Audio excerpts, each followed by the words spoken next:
Uh-oh, forgot to eject my hard drives. Oh shit, oh shit, oh shit, oh shit, oh shoot. Oh dang it. Oh frick. Oh, this is a long lag. Holy guacamole. Oh brother. Oh brother, where art thou? We're here, we made it. What's up, boys? Eject hard drives. Eject. Eject. Off. Off. What up, dudes? Where is everyone? I think I posted the thing super late. I was talking to a friend. Got caught up. What up, what up, what up, what up, what up, what up, what up, what up, what up? Alright, I'm gonna go feed the cats and we'll get started momentarily.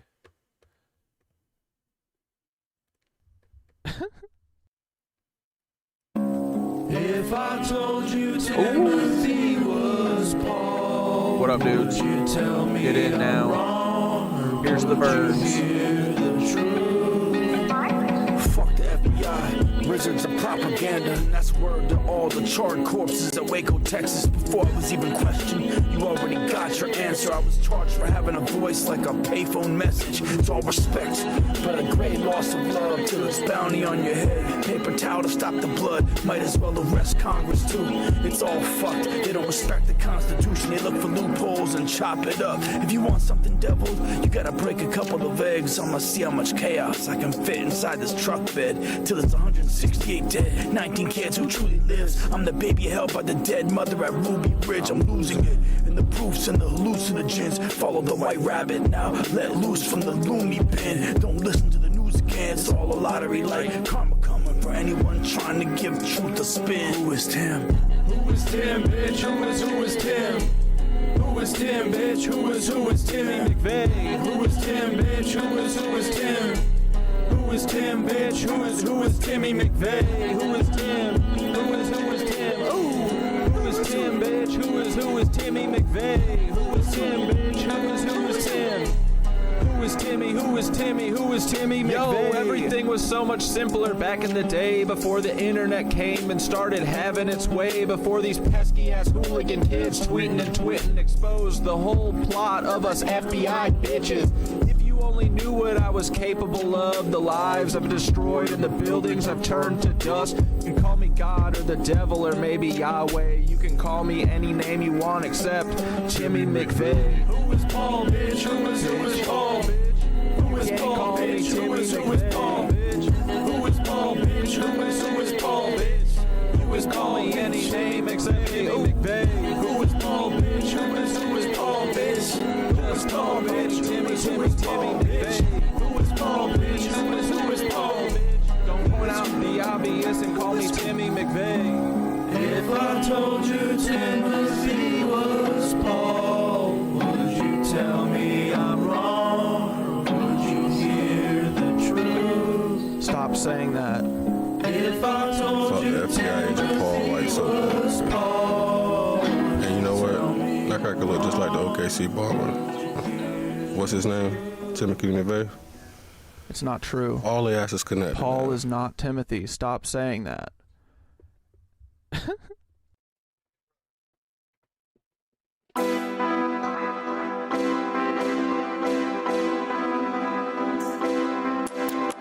Nancy, come home, get back, Miss Guthrie. Took America's grandma, it's about to get ugly. Everyone thought she'd come home, she ran out of space-time. I saw the blood drop, she went out broken up. Gang songs, Nancy, come home, get back, Miss Guthrie. Took America's grandma, it's about to get ugly. Everyone thought she'd come home, she ran out of space-time. I saw the blood drop, she went out broken up. Gang songs. Hey Savannah Guthrie, if you don't ever hear from your mommy, it's probably just somebody on some Here Comes Johnny. Never wake up from the coma, it's how they deal with the commies. Like casinos dealing guards, stealing hearts from zombies. Money isn't real, there was no stopping anarchy. Fucking arm and a leg, it'll only cost you an army. Storm chasers don't watch for warning, we follow the storm like everything's normal. Top of the morning, never fought in a war, but fought for control of every thought that's forming an unstoppable force that's getting used to this immovable object. Shoot for the stars, they get confused how they're still losing a profit. I know who your boss is. Brian Roberts blindly robbing us. Ted Turner off to live. Rupert Murdoch got us tuned into the apocalypse. apocalypse, how fair of them. Y'all figure skating during some pond hockey as it's wearing thin, preposterous. Tanya Harding went too soft when she lost her shit, but I guess it's anything to get Nancy to care again.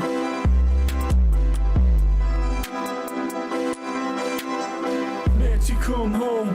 Get back, Miss Guthrie. Took America's grandma. It's about to get ugly. Everyone thought she'd come home. She ran out of space-time. I saw the blood drop. She went out throwing up gang songs. Nancy, come home. Get back, Miss Guthrie. Took America's grandma. It's about to get ugly. Everyone thought she'd come home. She ran out of space-time. I saw the blood drop. She went out throwing up gang songs. Yo, Savannah Guthrie, where's your wholesome mommy go? I know you know we know this whole kidnapping is for show. I've been getting swole, raising my chi to the 5th dimension. And me and Nance, we moving upstate, about to be living off her pension. Make a quick stop to Quantico, pick up Charlie, then we roll up to Casa de Wysopal to fertilize his mind with this U-Haul. Start calling me Sid, please, I'm about to go on a spree. Just me and my girl Nance and my best friend Charlie. Three's company too high, 5 grams, just vibes. Saw God in the wood, no lie. She sent us back to the tribe like, yo, Savannah Guthrie, what the fuck is you doing? After a 2-month vision quest, you still putting back into it? While we silly sibing vibing, you on TV fake lying and crying. But the truth gonna come out soon, and Hodo just can't save you. She did it with the FBI, bent over and spewed their lies. Twerked out and swallowed her pride for back shots of fame in her eyes. I mean, dude, do you really think the FBI couldn't find her fucking mom if they wanted to? I'm right? Like, come on, man. They're all in cahoots together. They're so fucking dumb. They think that we're never, ever gonna figure this out, but Savannah, we know, you know, we know. Good night.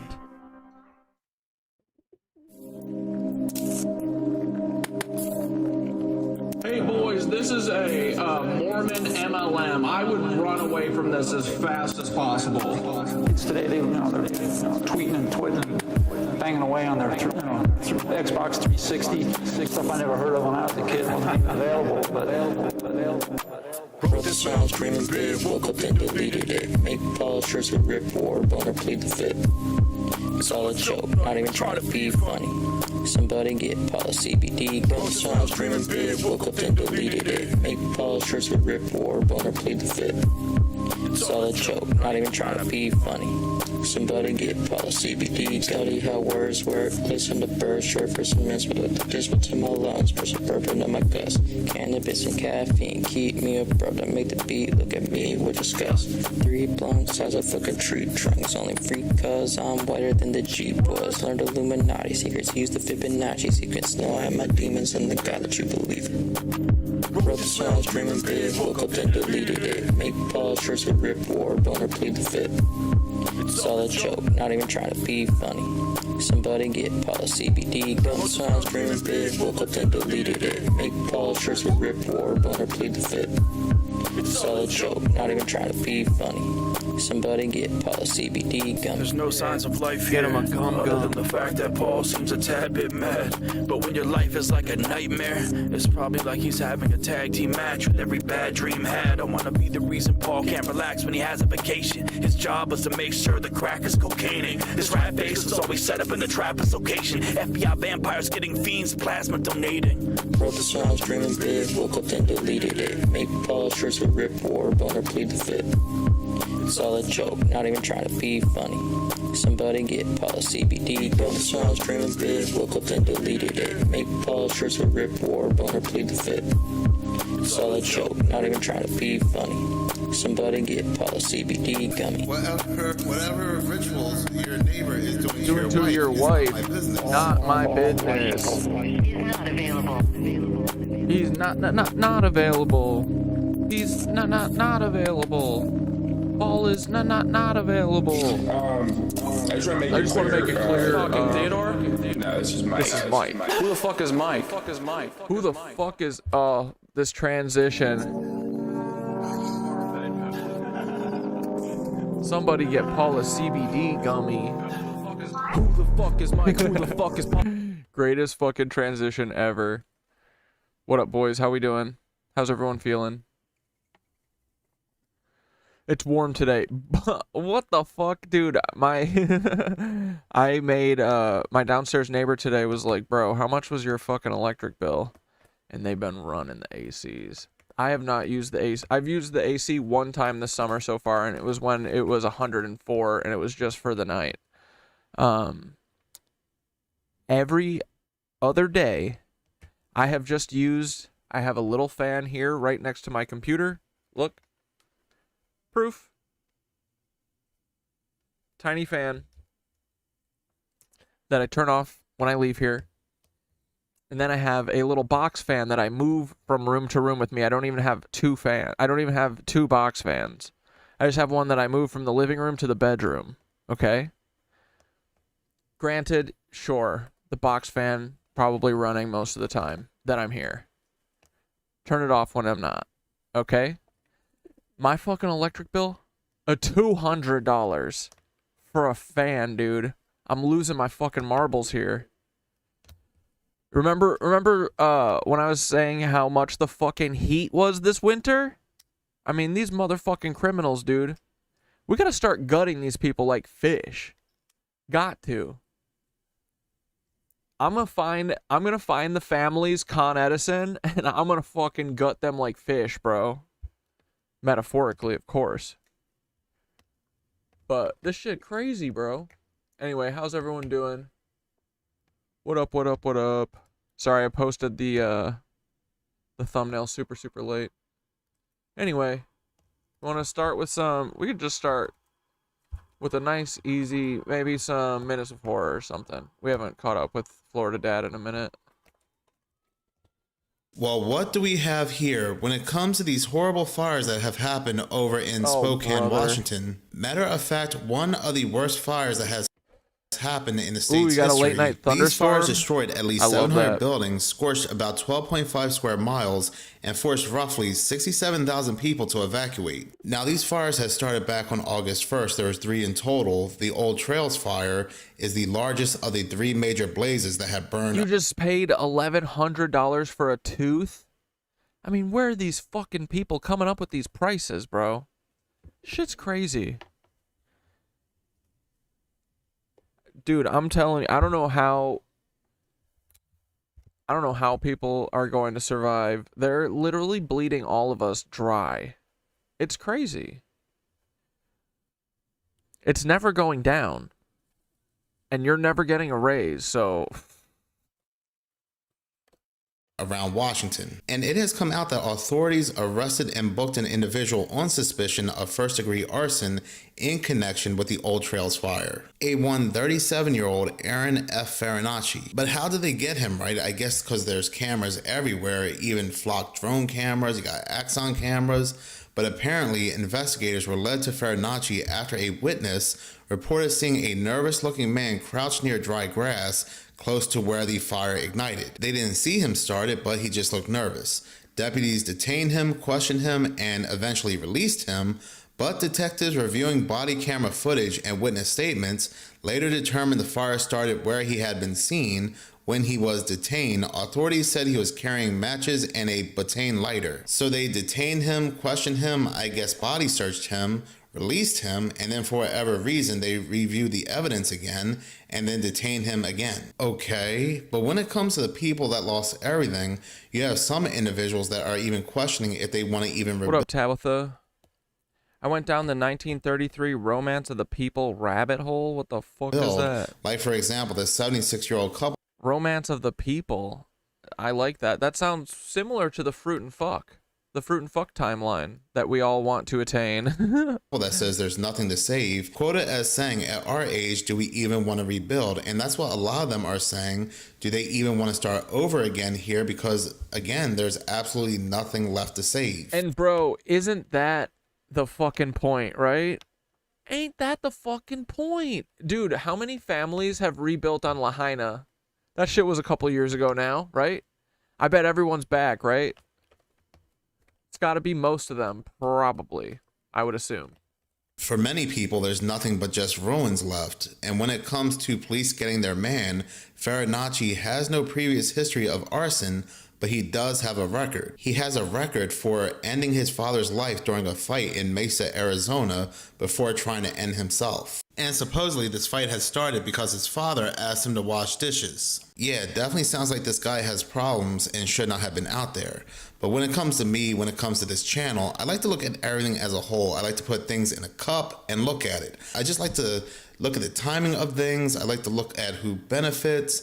And it's kind of interesting that this was coming out just days prior to this horrific fire. Matter of fact, this news came out only 1 day prior to this blaze. We start things off with some continuing coverage. First up, with a 1-year moratorium against data centers now in place throughout the city of Spokane. Wait, what do you mean? Are we going to discuss Trump's new wig? What do you mean? Hold on. Do we got a new wig party forming? Trump. Oh, God.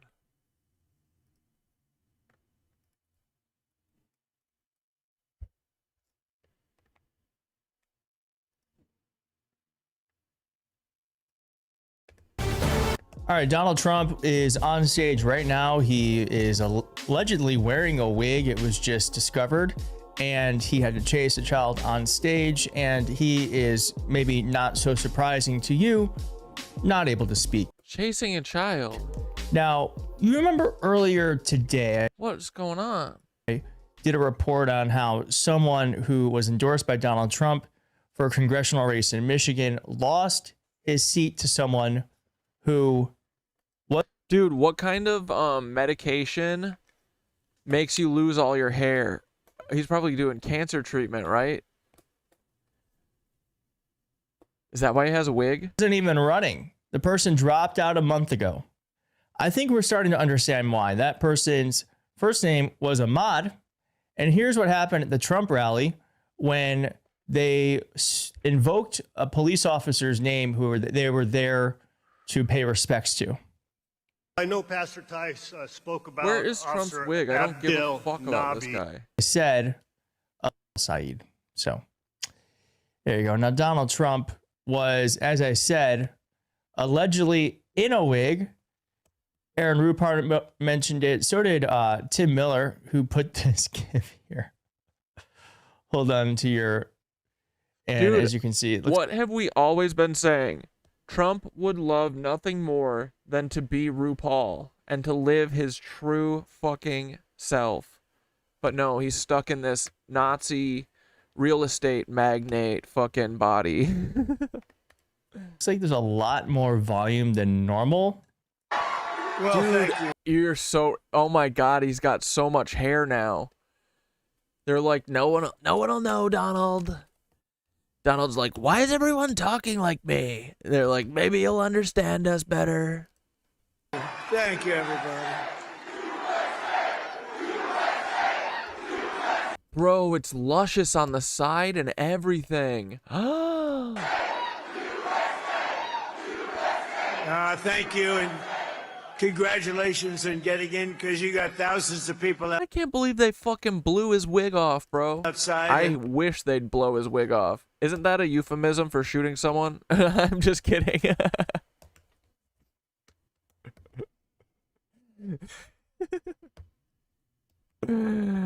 Just kidding. Didn't know if that is the case. Just wondering.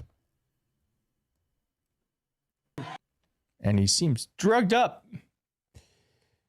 I mean, now, this is what. I mean, dude, it's a fucking day. What do you mean? Trump can't survive without his Adderall. Come on. Trump's hair typically looks like here. And very like. Oh, they lushed him up. It looks real bad with his face, because his face is clearly like so old now. Man, they should he needs another round of Botox. Dude, honestly, he needs to ask Kris Jenner for her guy. Dude, go talk to Kris Jenner's people. Likely could be wearing some type of piece. Americans are working in the United States right now that at any point. He's going crazy with the hands. Dude, they gave him a full mommy makeover. He's like Brittany Cartwright in here from Vanderpump Rules. He got a little tummy tuck. he got a fucking new beautiful wig that, you know, some gay trans black leftist is going to blow off in the next couple months, I'm sure, according to JD Vance's plan. He's got, clearly they upped his fucking dose of Adderall and Percocet because he is feeling himself, and he's like, guys, we're like swimming through air. Wow. Very cool. In the history of our country. Think of that.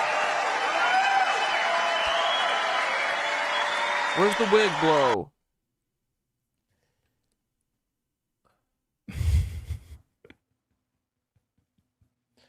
Oh, does it not actually blow off? It's just there. He also it's just yellow and clearly a wig. Swollen hand, as we've seen many times before. I gotta see more about Maybe this that chasing looks, the kid. It is What was that just. about? It used to be a little. They're no longer needing assistance. It's because the government is taking them off of it. Now, Donald Trump also chased a child on stage. Before you would speak. Sorry, TGI. I have a little mom brain going on right now. I'm so sorry. No. To be fair, was he actually? Did he move over there to keep the kid from falling down the stairs? That's unlike Trump, bro.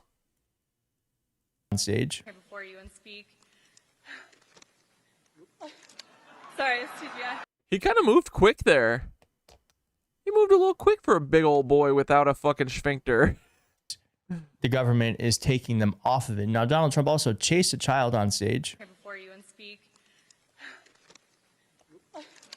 Sorry, it's TGI. I have a little mom brain going on right now. I'm so sorry. No. What did he say? I don't want him to bite and fall. I don't want him to do a sleepy Joe. Joe was so sleepy. Me, I've never slept. I've never fallen asleep in my life. Never seen him do that before. I've never seen him. Dude, he was moving quick. Damn. Queen Trump's fucking maternal instincts really clocked in there. That face before. It's definitely a wig, y'all. That is a wig. Is it a wig? Let me know in the comments. Donald Trump also lied about a poll that he saw on television. Video should not be frozen, limping lady. Think of it. You don't hear that. I saw polls today on television. I say, Donald Trump polls on the economy aren't Dude, he does kind of move like someone wearing a Trump suit. good. The economy is the greatest economy we've ever had by far. The economy aren't good. They're fake polls, just like fake. Hey guys, you know the economy does better the more everything's expensive and we literally can't do anything but buy it because it's our necessities. So the more expensive everything gets and the more desperate we get, the better the economy gets. So I don't know, it's kind of weird. It seems backwards. Because it feels like the worse it is for us, the better the economy is, but they keep telling us and selling us how good the economy is. All right, this woman. You know what the economy's never done for me? Anything. The economy ever helped you, dude? Here, actually telling the truth about what's going on with Trump's economy. He needs to tell the truth. That's what he needs to do. He gets up there with all these promises and these lies. The promises ain't for us. He wants us to vote for him. Well, you got to do something. You know, make it right. And you got to decide whether you're going to pay the rent or feed your family. You know, it's getting tough out there for everyone. Everything's more expensive now that he's been in office for a couple of years. It's really driven the price of everything up with his crazy tariffs and his crazy policies. I'm curious if you could give him a letter grade overall handling of the economy. F. If I could go lower than F, I would. Those are real voters.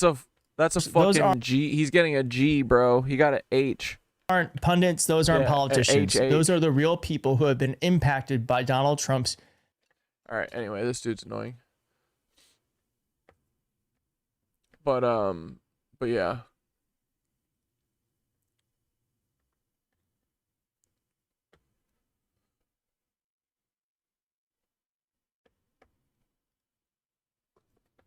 For nearly 3 years, we watched a live stream genocide unfold in Gaza. But on the world stage, on the world stage, then we get to watch Ariana Grande's fucking bony ass so that everything's normal. Dude, someone made a video stitching one of my videos today, and I got to see it before it got fucking owned literally 12 seconds later. But she was like, I'm convinced that Ariana Grande and all these, you know, these actresses and stuff, they're just walking advertisements for GLP-1s at this point. But they were like, they're just trying to bring heroin chic back in so that everyone is just like, no, this is the cool new normal. Starving is awesome, actually. Because there's not going to be any food. Food shortage incoming. Different vision was being shared. Peace is a different deal than a business deal. New Gaza. It could be a hope, it could be a destination, have a lot of industry, 100% full employment and opportunity for everybody there. And if everyone thinks it's impossible, that's even more reason. Empowering Gazans with jobs. That's what Jared Kushner's going to do, bro. Don't ask who Gazans are now that no Palestinians live in Gaza, basically. Why you should aim for it. Billion-dollar pledges followed. Powerful leaders signed on.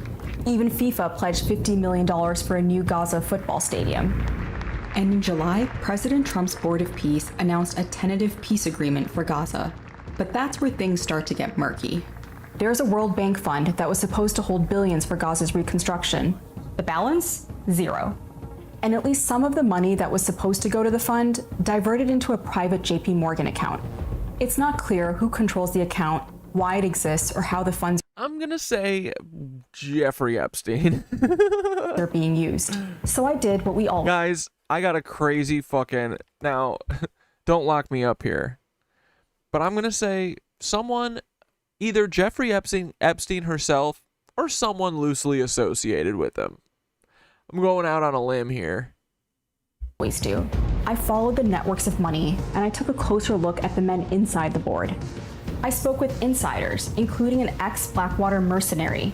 I joined Blackwater because I wanted to make money and I wanted my adventure. The deeper I went, the more unsettling the... I went and killed people as a mercenary for money.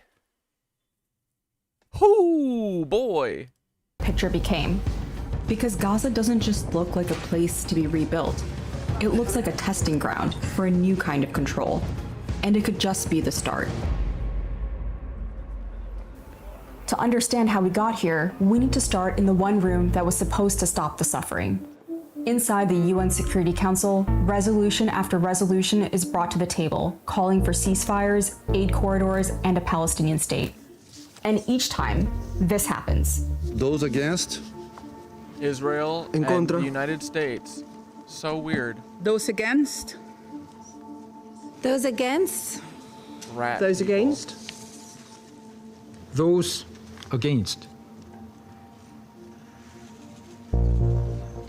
Dude, I love that they always make women and black people be the hands raised saying, no, food is not a human right.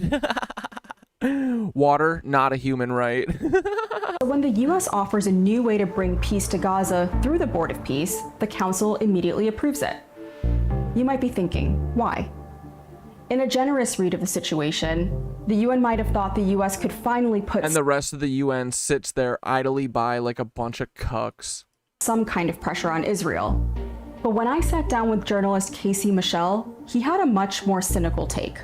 I think this was a low-cost way for other members of the United Nations Security Council to get in President Trump's good graces and to offload something that had been an extremely thorny issue elsewhere. Whichever way you want to read it, the UN makes a huge mistake. It greenlights the board without seeing its most important document, the Board of Peace Charter, which is revealed 2 months later. First, membership is invite-only for countries and individuals. For countries, $1 billion is the price tag for a long-term seat. Palestinians have no real decision-making power. Yeah, hell yeah. Dude, for real, when people rip on fat people, I'm like, we're gonna last way longer than you during the big starvation. Fuck yeah, bro. It's true. Ariana Grande, dude, we're gonna be fucking picking our teeth with her. But Israel and Prime Minister Benjamin Netanyahu are invited to join as a member state. Second, Trump is made lifetime chairman of the board unless he resigns and names a successor, which means even after he's no longer president, Trump keeps that role as a private citizen. Third, the board can open private bank accounts that are harder to track or scrutinize, like the JP Morgan account I mentioned earlier. And finally, Gaza, the original purpose of this whole initiative, is never mentioned in the charter. Instead, the board's mandate is expanded to any place threatened by conflict. So, meaning anywhere. It's easy to not take the Board of Peace seriously at face value. But a say over Dude, look at how thin and white his hair is there. Now it's literally yellow. Which conflicts matter and how billions in reconstruction money can be used are massive levers of... Yeah, they really are a bunch of cucks watching the world get fucked. All of us are, honestly.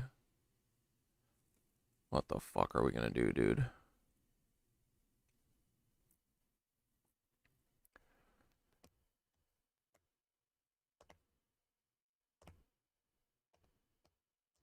Yeah, one woman wearing red with her hand raised. Global power. To understand how that power might be used, we need to take a closer look at three men. We're making Jared an envoy of peace, a very smart guy.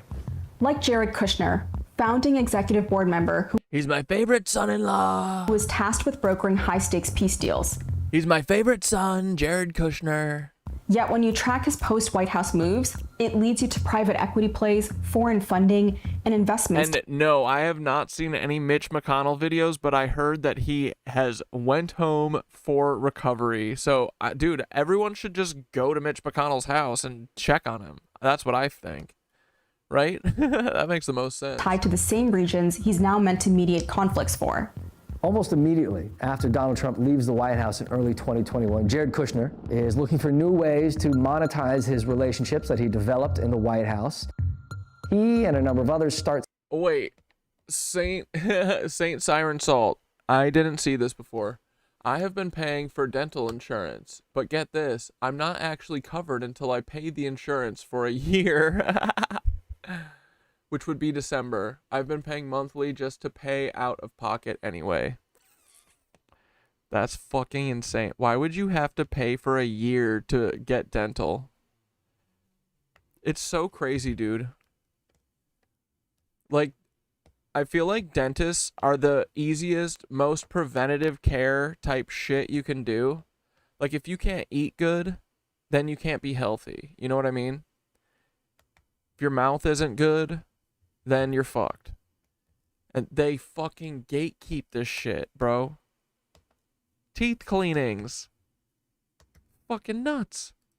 Something called Affinity Partners, which is a brand new private investment fund that also immediately opens itself up to foreign financing from around the world. They go to Saudi Arabia, they go to Qatar, they go to the United Arab Emirates, and the next thing they know, they have billions of dollars flowing in for this fund.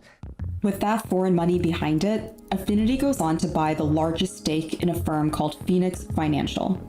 Phoenix is an Israeli insurance firm known for... Kentucky Republican Senator Mitch McConnell first entered the hospital back on June 14th.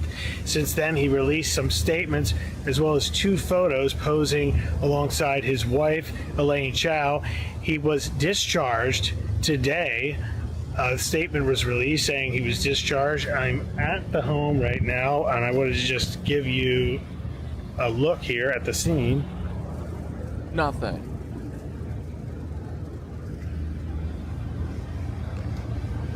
You see the vehicles for his security detail here.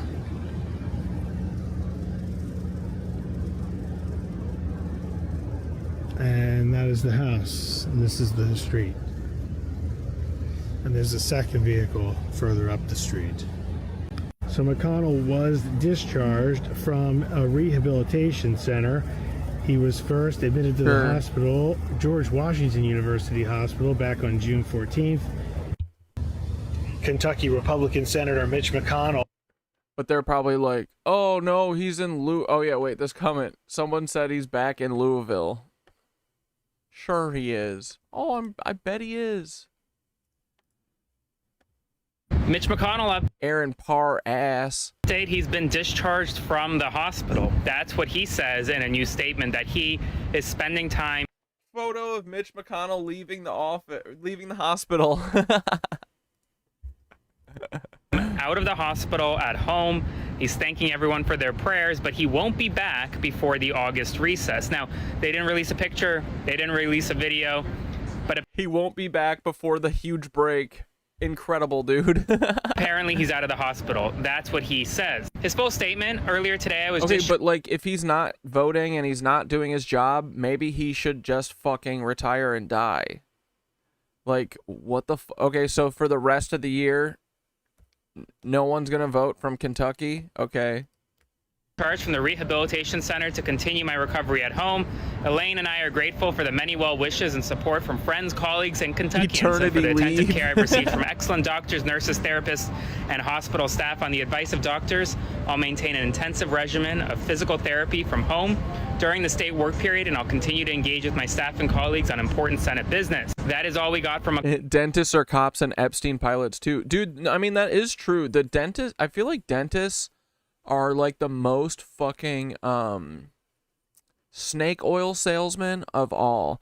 I've only been lucky enough to have one good dentist, and I haven't gone to him in like, well, since you know, the intervention and shit, but I should go back. But he was the first dentist that I ever went to that wasn't trying to like tell me, like, every time I go he's like, you don't have any cavities, you're fine. Like, he just does a good teeth cleaning. But every other I stopped going to dentists forever because it's like, they're like, oh, you need braces. I was like, what the fuck are you talking about? I don't need braces. Like, dude, even like, dude, honestly, I don't even have any crooked teeth. That's crazy to say that. Like, they're like your bottom ones, they're not perfect. I was like, I don't give a fuck.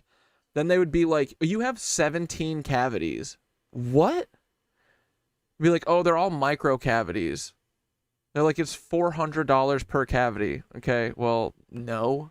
And then I literally stopped going to the dentist after that because they were like, you have 17 cavities. And so I spent like, I didn't go to the dentist for like 10 years. And I finally did like, I don't know, 4 years ago or something. They said I had no cavities. So anyway, dentists are frauds for the most part. But if you can find a good one, it is good to get the fucking shit off your teeth. But yeah, they're literally always trying to upsell you. It's like everything, dude. Capitalism sucks, man. It ruins everything. It's fucking gross. It's in everything. Even your fucking teeth cleaning, dude. But yeah. Fucking crazy. Dentists. America is a pyramid scheme. McConnell's office. I'm going to go back to the hospital just to check and confirm, because you have the black Suburbans out front. But if he's out of this rehab facility, which is in one of the last places Kaylee's phone was recorded to be was from dentist's office in Moscow, Idaho, and it shut down the same week as the murders. Yeah, dude. It's always these, you know, it's all in the cartel movies or like whatever, you know, it's always like, you know, when you can't go to like a real doctor, they're like, they either go to a vet or a dentist. Yeah, healthcare is a business. It's so fucking gross, dude. I hate it. It really makes me nauseous. And honestly, it's more gross that people accept it and they literally support it. Like, what the fuck, dude? It goes back to people literally having no self-respect. Everyone just hates themselves, so they're like, no one deserves healthcare. I don't deserve healthcare. Hospital, then, and he's on his way home. Those Suburbans should be gone as well. As always, follow along for all the news you need to know about. Mitch McConnell update, he's been discharged. Here's a breaking news. Lyman. Into the Don Lemon Show newsroom. Mitch McConnell has been discharged from a rehabilitation center after nearly 3 months away from the Senate. The 84-year-old Kentucky senator was hospitalized following a fall and a bout of pneumonia. And during his absence, his office released just 2 photos of him, which fuel online speculation about his condition. Now, in a new statement, McConnell says that he's going to continue intensive physical therapy from home while staying engaged with Senate business. Okay. All right. Look, I'm glad to hear that he is recovering, but his discharge doesn't answer the bigger question. McConnell has now missed more than a quarter of the Senate's votes this year. That shit's crazy, dude. Yo, everyone, stop going to your job for a quarter of the days. At what point does a senator's health become more than a Go take 2 months off right now without telling anyone. matter? At what point does it become a question of representation? The people of Kentucky deserve to know whether their senator can fully do the job. Don's a fucking cuck, but he's right about this. That they elected him to do. I don't think that's too much to ask. What do you think? Let me know in the comments. Here's a breaking news into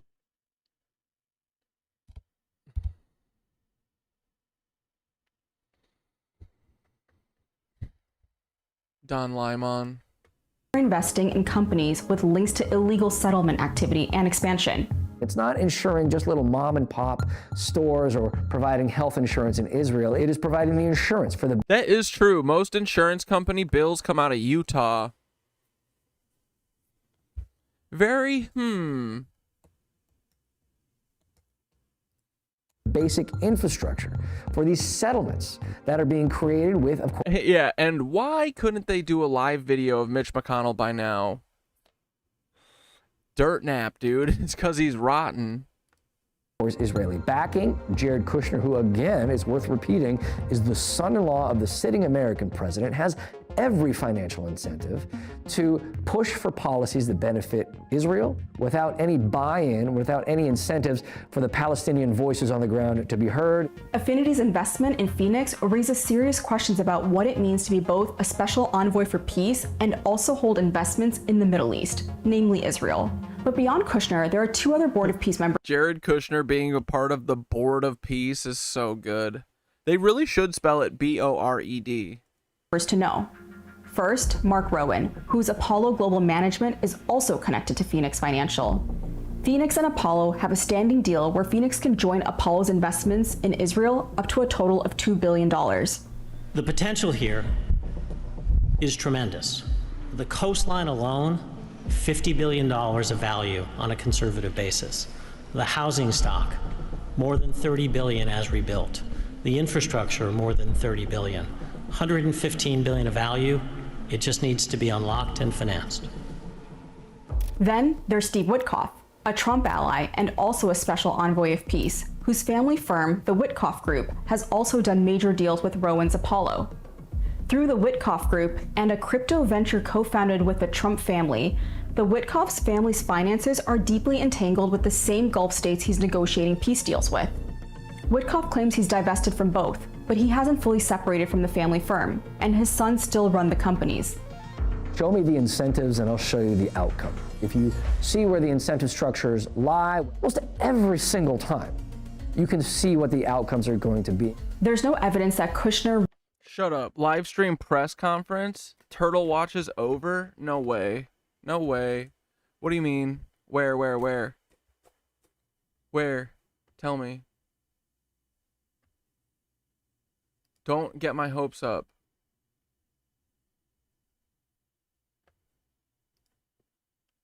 Lots of villages in the West Bank that are experiencing the exact same scenario. Richard Engel, NBC News, Qusra, the occupied West Bank. Still ahead from us this evening, we're going to tell you more about what's happening with a pageant winner stripped of her crown, why the circumstances are raising new questions about the entire industry. Where's the Turtle Watch, dude? There's no Turtle Watch. How dare you get me so excited, Pangea?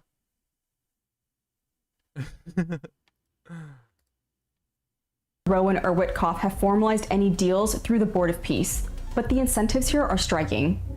On top of that, the glossy, private equity-style vision set out by Kushner, Witkoff, Rowan, and the other Board of Peace power brokers has another obvious problem. It looked like something that was plucked out of a sci-fi novel that has absolutely nothing to do with what's happening on the ground. So how do you go from this to that? Well, you don't. At least... Literally insane, dude. These people are fucking nuts. This AI-generated Gaza image. Not yet, because just a few weeks ago, the Board of Peace cut back their sweeping Gaza plan. And instead, it's narrowed that blueprint to a pilot camp near Rafah. Portable cabins for tens of thousands of vetted civilians run by a police force and an international stabilization unit. It looks less like a reconstruction transformation and more like a controlled experiment. And whether It sounds a little bit like a concentration camp. the promise is a grand sci-fi vision of New Gaza or a single contained pilot project, there's a— Dude, it fucking hurts my heart to think, like, Gaza was beautiful. It was so old and fucking, like, I don't know, it was windy, and you can tell that it's been there for thousands of years. And they literally just wiped it off the face of the fucking earth. They scraped it, dude. We look back at all these fucking old scraped ass fucking villages and shit where you can see the roads still. We're like, where did that town go?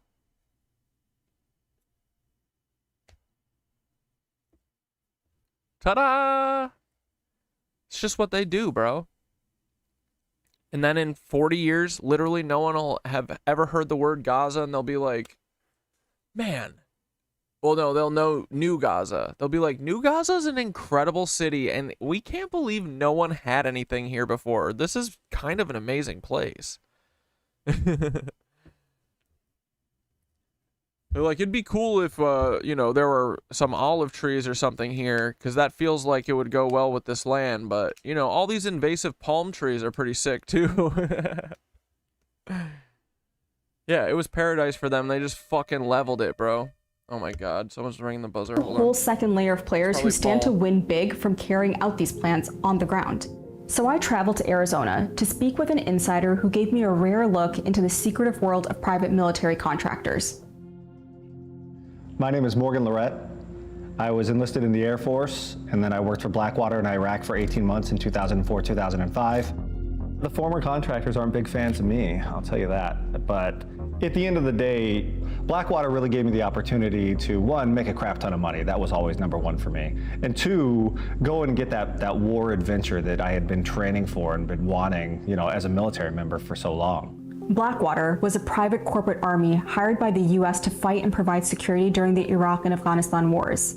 They're basically your modern-day rent-a-army. It may very well be one of the most controversial companies in our country's history. Kind of shadowy army in the war on terror. A privately owned and heavily armed force. And what's on the table for private contractors going into these places? What's on the table is essentially money. You're going to make more money for the same amount of risk that you had already done before in the military. But private security contractors don't operate under standard military laws and regulations. It was one of the worst killings of innocent civilians by U.S. contractors in Iraq. The accusations of indiscriminate shootings by Blackwater guards. Of more than 30 unarmed Iraqis in Baghdad, 17 of them died, including a 9-year-old boy. Despite a series of controversies surrounding Blackwater, it never really disappeared. It went through a number of corporate rebrands and ended up consolidating under a bigger security conglomerate called Constellus. The logos changed, but the basic business model didn't. In 2024, ex-CIA officer Phil Riley, who previously worked for Constellus, started a company called Safe Reach Solutions. As Palestinians in Gaza starved, the Israeli government refused to lift its— It's always Amazon for fucking everyone. For everyone else.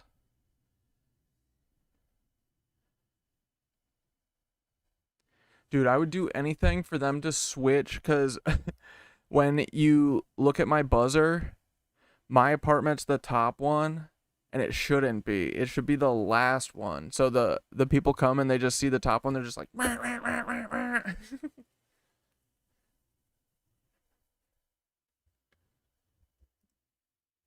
blockade on aid, and instead created a new organization backed by the US called the Gaza Humanitarian Foundation that outsourced aid logistics and armed security to Safe Reach Solutions. Safe Reach Solutions then subcontracted another, smaller firm called UG Solutions. Here's what happened. Desperately seeking food, starving Palestinians instead are met with live ammunition and stun grenades. Witnesses say Palestinians were shot while trying to collect aid from the U.S. and Israeli-backed Gaza Humanitarian Foundation. Hundreds of Palestinians have been killed while queuing for the food they thought would keep them alive. A UG Solutions contractor alleges that it was the company's contractors who fired on civilians. UG Solutions denies his testimony. You're taking people that are military veterans and you're putting them into a combat zone. It is going to be an absolute fiasco. This is the problem with holding private military contractors accountable, is how do you define the jurisdiction that actually governs them? It's not the... Yeah, I keep hearing that like everyone in Israel is allergic to the olive trees. It's weird. I thought they were from there, dude. What, they don't got fucking olive trees in the Ukraine? In Germany? In Poland? In wherever the fuck these people came from? Russia? Huh. Guess that makes sense.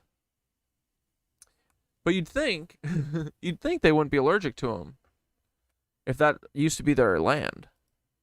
Uniform Code of Military Justice. It's not the local laws.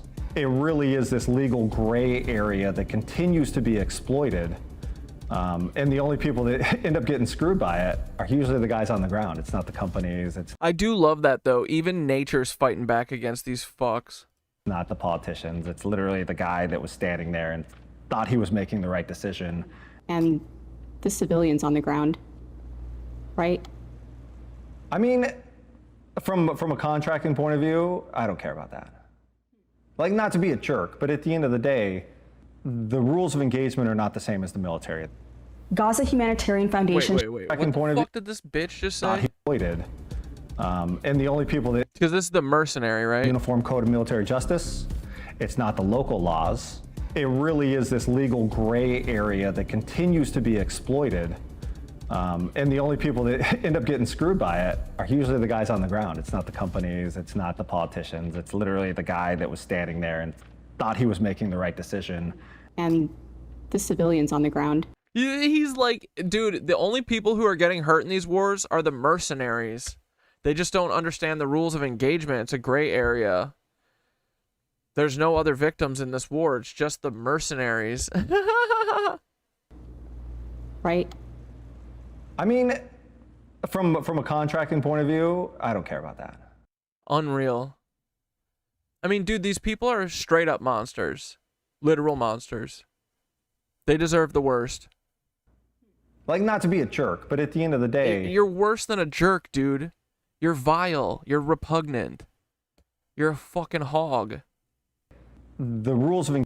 Traitorous fucking hog to humanity, you little bitch. Engagement are not the same as the military. Gaza Humanitarian Foundation shut down in... He said, I don't give a fuck about that. I literally can kill anyone I want. No repercussions. I'll do whatever the fuck I want. November of 2025. But just like Blackwater, the contractor networks behind the foundation didn't disappear. Yeah, people like him should be fucking put down for sure, They dude. adapt. He's a fucking dead-eyed fucking killer psychopath. I saw he's married too. No chance he doesn't beat his fucking wife. UG Solutions repositioned itself around the Board of Peace, branding itself as the go-to firm for the security operations in Trump's plan. They even shared a proposal with the board. And the company is now advertising jobs like this one in Gaza to guard crossings in Rafah and protect infrastructure. Essentially, the contractor doesn't matter. Because you could go in there and you could do a horrible job, and all it's going to take is creating a new LLC over the course of 2 or 3 days, getting a couple of new people in leadership and saying, well, now I'm going to bid on that. It's always going to be the exact same people on the background. Just weeks ago, the Board of Peace planned to grant itself sweeping legal immunity in Gaza according to a draft resolution, hoping to shield its members from arrest and prosecution. It's unclear whether this immunity is meant to extend to international courts or cover potential claims within Gaza itself.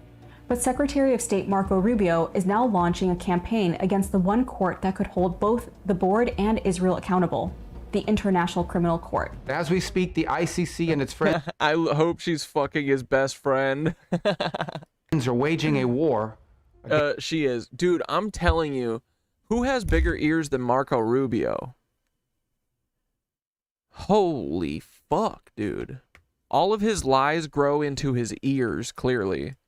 Against our country. Those are fucking bat wings, dude.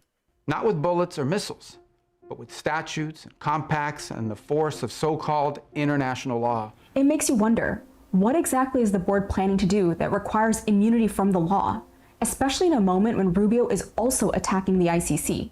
I really don't think we've been able to wrap our mind. The Romance of the People, hold on. 1933 Romance of the People was a epic historical pageant staged at Soldier Field in Chicago during the Century of Progress World's Fair, celebrating 3,000 years of Jewish history and a century of Jewish life in Chicago. The 3-hour spectacle drew a record-breaking crowd of 125,000 people. The event was produced by Meyer Weisgall with a massive cast of 6,000 actors, singers, dancers.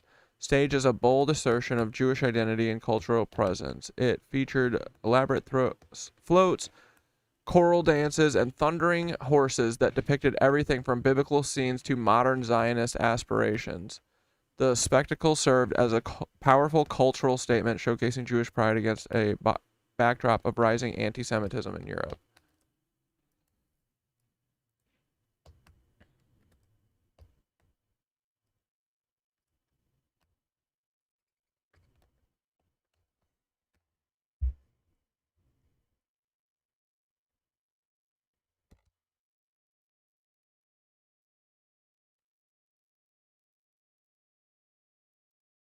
Is there a good video on it or something? Around the fact that this doesn't have to remain.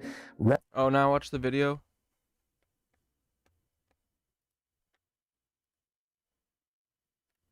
This one?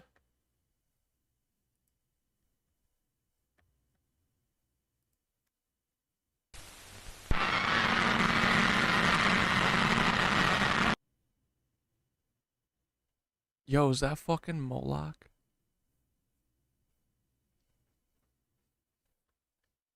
Who the fuck that? Is that a fucking bull with fire shooting out of its eyes?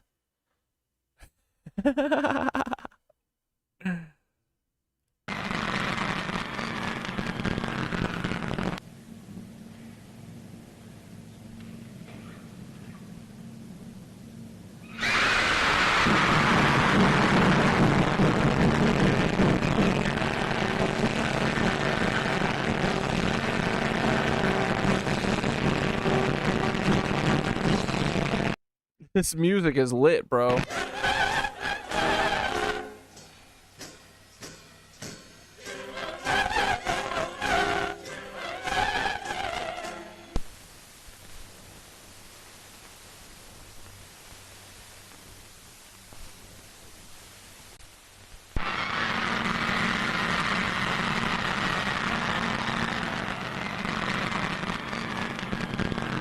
This is, and that's a child.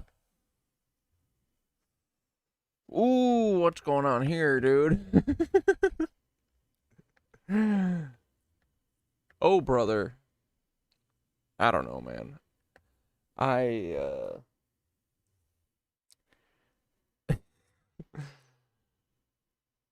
It's interesting, you know, when Iran then has these effigies of the fucking bulls and they're burning the effigy, not the child inside of the effigy.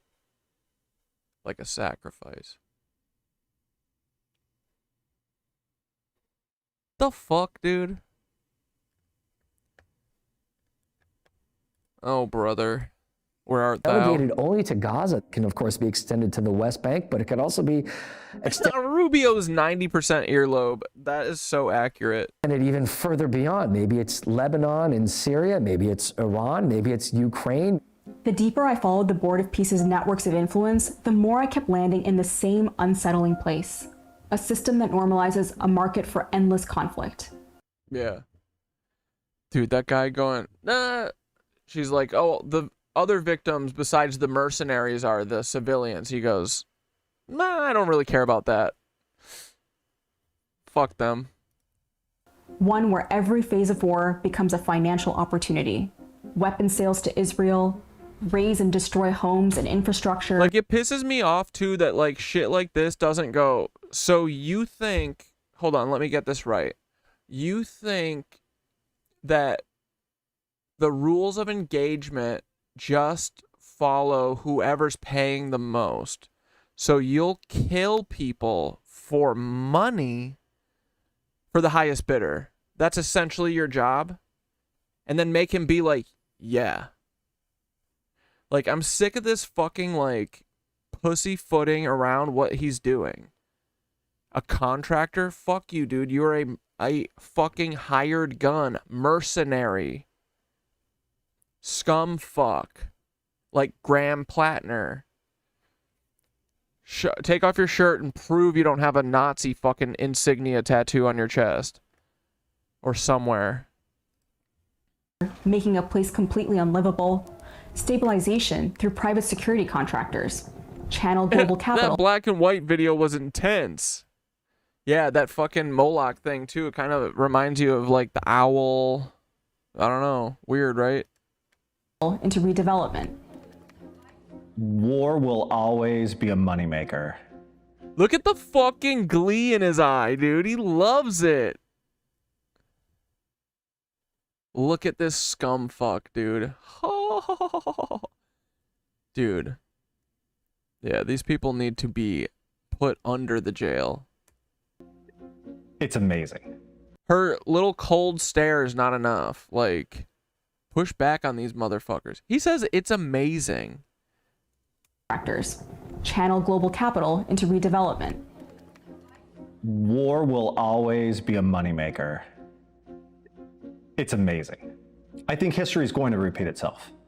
It hasn't yet, but it sure as heck rhymes. It's not going to be any different than what we saw in Iraq and Afghanistan.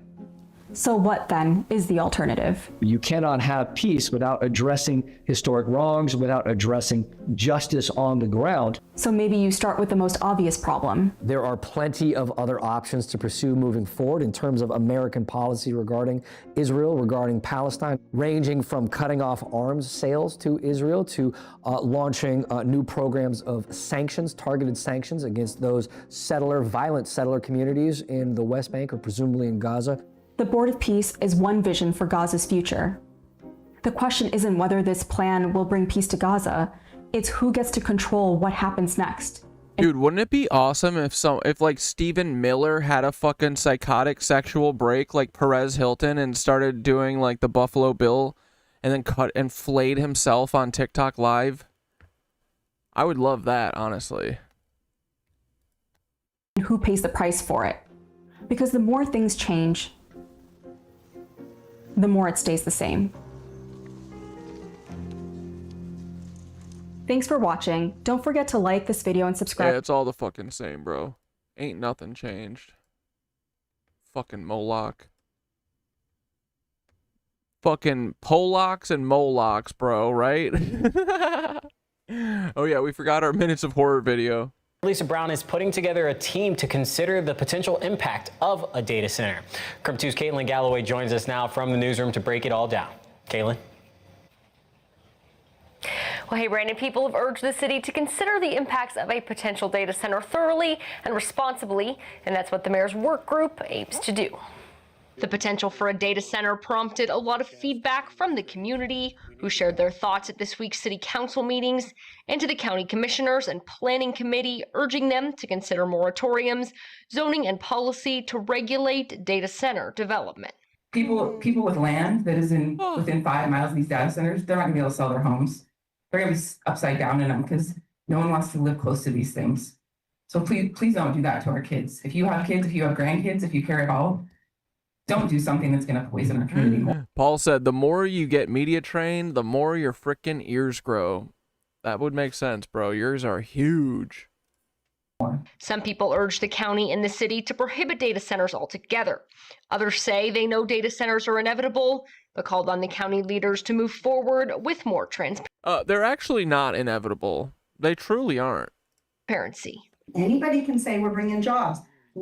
Has anyone ever thought, hey, maybe we should figure out middle out compression like in Silicon Valley and maybe just make the compression size of everything smaller to make it fit on our current databases. No? Let's see the numbers. Let's see what kind of jobs. Are these working class jobs? Are these union jobs? Are these jobs that are paying a living wage? Are these jobs that we want here? The data center work group hopes to answer those kinds of questions for the city. The group is made up of city employees from multiple departments to evaluate and help develop recommendations.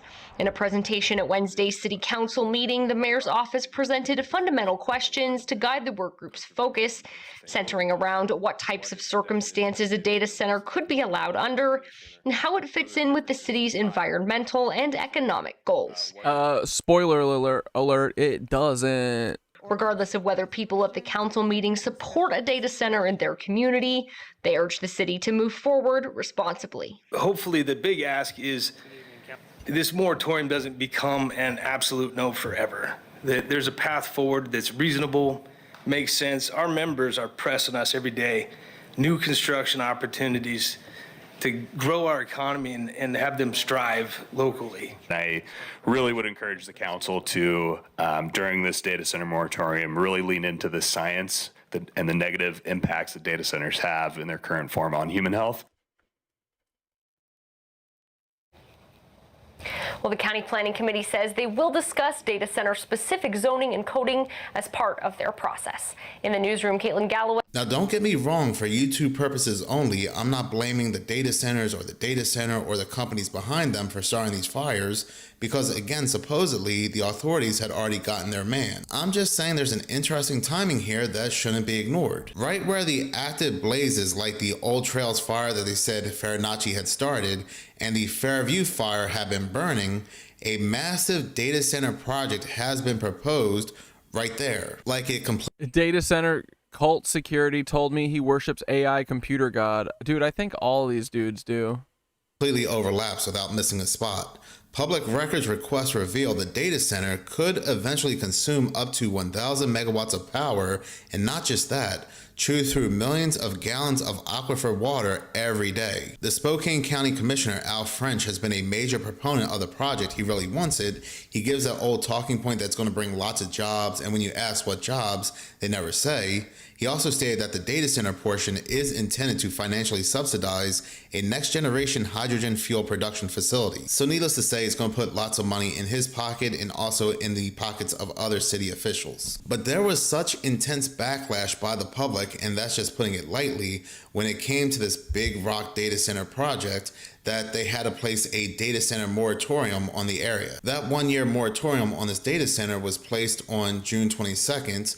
In July, another 9-month moratorium was being debated, and then a couple days later from that debate, there was this massive fire that wiped everything out. But here's something even more interesting. When it comes to a moratorium being placed on a data center halting the project, investigations take place and things like that, such as the impacts that the data center will have on the ecosystem and the residents. Let's say a massive fire were to come through that location, or some other kind of quote-unquote natural disaster, wiping everything out, the residents don't want to rebuild like we're hearing, then potentially that moratorium can be lifted. Isn't that just such insane luck and timing for this Big Rock project data center that just had a moratorium placed on it and another one that was being debated? Now again, for those that are salivating and percolating and about to type out, not everything's a conspiracy theory, again, I'm not blaming the city officials or the data center companies behind this fire, but I do want to mention that 5 days prior to this massive fire, this news came out on July 26th.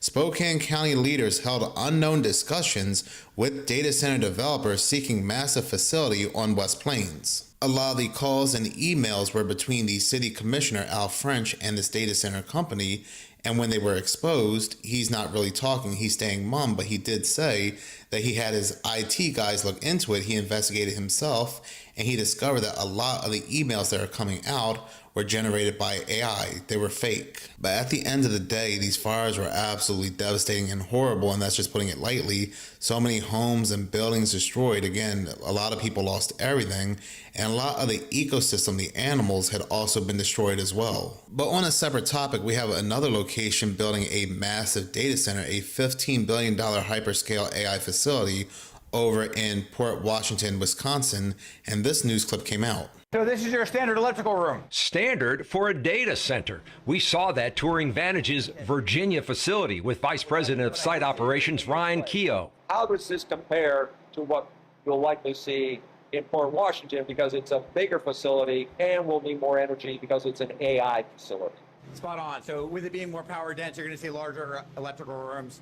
The layout will be very similar, but the volume will be higher. Vantage says it's paying for the build-out of 2,000 megawatts of energy, including wind and solar, but says it will only need 1,400 megawatts, more than enough energy to power every housing unit in Milwaukee County. Why do you need so much energy? It's a question we explored with Vantage's North America president, Dana Adams. No one questions, other forms of industrial development, residential development, et cetera, because consumers need these things, right? And so with data centers, it's no different. We're relying on data centers to support really everything that we do in our lives, whether it's our work or it's our personal lives. Vantage estimates it will invest $5 billion. I know, dude, I hate thinking about all the animals during these fucking fires. In energy infrastructure and for things like solar, wind, and battery storage. It seems like a big footprint. The energy needs are there, no doubt. And one of the challenges is that as a country, we have not invested in energy infrastructure sufficiently over the last 25 years. And now with this growth in technology, there is incredible demand for more energy infrastructure. But everyday ratepayers or customers worry their monthly bills are going up because of data centers. Vantage, state regulators. Yeah, is that why my fucking electricity's so much? At the Public Service Commission and We Energies all say that's not the case. Vantage is paying for its share of the build-out and for energy needs through what's called utility tariffs, or the rate charge. How do you provide the accountability and the transparency around that you are going to pay the bill and the customers will not? I think the tariffs are a great way to do that. And I do think Wisconsin has been forward-leaning in that, really. What tariffs? How are these tariffs going to come back to the customer? What are you talking about? A great example that the rest of the country can follow. This is a fucking wicked witch right here, dude. No soul. What is she even saying? She doesn't even know. She's just repeating what her dialogue, her script that she's learned. To ensure that people are actually protected. She's a fucking robot, bro. So this is your standard electrical room. Standard for a data center. She really couldn't give a good answer as to why they need all that energy, just a generic template of we just do. She would have been better off saying it'll create jobs. If it was forced, then everyone would have gotten it. Everyone. It was not forced. What did it say? The jab forced you to get a chode? No matter what the choices look like, you had a choice. This is the level of delusion that we are dealing with here. No, nobody was holding people down and forcibly injecting this stuff into their body. That's not what we're talking about. But there are other ways to get people to do what you want them to do, like making life so difficult for them that they just give in. Like perhaps, yeah, you don't have to take this jab, but if you don't, you're going to lose your job. If you don't, you're not going to be able to support your family. If you don't, your family may starve. But you can tell people like this exactly that, like many people in her comments did, and she'll still say, you could have just as easily walked away from that job and not be able to support your family. But it was still your decision to make. Not to mention, these were the same people that were like, if you don't get the jab, you don't deserve healthcare. If you don't get the jab, you should be turned away at the hospital or the doctor's office. If you don't get the jab, you don't deserve to travel or go to work or go to the grocery store or leave your home. People like this woman were in favor of us losing everything and being completely shunned from society if we didn't comply. These were the people that were telling us if we didn't, then we were responsible for other people losing their lives. No, we were not being held down to have this thing forced in. Wait, is that real in the Turner Diary? Wait, isn't that an older book? There wouldn't be data centers, would there? Hey, Paul, your favorite book, Turner Diaries, final boss scene is kablooming a data center, right? Yeah, like Sarah Connor. To us, but if that had been an option, people like this woman would have been absolutely in favor of it. That video was by outspoken Samantha, and I fully agree with her. While people were not made to take it, their livelihoods were at stake. There were a lot of ways people were manipulated into getting it. Not every employer made their employees get it, but a lot did, and they dangled that livelihood over their employees' heads. There's a man in back of this place. He's the one who's doing it. It's very easy to see what's going on here. See, here's the tunnel, and here is the camera. Now let's go ahead and zoom into the camera. You can see very clearly that is pointed directly at the tunnel, and there it is. The reason for this is because these cameras are not just being used for license plate reading anymore. They are now being pointed in locations that they think there might be heightened criminal activity. Dude, you can't even fuck in a tunnel anymore. Can't even have a little tunnel sex. Jesus Christ. So wait, I'm so confused. Okay, people who have, like, their house ring cameraed out, right? They've got a fucking camera in their bedroom. Every time you're doing it, you're leaving that shit on? You're letting Peter Thiel watch you fuck your wife? What's going on there? Is everyone turning that shit off at night? No. People just be making homemade pornos, but sharing it with the web. Right? They ain't turning that shit off. That's crazy. Every time I see someone with, like, a security camera in their bed, like, it'll always be, like, a cat video or something. I'm always like, why the fuck you got a security camera in your bedroom, dog? But, I mean, to each their own, whatever. I wouldn't share me banging with Peter Thiel and, you know, the Ring camera lizards. Mostly because you know that shit ain't secure. Not ever.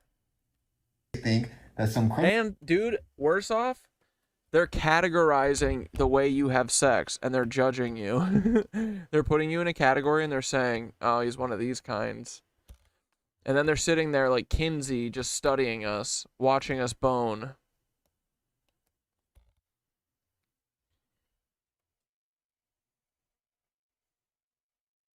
Yeah, there will be cameras in the woods and on the mountains. These bozos are so high on power. Dude, they've already got every single mountain has a fucking giant 5G tower on it, and there's security cameras around all of them.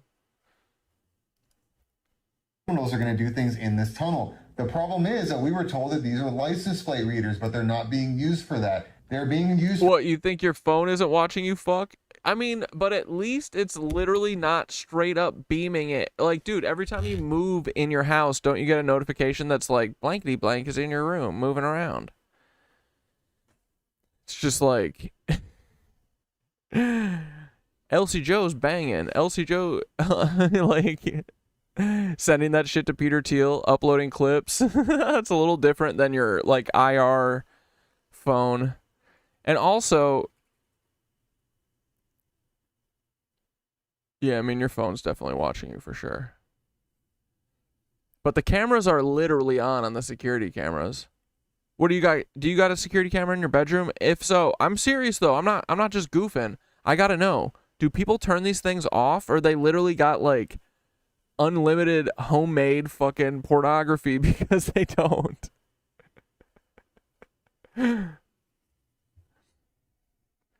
How do you know Peter isn't watching on our phones? He is. What do you mean? What do you mean? I'm not saying that. I'm not disputing that.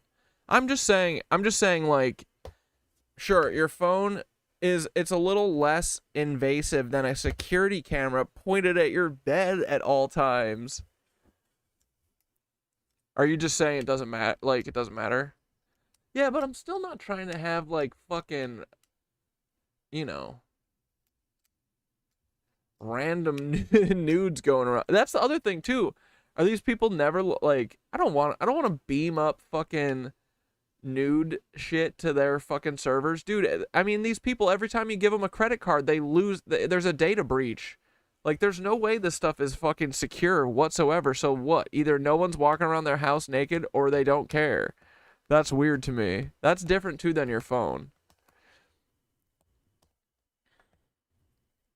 Yeah, you flip your phone over, there's a camera on the other side, for sure.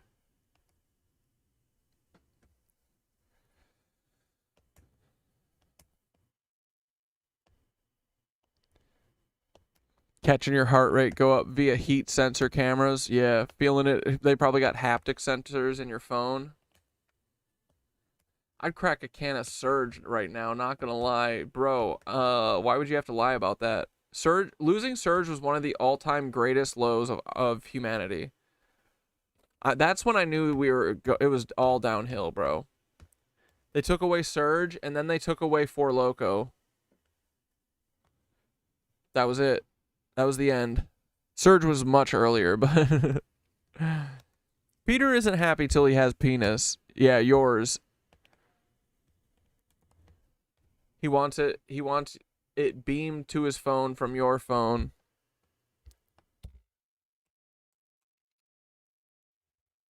All you have to do is stop your phone camera is smear a little Duke, like Paul said.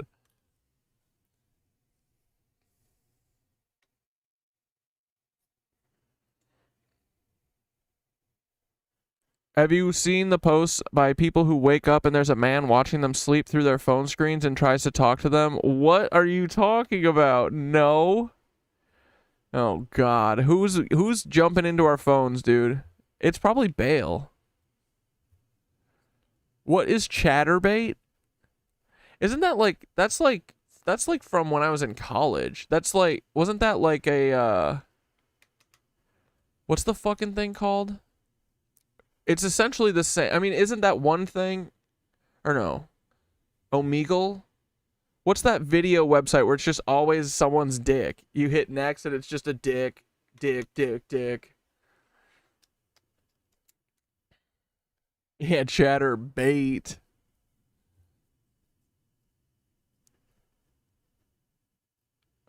I fully believe a day will come where they will regularly use random phone images against us. Like sex for chat. Yeah, for sure. But I mean, I guess it's already like, I mean, I think that Apple's more secure for sure than like Flock or like Ring and shit. But I mean, people do be storing nudes and shit on their iPhones and stuff, so people are already doing it.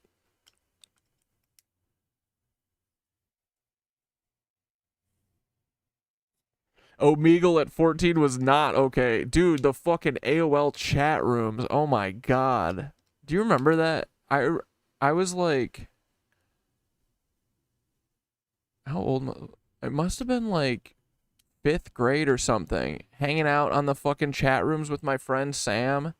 And she was like, she knew the whole thing, like the ASL and everything. And we were both like young as fuck. She showed me the rodeo, but it was like, instantly the first thing she was talking about how everyone on there is just an old weirdo, so you got to figure out how they're not old weirdos. To this day we still can't figure it out, guys. But yeah, those AOL chat rooms, the early days, that shit was wild too.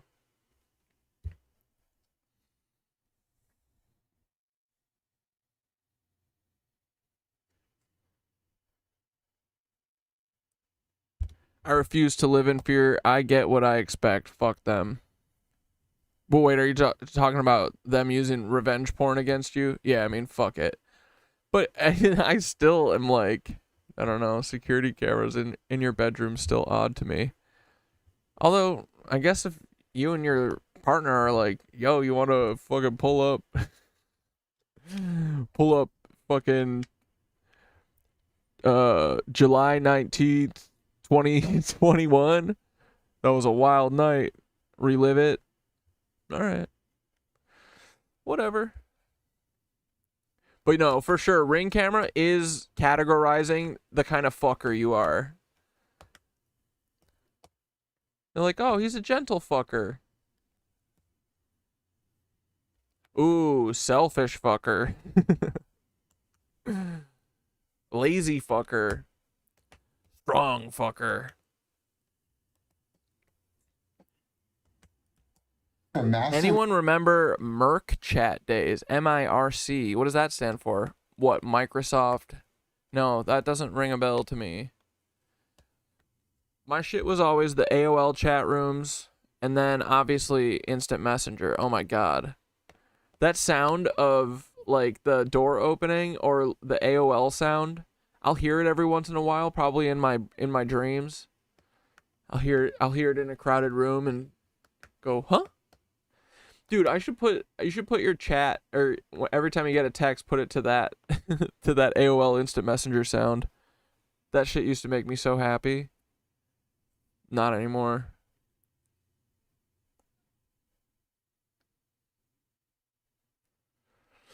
Ooh, OF models will be some of the first to be blackmailed into doing horrible things for the government. True. Probably. Yeah, I guess maybe I'm just a prude. I think it's probably just because I'm like, I'm not trying to fucking have any videos of my fucking naked ass. But I guess some people don't mind. Surveillance of areas where they think that crimes might occur. So as you can see, it is already expanding to what it was not supposed to be. So I decided to go to the gun range today, you know, like an American, and tell me why there are flock cameras pointing into the entrance of the parking lot, not the street, into the entrance, so they can read every license plate that comes in here. Yeah, no, I love this. I think my nudes are why they haven't killed me yet. Why? Because they're like, ooh, hopefully more.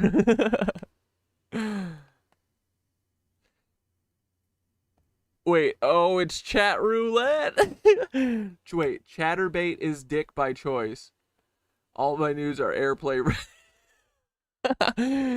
Yeah, wait, no, I was thinking chat roulette. Chatterbait, that must just be a play on it for what, just constant dick? That's funny.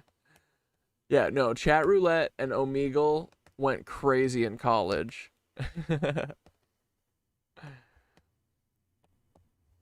I'm gonna sign up for Naked and Afraid. The feds are gonna have all my angles. Yeah, that's true. Yeah, I guess I'm just a prude for myself, I guess. I love this. I'm sure there's no ulterior motive behind this either. The first thing I can just, dude, imagining just like getting a security camera alert of like my big goofy ass walking around naked through my house. I don't need to see that. Honestly, I'd rather get killed by a burglar than ever see that one time. Confirm is that this is actually a flock camera. You take a look at it here, you can compare it to Google. It's the exact same camera, so it is a flock, so that's confirmed. The next thing that's important is the location. And if we go back in the video, there's a couple clues we can get of where this location is because you didn't post it. Right here, very quickly, you'll see a 2525 on the door. And then if we go back to the flock camera, right next to it, very quickly is a sign of the building, and it's right here, Eagle Range. So if you put that into Google, this is what comes up. And if you put the street address, it comes up as 2525 in Wisconsin, and it's an Eagle Sports Range. And if we go back to the image here, the outside of this building in Wisconsin looks just like the one in the video. If we go back just a little bit, I'll show you again. There it is. So yeah, same window, same everything. So this is the building. So Wisconsin, for whatever reason, is putting a lot of flock cameras right at the parking lot, monitoring who goes in and out of the gun range. I saw these videos by Wall Street Apes, and again, it's just 1984 on steroids. And with the flock cameras facing the gun range, it really seems like they're trying to monitor who can defend themselves and who cannot. But it's they're putting these fucking flocks outside of Home Depots and Lowe's too to catch people who are like day workers. Always a good reminder to remember too, it's not day just laborers. flock. We also have Axion out there that's really coming up. This video is by Deeg Thinks. To an AI surveillance camera, and it only takes under an hour to put up. It's called Light Post. Axon makes it with a company called Ubiqua. It clamps onto the streetlights that are already there, reads every license plate that drives past, clocks the make, model, and color, and live streams the video straight into the police real-time crime center. The same company that put body cams on cops now wants to put a camera on every light post. Axon's two biggest shareholders are BlackRock and Vanguard, the giant index funds that own a slice of almost everything, including the private prison companies. RoboCop was set in a city where one company ran the police, sold the hardware, and ran the streets. People watched it as satire, but Axon read it as a business plan.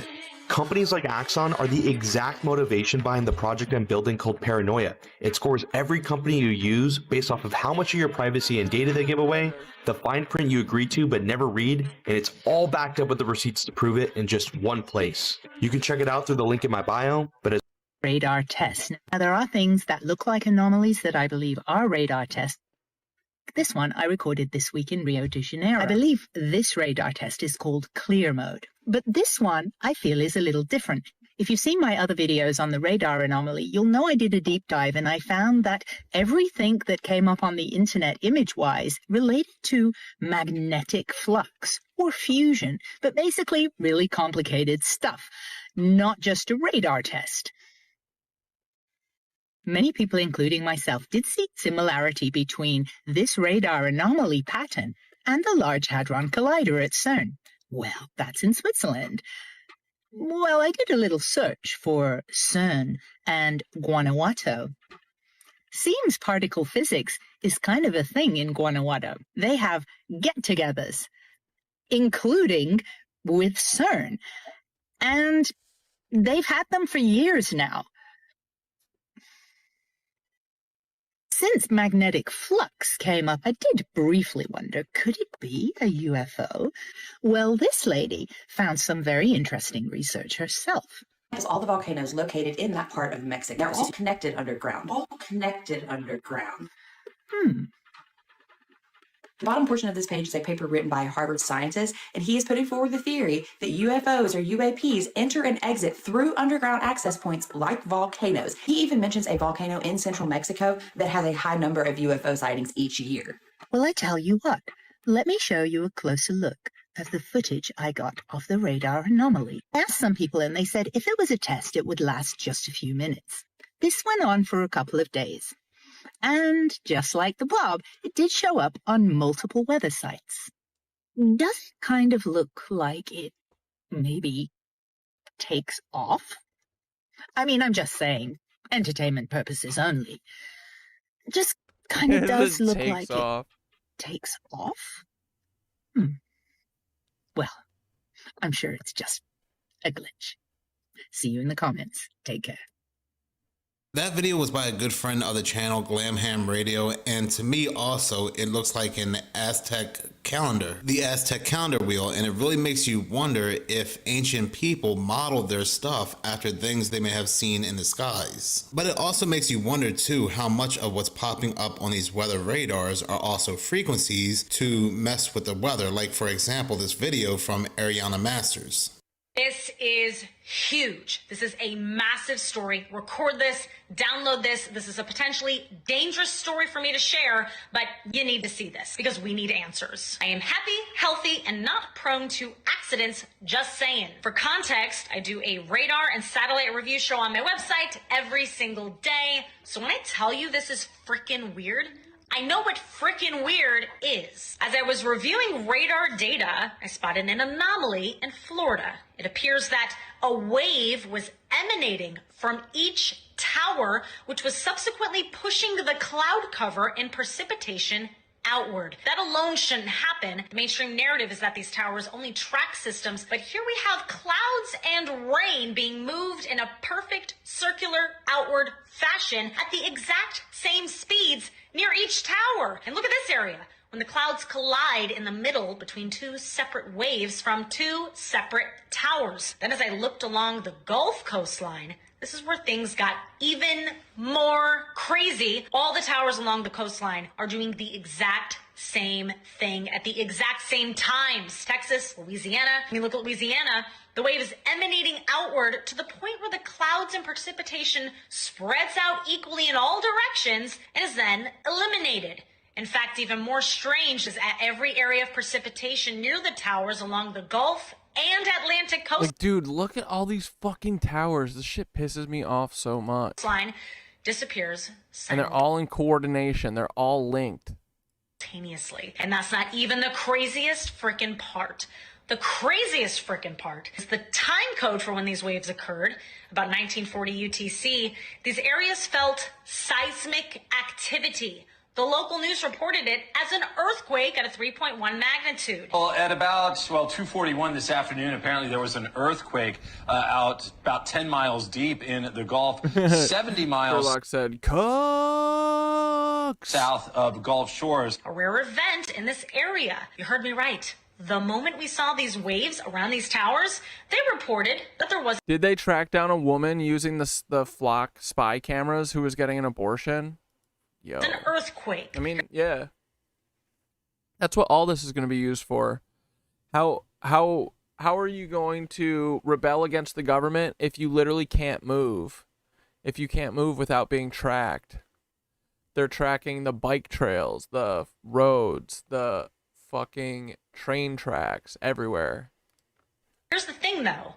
Earthquakes don't impact the atmosphere. It can't move clouds. It certainly wouldn't move clouds in perfect circular waves emitting outward from each and every tower along the entire Gulf coastline up to the Carolinas on the Atlantic coast. And I'm still trying to figure out, is this emanating from the towers themselves? Or is there something working with them in the ocean? So I looked a little further to see what I could find in the cloud cover in the Gulf around the time of the supposed earthquake. And I found this.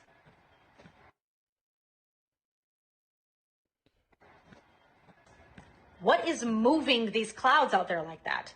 What are you guys doing?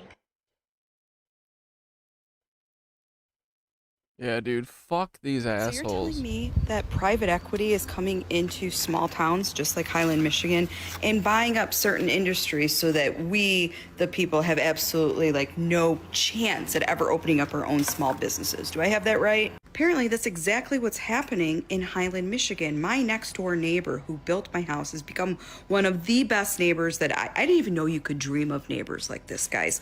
He owns a better exterior out of Highland, and if you go in downtown Highland, you can see like their little business right there, right?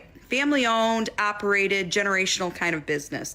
And he was telling me that like, yeah, they are having a heck of a time going up against these large corporations that are coming in that have bought up all of the small town roofing industries that are like right in our neighborhoods. So what other industries is this happening to? I know it happened in the dental industry. That's why when you go to the dentist office now, you're like, what are you trying to sell me? Yeah, and if you're looking for a new roof, hit me up in my DMs. I got the guy for you. And that's how it is. That's all by design. You will own nothing and you'll be happy. You won't even be able to own a small business because they're all owned and operated and collected by organizations like BlackRock and Vanguard at the end of the day. That video was by Kelly Raffle. Hell yeah, dude. Okay. Yeah, man. I'm really over the fucking chemtrails. I'm over the fake fucking weather. I'm over them making the unicloud. I hate it.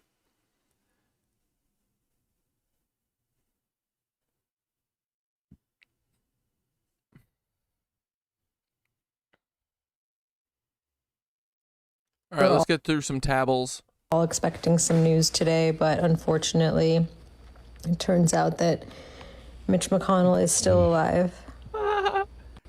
Sorry, that was Skeletor, very obviously. But I found the right picture. Mitch and his wife, still alive. That's kind of racist, though. This one's just accurate. My bad. I think that was a turtle. I found the right one. Mitch is 100% alive. Dude, this is the one. He's alive, guys. Hospital room. Sorry, my cat just told me that was Zach Morris and Kelly Kapowski. I found the real proof of life. Here it is. Dude, that's it. I don't know how all these fake ones keep getting mixed in. That was very obviously Kurt Cobain and Courtney Love. Anyway, I found the real one, if you're interested. He's still alive. You're probably thinking that this is E.T., but he's not even green. That's very obviously Mitch. And E.T. phoned home. Very clearly, Mitch is being called home. Sorry for the bad news, guys. It's August 5th. Eternity leave. Iran's cyber attack Minnesota's water infrastructure. Why would Iran...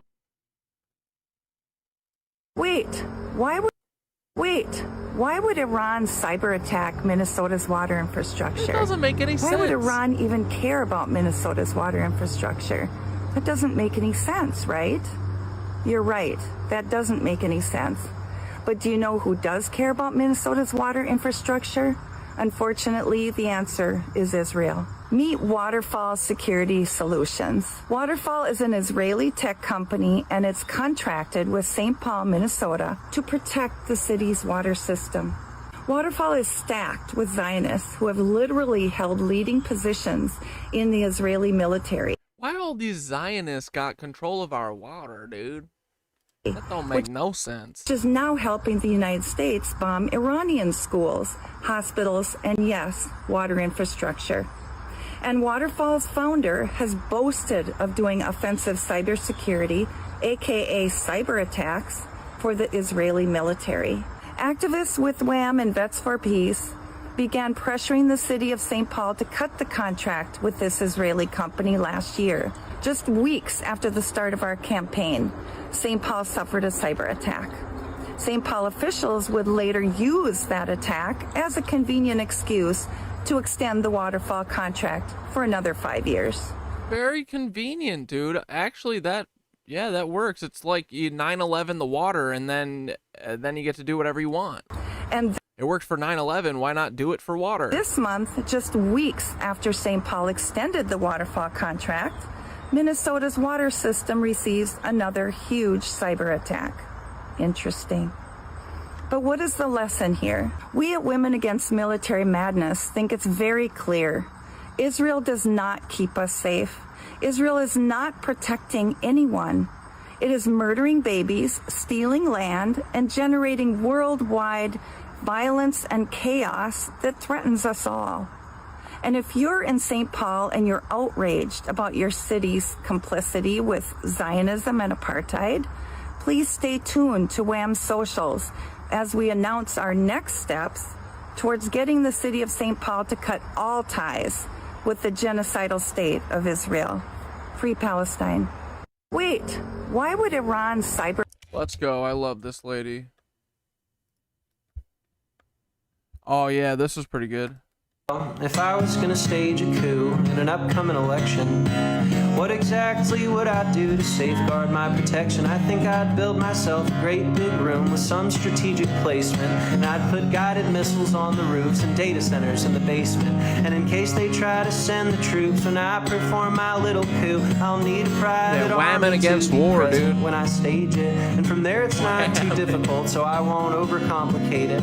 I'll just need a couple of years of good old-fashioned degradation, and I'll see how far my party goes along before they question. I'll see how many citizens can die with no arrests, and I'll stress test the balances and checks of the Constitution before I stage my little insiders only revolution. And if I was gonna stage a coup in 2028, I think I'd set up a crypto coin through my family's estate. I'd take billions in contributions from foreign heads of state. I'd take Atari jets and make 3,000 insider trades, and I would have my sons invest in AI tech for guided drones and bombs, and start a peace in the Middle East to let the drones start data farming. And if I was gonna stage a coup, I'd nationalize elections, and I'd tell the people I'm doing all of this for their own protection. And I wouldn't leave the White House once the final ballot's cast, and when the election has been certified, I'd sit my happy ass inside my brand new spanking ballroom built to withstand any strike, and I'd have my private army ready with me day and night. I'd call the Congress compromised, I'd say the court's been jeopardized, and once the country's paralyzed, I'd institute the Reich. Well, Bro, if I was... Is this dude coordinating with the government? Because it's like he knows what they're doing. I was gonna stage a coup to satisfy my ego. I guess I'd dress up as Jesus Christ and try to play the hero. I'd tell the world to be afraid of all their friends and neighbors, and just like Jesus taught us, I would punish those who waver. And if I was gonna stage a coup, I'd prop up J.D. Vance, and when his campaign starts to lose, that's when I'd have my chance. I'd say the system has been rigged, now it's time that we get rid of everything that I have been harmful to the truth. So say goodbye to the fake news outlets, adios to those who doubt it, sayonara green card scammers, au revoir to the foreign landers, chop the heads off Bernie Sanders, AOC and Biden's handlers, no more US as we know it, no more news or whistle blowing, goodbye years of rigged election, goodbye human rights protections, goodbye anyone who questions golden statues I've erected, billionaires will all be smitten, all the while I'll just be sitting back to reaping all the profit and quiet those who try to stop it. If I was gonna stage a coup to show the world how great I am, these are the things that I would do in my 2028 election plan. Woo! Well, if I was gonna... Oh, fuck yeah, Chainslayer. Chainslayer talking about a little history, a little New Deal. Bro, what if the New Deal was a little new horse shit too? Franklin Delano Roosevelt. Like, do not sit here and tell me that the same nigga that said he is the bestest friend the profit system ever had, some fucking savior of the working class. Like, if you claim to be leftist or socialist and you're falling for New Deal propaganda, you are slowed in a bitch. I'm sorry. The economy was crashing and working class people were actually organizing and uniting. Bro, I feel like that's the scariest thing to these fucks, right? Us organizing and working together. Why wouldn't you want your population to love and each other and work together? So weird, dude. It's like, it feels like it's like the opposite of what you would normally want. I don't know, man. FDR, aka fuck that revolution, didn't give a fuck about liberation. He did everything he could to save capitalism from a goddamn revolution. We wouldn't be worrying about baby eating pedophiles ruining our lives and eating our fucking babies if it wasn't for this fuck getting in the way. So let's talk about how this nigga deliberately divided black and white people to destroy class consciousness. I love to talk about Social Security. When this nigga set up Social Security, he explicitly excluded agricultural and domestic workers from the Social Security Act because they were 60% black. I didn't know that. That's interesting. They were like, everyone gets Social Security except for these kind of workers who just so happen to look like the people who were tending fields before. You liberals are so much smarter than conservatives, yet y'all are dick riding FDR. Have y'all ever read about the Agricultural Adjustment Act? The government literally paid white plantation owners to destroy crops. And instead of sharing that money with the white and black sharecroppers like they were supposed to, they just pocketed it. When black and white farmers formed a tenant union, what did FDR do? Oh, well, he just purged anybody and everybody in the agricultural department that could have helped the fucking sharecroppers. So FDR, these quote-unquote socialists' favorite president, literally gave money to landlords and said, fuck the people on the land. This is antithetical to socialism. Do not let me fail to mention FDR literally invented redlining. His administration literally locked black people from buying homes while handing out mortgages to any and every white man because FDR also fucking basically banned women from working during the Great Depression.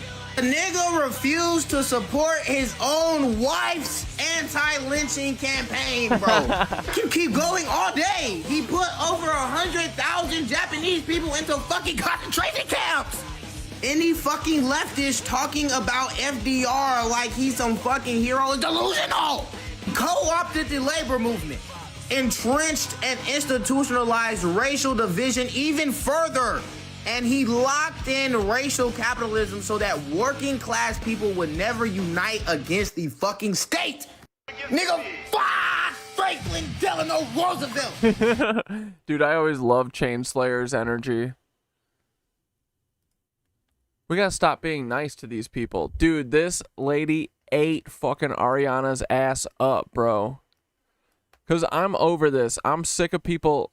Because people are like, oh, I don't think it's right that you're commenting on people's mental illness. Okay, dude, they shouldn't be in front of me. I'm sorry. If I'm subjected to watch fucking people suffer with a fucking eating disorder or literally cutting their balls off for sexual pleasure or whatever the fuck, like, dude, watching TV and social media is like fucking scrolling on rotten.com at this point. And people are like, we can't talk about this. Fuck you, dude. These people are put on my fucking algorithms against my will. So we could talk about fucking anything. But this lady ate Ariana up. Everyone's like, oh, you can't comment on Ariana. Oh, Perez Hilton's going through a mental crisis. Bro, I don't care.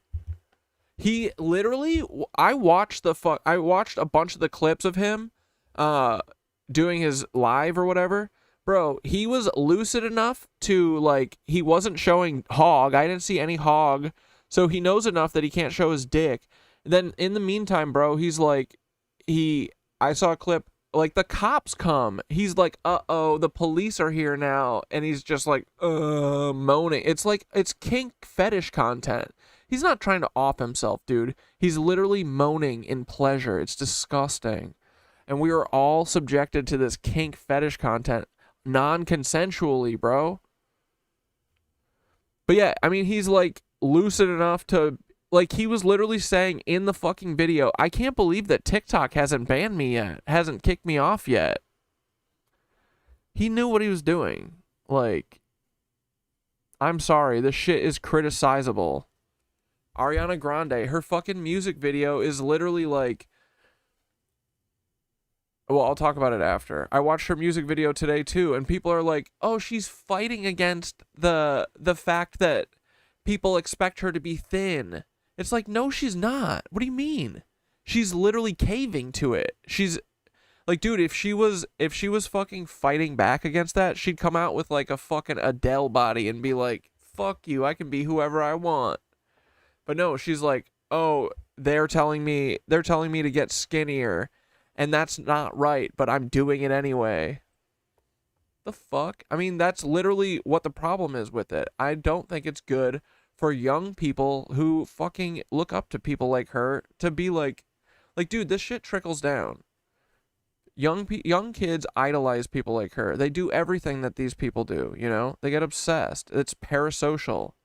That's how they make money, is these parasocial relationships. So to be like, I don't know my effect on the culture and people who watch me, like, you're an idiot, you know? And so if she can make the decision to fucking make all of us watch her bony rib cage, you know, and her fucking claviculars sticking out and her bony elbows and shoulders and shit, while she's like chin checking us and all this shit, if she can do that willingly and knowingly to, like, I don't know.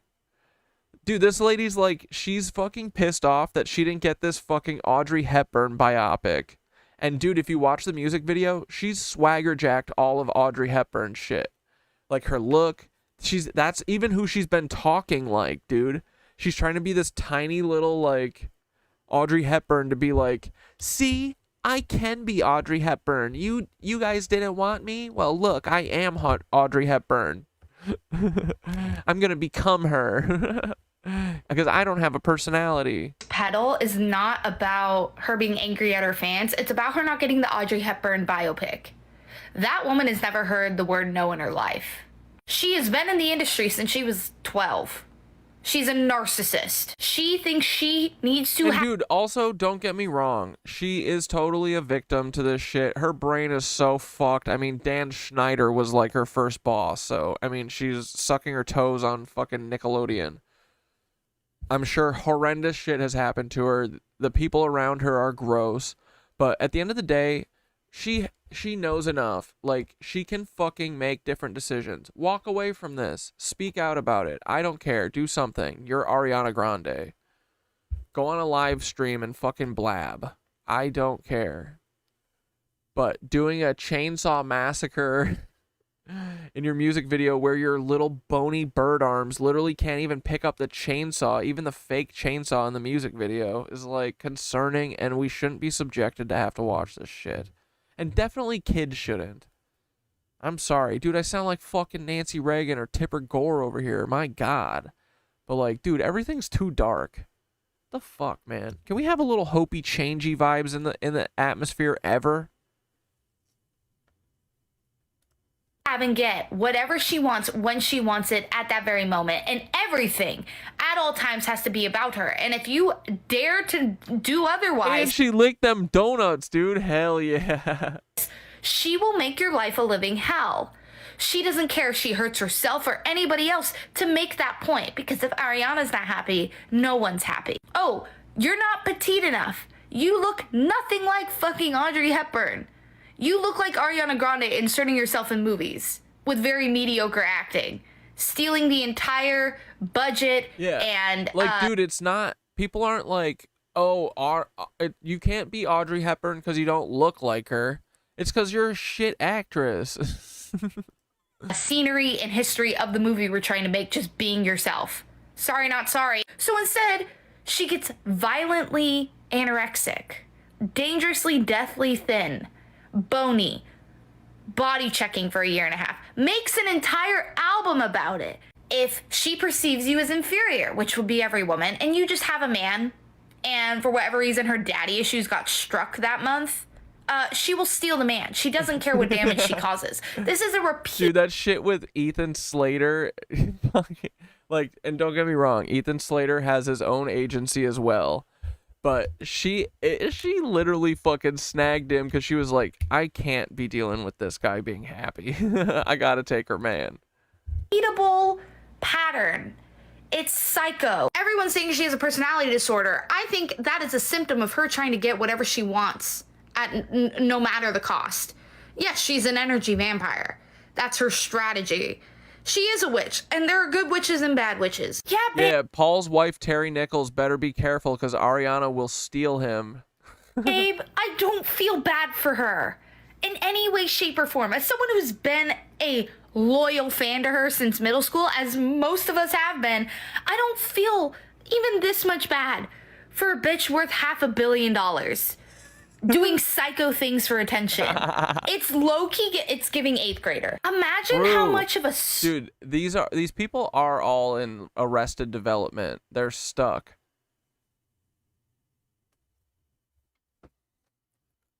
Yeah, they're stuck from the first meeting with fucking Dan Schneider, I'm sure.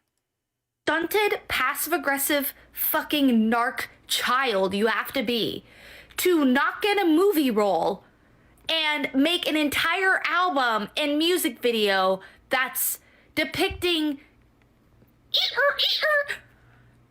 That bitch just killed her career in acting.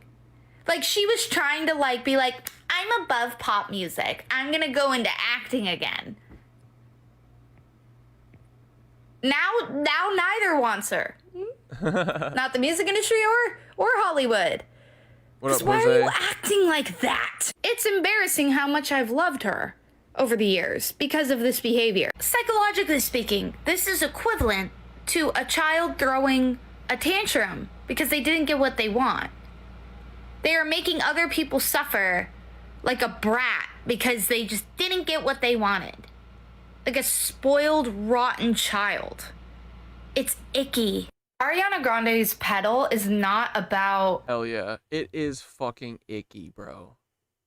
She ain't wrong. Alright, found another video from Disobedient Dipshit.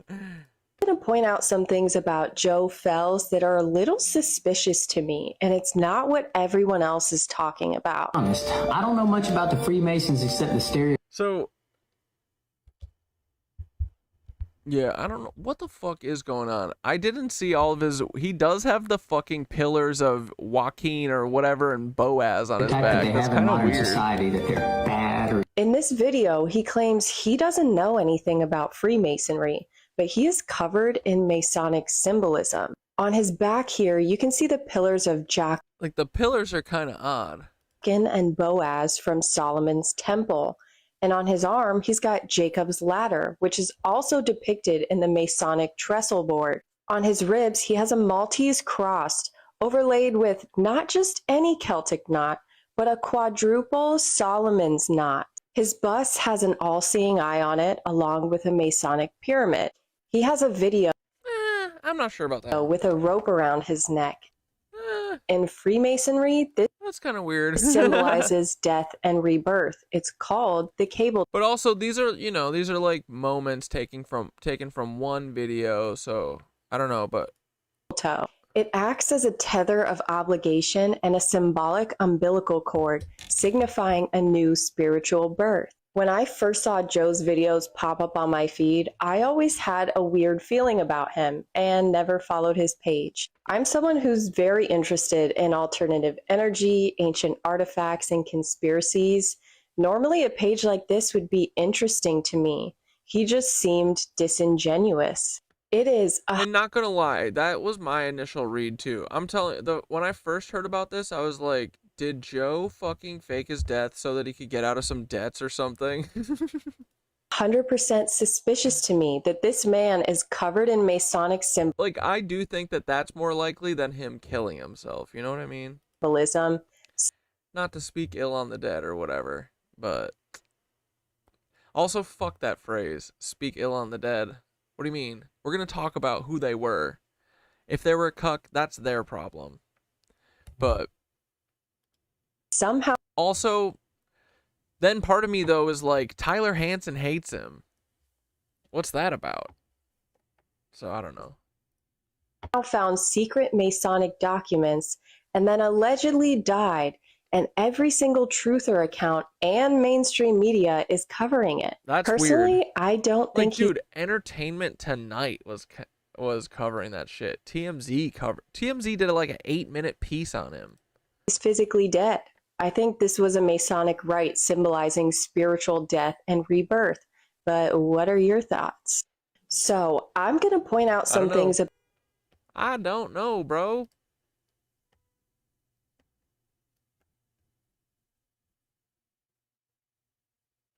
I said to Lil Wretched, I said, yo, my first intuition was that he faked his death to get out of his debts. Lil Wretched said, yo, I could see this. It's a solid plan to escape debt. Has me thinking now.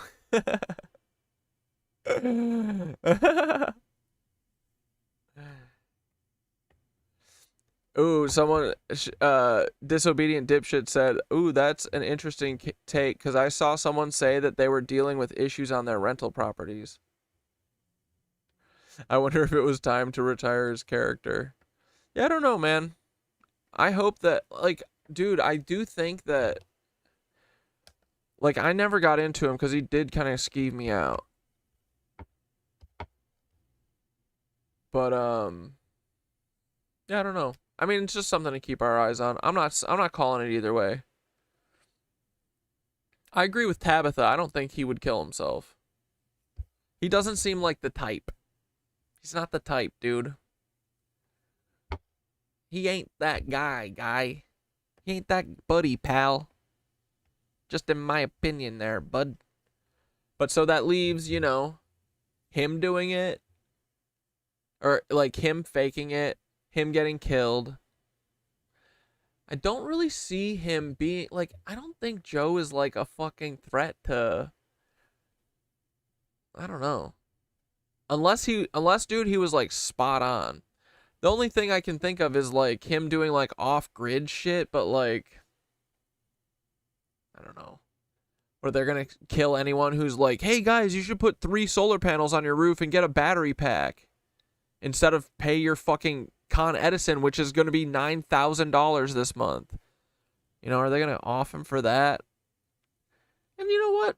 He could also have actually done it. I don't know. But the whole 5150ing him twice, he's back home, that's kind of weird. I don't know. Seems like they had money issues. This kind of stuff, every like murder is usually money related. Everything is money related because it's poison. So would someone who hates the government fucking fake their own death? For sure.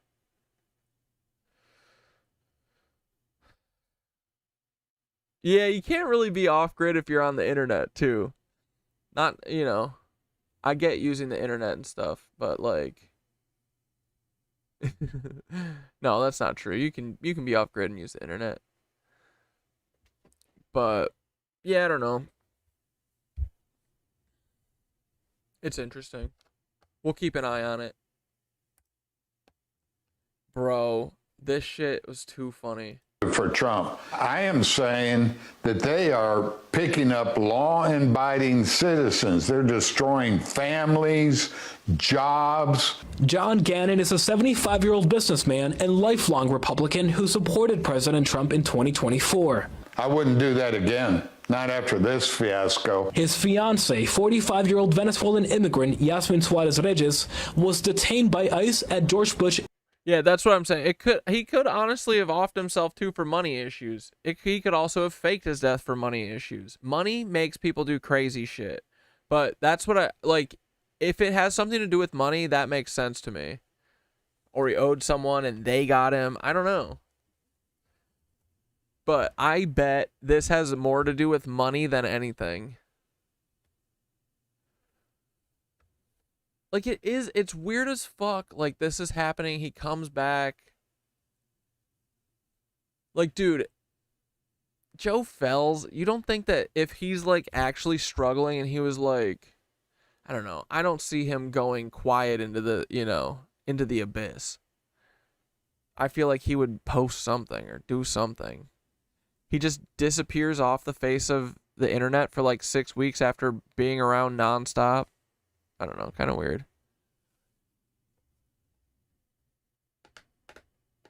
And then he dies after his like 6-week disappearance from the internet where his girlfriend was posting for him on his behalf.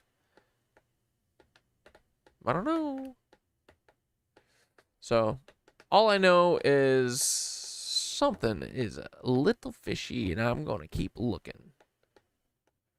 Joe Fells, friend of the agency. Meth is not expensive. What? It is when you do a lot of it. Intercontinental Airport in Houston in late July. 8 ICE agents swarmed Jasmine and detained her, didn't tell us why, and rustled her off into a car. This is so rude. When you saw that unfold, what went through your mind? Well, I was just in total disbelief. According to her immigration lawyer, Suarez-Reyes came to the U.S. legally in 2023. Maybe he was smuggling. Dude, I could see that kind of shit too, for sure.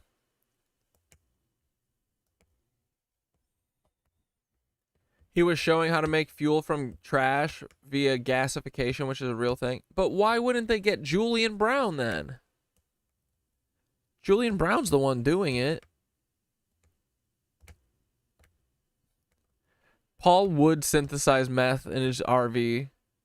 Paul, you're not smart enough to do that. I know that for a fact. And later applied for asylum, a case that is still ongoing. Isn't this amazing, dude? This, like, billionaire fucking Trump voter, he's like, yo, they took my wife.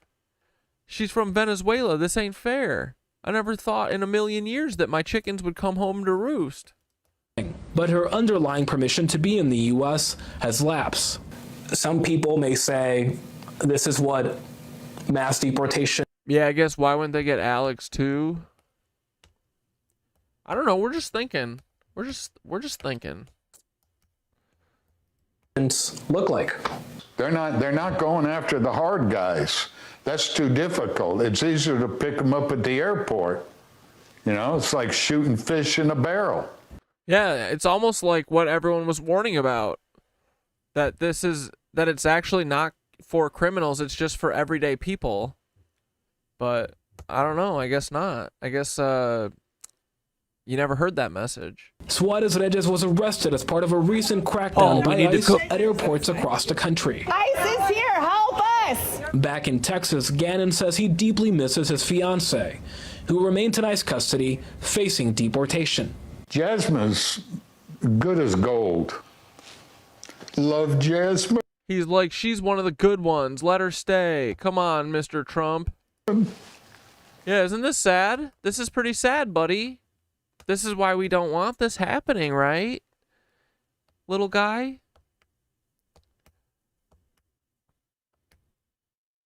Aw. Poor little guy. Actions having consequences. That's it. We contacted the Department of Homeland Security about this case, but have yet to hear back.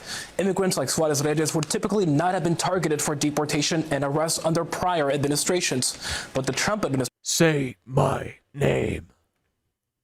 Timothy McVeigh. ...administration has taken the position that anyone whose immigration status has lapsed is fair game for enforcement.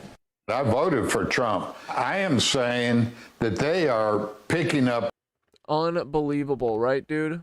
Oh, here we go, another good song. Teal Park, J.D. Vance, a vice president slot. Peter Thiel's ex-boyfriend fell from a high-rise right after they fought. Peter Thiel's giving lectures. Dude, it's already almost like dark at 8:20. We're on the decline, bro. The fucking party's almost over. Dude, hold on, wait.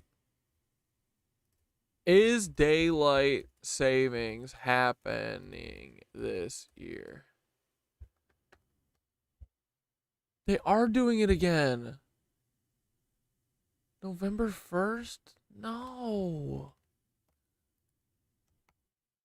I thought didn't they vote? Wait. Trump backs House passed bill to... Oh, it's not even fully passed? Yeah, come on, Trump. We need this win. Trump urges Senate to pass bill making daylight savings time permanent.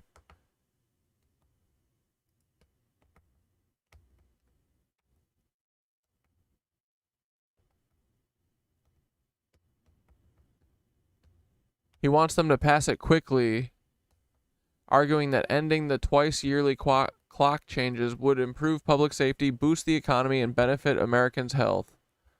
Hell yeah. Dude, I'll fucking suck Trump off if he gets rid of daylight savings time.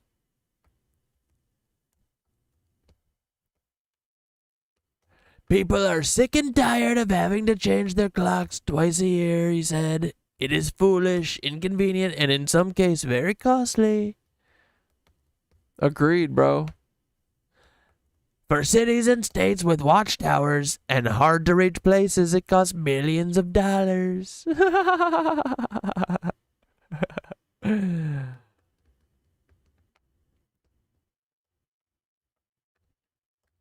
On the Antichrist, where he talks about himself in third person inverted so he can sleep better at night.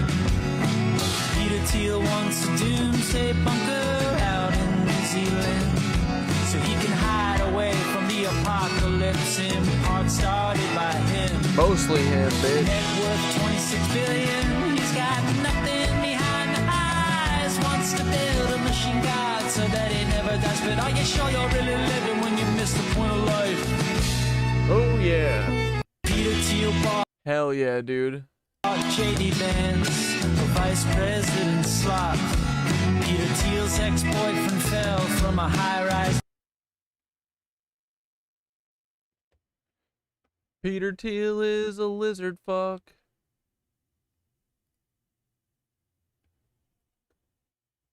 Where's the song? No song? Google it. Interviewer asked Peter Thiel if the human race should survive. He hesitated, said, I don't know, then fumbled his words 10 more times. Peter Thiel's company, Palantir, are pioneers in AI. the government hired them to surveil you and I saw a video of Peter Thiel walking down the street, the veins bulging out of his neck like some cracked out flesh machine. Net worth 26 billion, he's got nothing behind the eyes, wants to build a machine god so that he never dies. But are you sure you're really living when you miss the point of life? Bitch. Peter Thiel bought J.D. Vance, a vice president slot. Peter Thiel's ex-boyfriend fell from a high-rise right after they fought. Peter Thiel's giving lectures on the Antichrist, where he talks about himself in third person inverted so he can sleep better at night. Peter Thiel wants a doomsday bunker out in New Zealand so he can hide away from the apocalypse in part started by him. Net worth 26 billion, he's got nothing behind the eyes, wants to build a machine god so that he never dies. But are you sure you're really living when you miss the point of life? Yo. Peter Thiel, you're gonna die one of these days, and it's gonna all be for nothing. Inspired by Channel 5 Raw Gas No Breaks, and you want to make your first interview, man on street style interviews, don't make it about minorities invading quote unquote different parts of the world. I know it's an easy way to get clicks for yourself, but negativity has a very short lifespan, so keep it player and make people's lives better. Shoot, I think people are doing that. It's so sad. That's the easiest cop. That's what I hate so much about all my bastard children online, is that they they take what I was doing, which is like giving a voice to people on the street who don't have like a platform, and they're like doing the agenda of like the current US government and going to like different minority neighborhoods and like antagonizing Indians with questions about shitting on the street, or like asking Jews like how much money do you get from the government, or like asking black people like why do you do so much crime, and they package it as investigative, and they use AI keyframes of like, you know, like whatever the stereotype is, and these videos do like 10 million views, way more than anything positive, and all the comments are just like our country's being attacked from within. And so what that looks like in real life is a kid getting bullied at school because he's black or brown or anything, you know, like what that looks like. All the kids at school, they're like in 6th grade, they don't know any better. They're like, oh, I saw this video that gets millions of views, I want to be cool like this video of making fun of this. It's creating so the sad. conditions for children to be bullied based upon race. And you know, I was a kid at one point, and I know how fucked up kids are, and so I just see this content, it makes me genuinely sad. So yeah, if you take inspiration from me, give a platform to people who don't have one. If you're inspired by Channel 5 Raw Gas No Breaks, and you want to make your first interview, man on street style interviews, don't make it. Keith, bro, you definitely meant cuck. Lose the tranny shit, bro. Come on. About minorities invading quote unquote different parts of the world. I know it's an easy way to get clicks for yourself, but negativity has a very short lifespan, so keep it player and make people's lives better. Shoot, I think people are. Dude, Ben wearing the Eamon jacket, so fucking good. Are doing that. It's so sad. That's the easiest cop. That's what I hate so much about all my bastard children online, is that they they take what I was doing, which is like giving a voice to people on the street who don't have like a platform, and they're like doing the agenda of like the current US government and going to like different minority neighborhoods and like. Yeah, why are you censoring cuck? Antagonist. Cuck is the greatest thing to ever say. You can always say cuck. Dude, you ever seen a cat that loves his peener being jorked harder than this guy? I can feel how solid this boy's face is. Look at him. I thought there was sound. Look at him, dude. He loves it. Look at those whiskeys. Dude, I need some of those for my collection. You guys, I have a fucking jar of my cat's whiskers that I've been collecting for years, right? I have so many whiskers. One of these days when I'm gonna need them for, I don't know, some spells or something, I'm gonna be swimming in them, bro. Everyone's gonna be coming to me looking to barter and trade for cat's whiskers to poison Trump or whatever, you know? His aura. This boy loves getting jorked, man. Are those the longest whiskeys in the game? They might be, dude. But he's got nothing behind the eyes. Peter Thiel is an alien.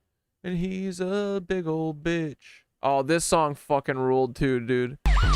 Stop putting sirens and songs, you are kidding me. Panicked and hard on the side of the highway. I was just vibing, just doing some driving, and now I am sliding to horny anxiety. I'm not doing nothing wrong, but the fear of them turns me on.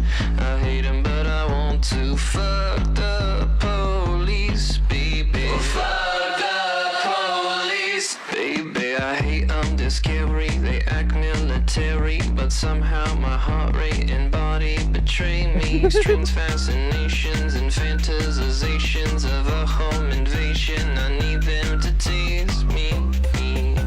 I'm not doing nothing wrong. I need them to tase me. The fear of them turns me on. I hate them, but I want to fuck the police, baby. Fuck the police, baby.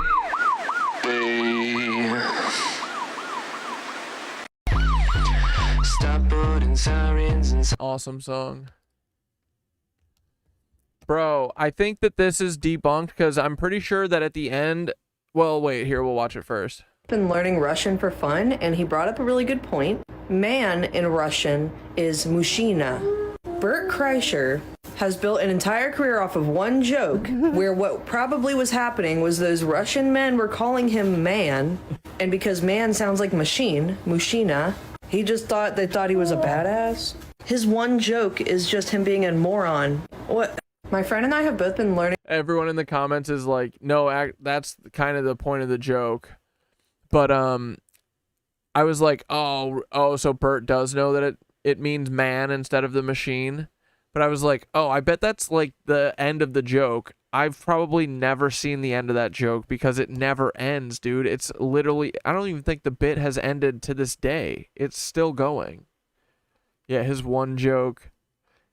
But yeah, apparently machina is man in Russian. Is Tomel here? Is it too late? Tomel, can you confirm? Machina, man. Jasenia, you collect whiskers too? Fuck yeah, dude. I'll go get my jar. Hold on, I'll show you. Dude, do you guys know Zoe Bread? She's been waging a war against this data center that's literally in people's neighborhoods. She's so awesome and chaotic. I need her to move to America and become mayor of America. Rogue now. People cannot live with this for the next 15 years.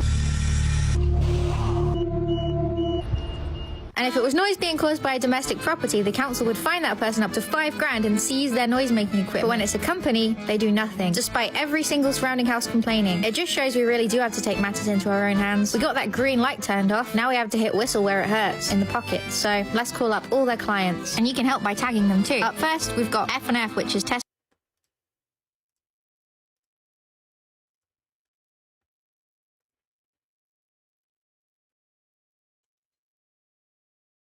I got hundreds of whiskeys, bro, and a feather. Nice. It's not really that impressive, actually, because they're so tiny. Gotta keep collecting. I've got one collector's item black whisker. I've got... And then... Winkies are all like half black at the bottom and then white at the tips. Guy's clothing branch. We'd love to hear about your experience with our colleague. This turned out to be the best way to get through to someone. Morning, F&F. How can I help? I need to make a complaint about your fulfillment center, please. Is it regarding an order that you've received? No, it's about your entire operation. Alright, is this like the warehouse then? Oh shit. Okay, so machina is actually spelled machina in Russian. It literally translates to car or machine, used as slang. It can mean a person who is a hard worker or acts unstoppable. Oh, so maybe it is just Bert. Maybe Bert is just cool. All the Russian guys knew before all of us. They're like, he's a cool man. Very strong man, very cool man. Yeah, it's causing really excessive noise to all the residents. I'm sorry about that. Thank you. The warehouse and the Whistle one then. Yes, it's Whistle, yeah. I think it's just a distribution centre that Tesco use. The only way to sort of get this noise reduction is for companies to just stop using that centre, I guess, because it's in a residential area. I can get it logged today then. Great, but I don't know if you could put in the notes, but it is part of like quite a big campaign online. It's not going to be great publicity maybe, so just not using it would be a really good outcome. Yeah. Good start, Tesco. I hope we'll see a statement from you in the coming days saying you'll no longer be using the Astley Distribution Centre. Next, we have Specsavers who... Dude, Zoe Bread has been wreaking havoc on this fucking data center. It's so funny. She's antagonizing the town. She got cease and desist from lawyers because she's kicking their ass too much and having too much fun. Unless I'm blind, we're completely impossible to get hold of. But it says to contact them on social media, so let's get tagging. Nationwide next, let's see if they really are on our side. Please say the reason for your call today. A complaint about your fulfillment centre. So it's about your account? No. Let me know what your query is about. Make a complaint. Please ensure you have your customer I don't bank with account you. number or the long number across the... So it's about your account? No. Sorry, I didn't catch that. In a few words, let me know what your query is about. You. Okay, please ensure you have your customer... I'm not a customer. I am not a number. I am a free man. Sorry. I'm a free man. We're having trouble finding your account. Yeah, I don't have one, that's why. Let's get someone to help you. Thank you. Calls are recorded to help improve our service. Good. Morning, you're through to Nationwide. Hi, yeah, sorry, that was quick. They didn't even ring. Can I get your title? Sir? Your title? Yeah, can you put sir? Yeah, I can do. But this person was incredibly helpful, and after 25 Sir Zoe Bread. minutes on the phone, she'd written out an amazing complaint. Residents experience continuous noise disturbance associated with the distribution centre operations. I look forward to seeing Nationwide's statement on the matter. Next, we have Muddy Puddles, Yoto, and Micro. All three told me to email, which I did. Yoto is especially interesting since they promote how their products help kids at bedtime. I'm sure they don't want to be associated with keeping kids up at night. Micro have said they don't use the Astley site. And finally, Sky. I had to give up on their phone lines, so ended up sending a complaint in the old-fashioned way. I even included a photo to show them just how bad it is. I look forward to all these companies refusing to operate from the Astley How crazy is this? site in the not-so-distant future. Let's make sure to tag them so they realize that the power is in their hands. I'm going rogue now. People cannot live with this for the next 15 years. Yeah, they signed a 15-year lease. Oof. Dude. I think a Palestinian kid made this. Years wasted. Honestly, I don't know how I'm already became 19. The last time I remember I was 16. I think it's the genocide.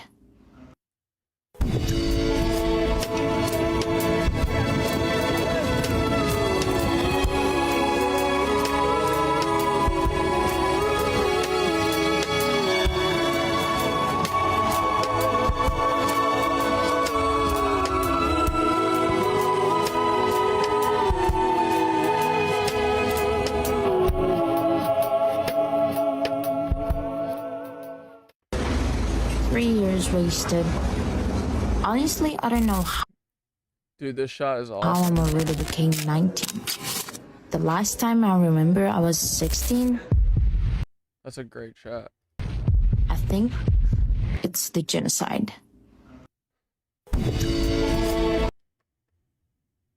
Oh yeah, here wait, another great quote from this interview. How do I feel? I feel totally betrayed. I mean, you never think, or I never thought a guy like me would ever be involved in anything like this. 8 officers, ICE agents, swarmed Jasmine, detained her, didn't tell us why, and rustled her off into a car. No explanation was given. I was just in total disbelief. Nothing like this has ever happened to me. You know, I have several businesses, I'm law-abiding, and I pay a lot of tax. What would you say to somebody watching at home who may think, well, John, he's criticizing the president or the administration on this issue of immigration because of political reasons? Oh, I'm definitely not. I voted for Trump. They are picking up law-abiding citizens. They're destroying families, jobs. You underscored, John, that... Oh, so Mushina does just mean man or male. All right. Can someone confirm, does anyone know the end of the joke? Does Burnt Crunchler ever say at the end, and then I found out that it just means man? Probably boy, honestly. You voted for the president in the most recent election, I assume. Yeah. Yeah, Zane, he's like, she's hot. I paid for her fair and square. This just ain't right. This ain't right at all. I am a law-abiding citizen. Yeah, I wouldn't do that again. Not after this fiasco. This is like the Gestapo. I would never. Oh my goodness. Never have thought the United States would act this way. Go after the criminals. They were literally saying this out loud, dude. You're a bozo bitch. Criminals. We're all for that. But leave the mom and pops and the kids alone. Love, Jasmine. That's it. Yeah. It's too bad. Your actions do have consequences, bro. And you know what? It ain't right. You're right. It ain't right, you fucking lizard loser. Trump. I am saying that they are picking up law-abiding citizens. They're destroying families, jobs. John Gannon is a 75-year-old businessman and lifelong Republican who supported President Trump in 2024. I wouldn't do that again. Not after this fiasco. His fiance, 44.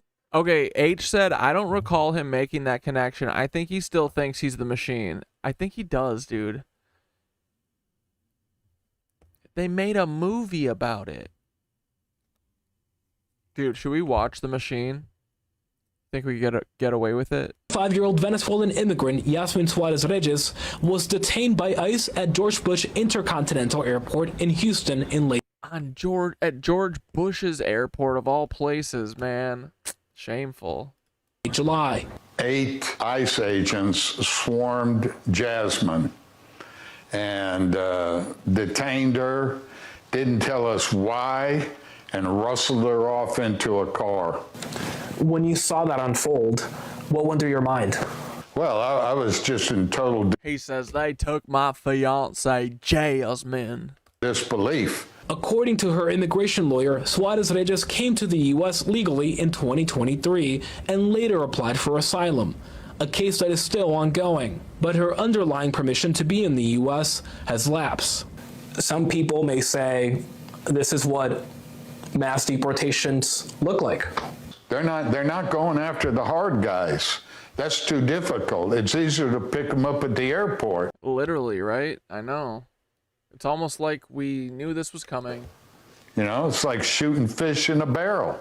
Suarez Reyes was arrested as part of a recent crackdown by ICE at airports. Yeah, no, the punchline was that he got drunk and rode the train. Yeah, I don't think he did put it together. Across the country. ICE is here, help us! Back in Texas, Gannon says he deeply misses his fiancée, who remains in ICE custody, facing deportation.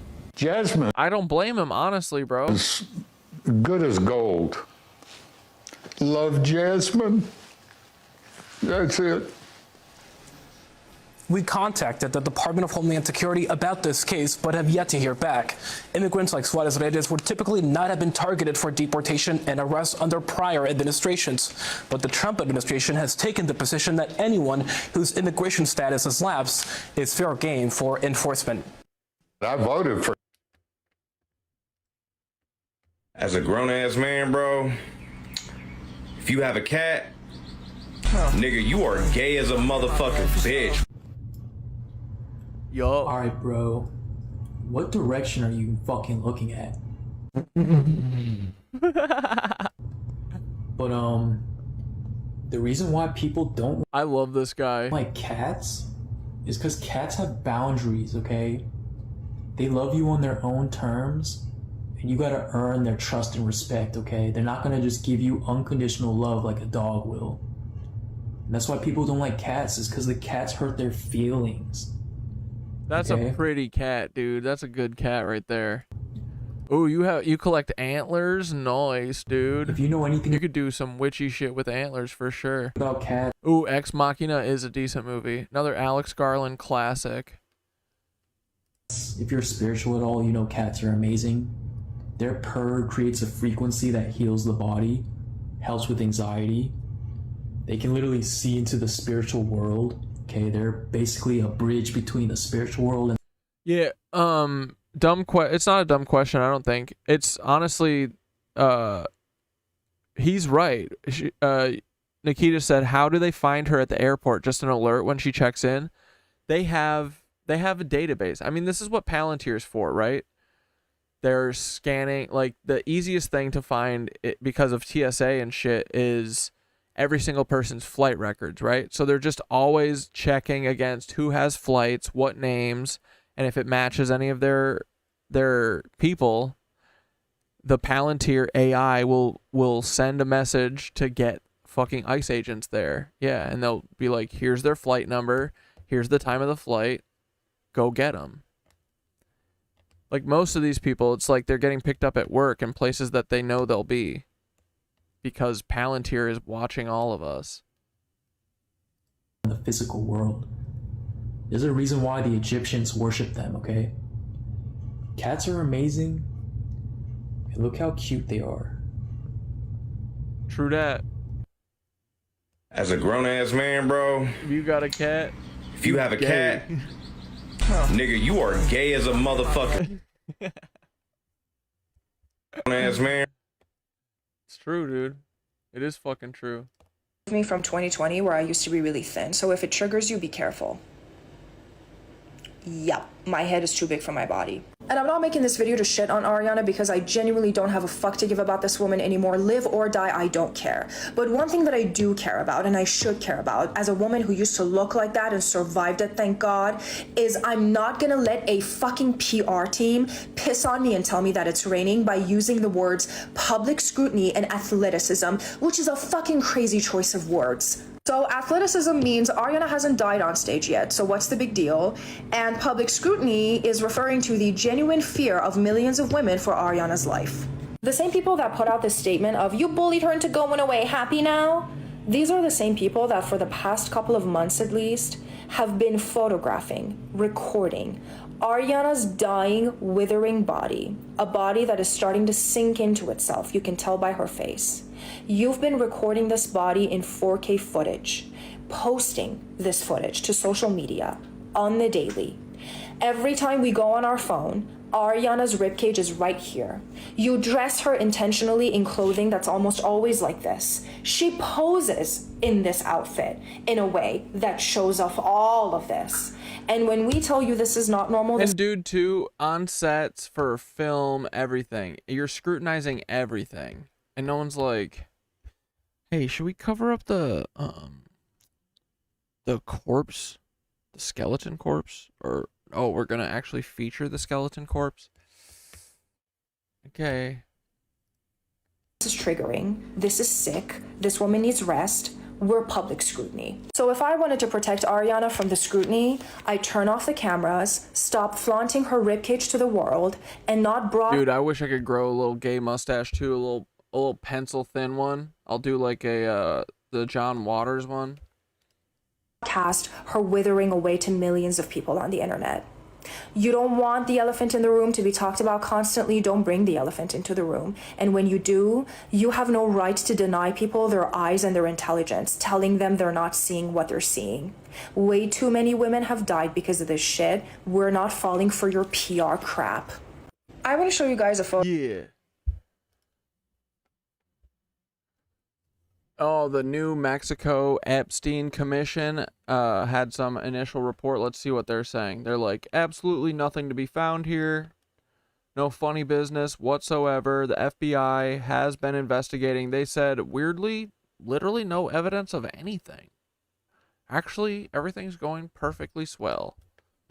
The federal government refusing to cooperate, all as our state tries to figure out who should be held accountable for the crimes committed at Jeffrey Epstein's Zorro Ranch in Santa Fe County.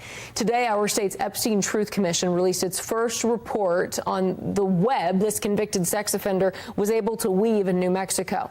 From top officials to nonprofits to spas, Epstein's influence is hard to grasp. Blake Trolley joins us from Santa Fe now. And Blake, you sat in on the commission's meeting today. What all did you learn there? Well, we saw a very frustrated committee as it pertains to that federal cooperation. The commission has sent out 20 subpoenas, 10 of which were fully cooperated with, 4 more subpoenas going out. But again, today we heard from a very frustrated commission chair over the lack of cooperation between the federal government and the state on some of those files that they were seeking. Just use eyeliner. When you turn 16, it'll grow in. Bro, I wish. I should actually, I can't make it through, like, it literally takes like a week for me to get any like visible like facial hair, and then it's patchy as fuck and weird, and then it gets so itchy that I can't stand it, so I end up shaving it. But I've never tried to let it go though. I think it would be horrifying. I should try sometime though. It's also blonde as fuck, which is hilarious. New Mexico Survivors Truth Commission released a more than 100-page report made largely with information from the previously released Epstein files. Chair Andrea Romeo says the commission is still investigating. Lawmakers. Did you see that lady's eyes?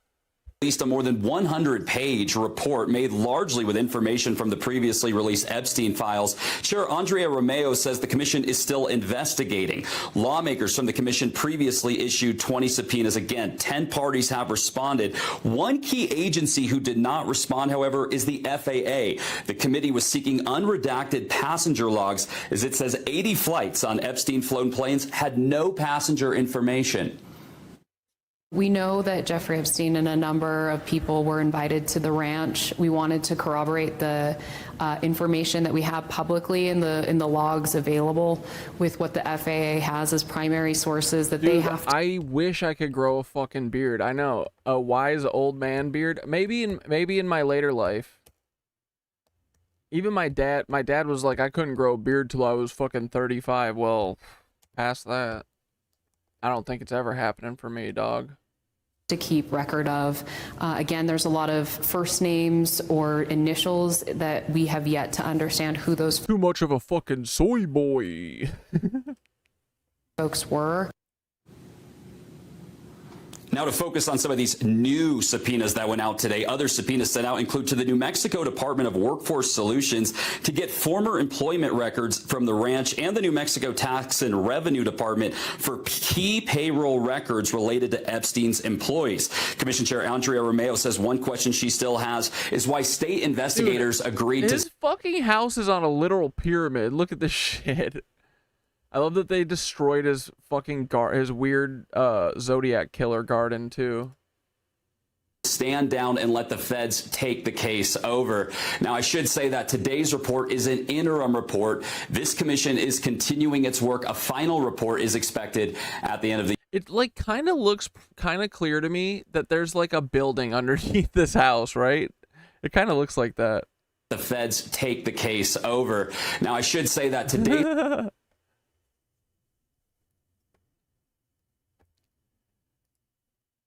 report is an interim report. This commission is continuing. We need gender affirming care. Wait, Zane, can you not grow a beard either? Or are you just saying for me? But he will have the same laugh with that beard. Me? Yeah, absolutely. Continuing its work, a final report is expected at the end of the year. Reporting at the State House, Blake Trolley, KOB4. Yeah, a lot of questions. Who knows? By then, though, I might decide that I want to change my accent to like a South African accent or something, you know? Maybe I'll go run for mayor of Swakopmund. I'll take over that Hitler town and fucking turn their world upside down. Need to be answered in all this, of course. Blake, thank you. Fuck you, Blake.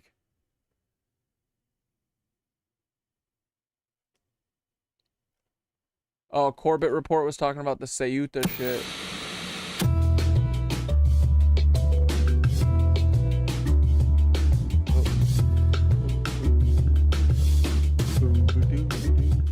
Boys, it's already almost 9/11. Holy fuck. 20 minutes.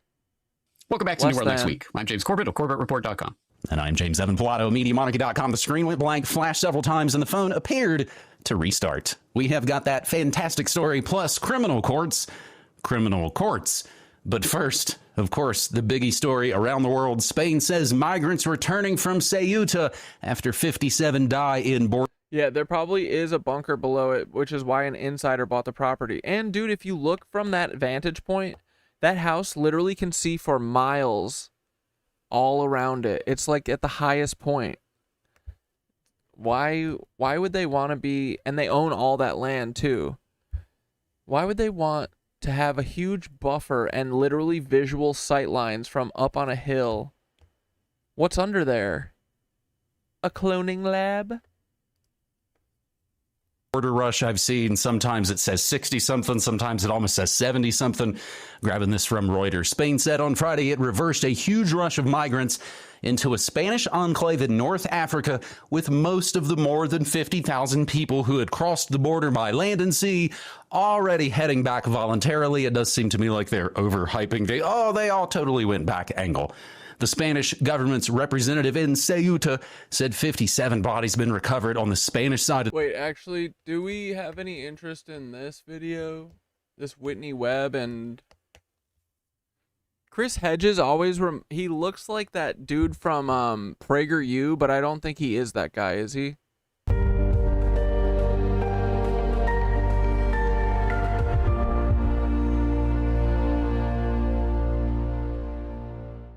The proliferation of data centers built to process immense amounts of data sets and train AI models has spawned widespread grassroots backlash by a diverse coalition of Americans across the country. The people behind these industrial behemoths and the legislative infrastructure that has laid the path to their development, however, are scarcely understood. Hote Tater, in early 2020, pre-COVID, randomly met a woman who said she knew Jeffrey Epstein, and there was a baby farm under the Northeast compound, the NE compound, New Mexico compound. In a recent article for Unlimited Hangout, Whitney Webb investigates the Silicon Heartland, or the part of the Columbus metropolitan area that is being rapidly developed into a major hub for tech. Ooh, you're having sliders? Fuck, yeah, I gotta think, what am I doing for dinner? What are we eating, boys? Technological development. Look! Peter Gay. This book was written by Peter Thiel under his pseudonym, Peter Gay. Development, hosting big tech campuses, semiconductor production facilities, and massive data centers. Webb reveals that at the center of this technological development drive is Jeffrey Epstein's most prominent benefactor, Les Wexner, the billionaire founder of Bath and Body Works with ties to organized crime, who co-founded the Mega Group, a cohort of Jewish entrepreneurs who once met twice a year to discuss where to target their philanthropic investments. Birthright Israel was one of the most prominent initiatives spun out of the group. Through a dizzying array of public-private partnerships and alleged shell companies, Wexner has gained control of key real estate that is now being utilized by military contracting big tech companies, enriching himself and the corporations he's lured to the Silicon Heartland along the way. But it is how Wexner has accumulated this leverage that illuminates the dark inner workings of our political system. These public-private partnerships, Webb reveals, despite the banality of their name, function as a way for oligarchs to funnel taxpayer money into privately developed business projects. These agreements also enmesh the money, objectives, and players of the private sector so deeply into the legislative process that they empower the private end of these partnerships to take de facto control of their government collaborators. In doing so, these oligarchs facilitate a quasi-legal corporatization of government. Inevitably, as data centers increasingly become a key component of the nation's surveillance infrastructure, other centers of power enter the mix as well, with national security actors, defense executives, Israeli business interests, Vivek Ramaswamy, Peter Thiel allies, and Vice President J.D. Vance lingering on the peripheries of the public-private framework, advancing this data center deluge. Joining me to discuss the legal infrastructure and networks behind some of our modern surveillance state is investigative journalist and author of One Nation Under Blackmail, Whitney Webb. So let's begin with Wexner, who he is, and perhaps he has close ties to Epstein. You can speak about that as well. Sure. Thanks so much for having me back on, Chris. So, yes, Leslie Wexner, probably best known for one of two things, either being the richest man in the state of Ohio or being the most well-known benefactor of Jeffrey Epstein, at least on paper. So Leslie Wexner created a large, what is now a large conglomerate of companies, now under the parent company L Brands. But some of the best known companies that he has been behind are longtime staples of American malls, Bath and Body Works being one, Abercrombie and Fitch, The Limited, Limited 2, et cetera, et cetera. Some of my reporting on him in conjunction with Epstein has focused on things like his organized crime connections, which were alleged by Columbus local police as they were investigating the death of one of his lawyers, or one of the lawyers rather, of The Limited, named Arthur Shapiro in the 1980s, who was deemed to have been murdered in what was referred to as a mob-style hit, back in, I believe, 1985 or so, and Wexner and his close associate, John Kessler, were named as suspects, and their ties to organized crime were detailed in a report that was heavily censored by the Columbus police chief at the time, and ended up being revealed inadvertently through a Freedom of Information Act request filed by local journalist Bob Fitrakis in the late 90s. And so, you know, we have a record of that in the various organized crime connections that were alleged to, you know, a record of that now. Notably, Kessler is the person that created with Leslie Wexner something called the New Albany Company, which is this private company that has essentially taken control of this, what was once a very small suburb outside of Columbus, Ohio, called New Albany. And through a series of efforts to drastically alter not just local law, but also state law, the New Albany Company was able to become the de facto local government of the town of New Albany by entering into a public-private partnership with the local government of New Albany. But in some of these... what the fuck even does a public-private partnership mean? With a company joining a town? What? Law changes that I lobbied for, including at the state level, allowed the New Albany Company, created by Wexner and Kessler, to do unprecedented things for a private company, like tax local residents and issue bonds, and all sorts of things that are normally meant to be the business of local governments. And they've, you know, Kessler for used to play punk music in Detroit back in the day, dude. That's fucking sick. You play with Iggy? That's sweet. For example, has said that basically the New Albany local government in John says I got noticing fatigue. Me too, dude. Yo, am I late, bro? Dude, I literally started stream 2 minutes ago. It's 9:11 in 9 minutes, though. Their partnership is extremely pro. Billy, you think there's a high chance she's not a lizard? That's good to know. This sweater is fucking baller. Development, and adheres to a master plan that was developed by the New Albany Company. So this is one of Wexner's other endeavors aside from, of course, his association with Jeffrey Epstein and longtime partnership there, and his corporate behemoth L Brands that he. Oh, cool! You've been bar hopping with him. That's fun.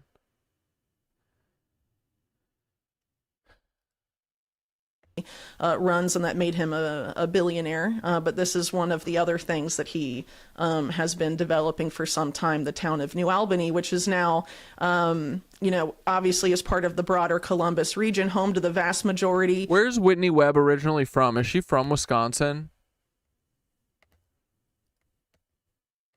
Of Ohio's data centers. So Ohio is currently, I believe, 4th in the United States for having the most data centers.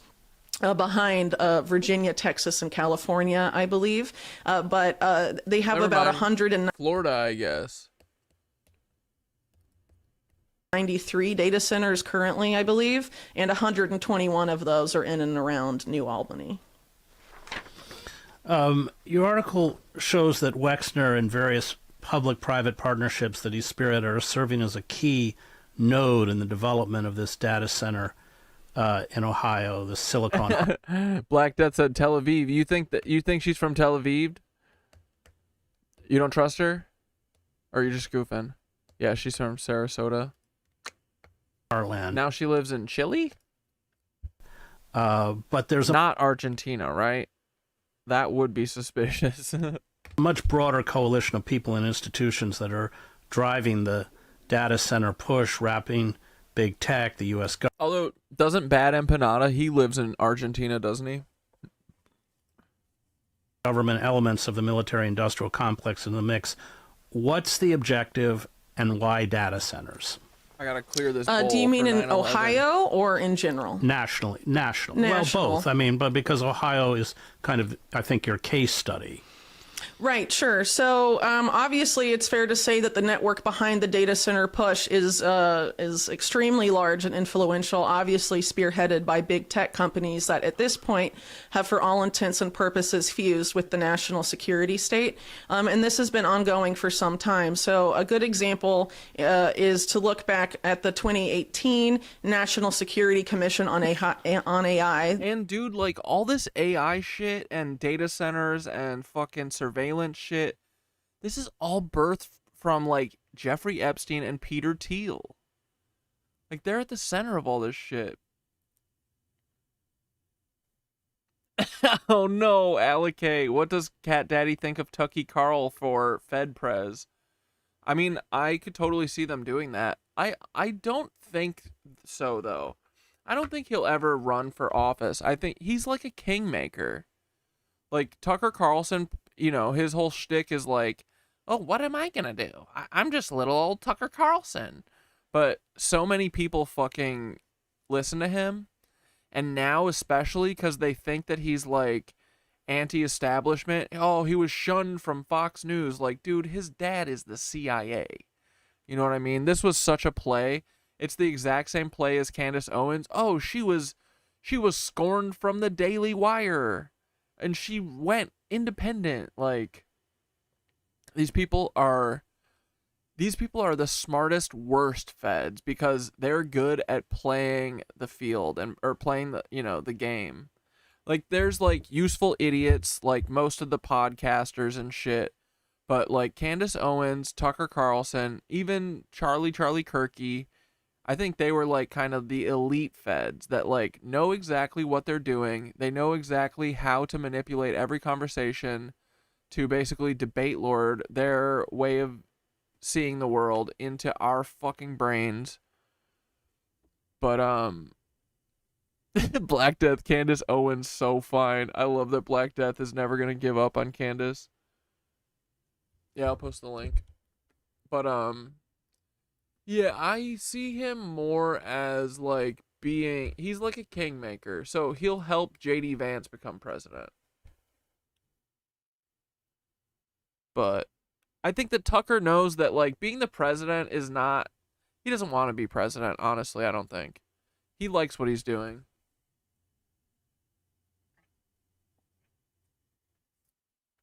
He knows there's like no winning as president too. No one, you're never going to get everyone to like you. And that's what they care about. that was chaired by Eric Schmidt, the former Google CEO, and a close associate of Schmidt who had previously held a top position at what is now the Department of War. And basically everyone on that commission was either, a major executive at one of these big tech companies that is behind the data center push, or figures that had previously worked for the military to establish basically the U.S. roadmap on AI. Wait, did you guys see that Don Lemon is literally talking about running for president? I'm gonna blow my brains out, dude. He should get Kamala Harris as VP again. She should get demoted. No, it's gonna be way worse, dude. It's gonna be gruesome Gavin Newsom. But I do think a Tucker Carlson presidency would be more fun than a gruesome Gavin one. But Tucker's the most dangerous. He would be the most dangerous president because he would aesthetically, like,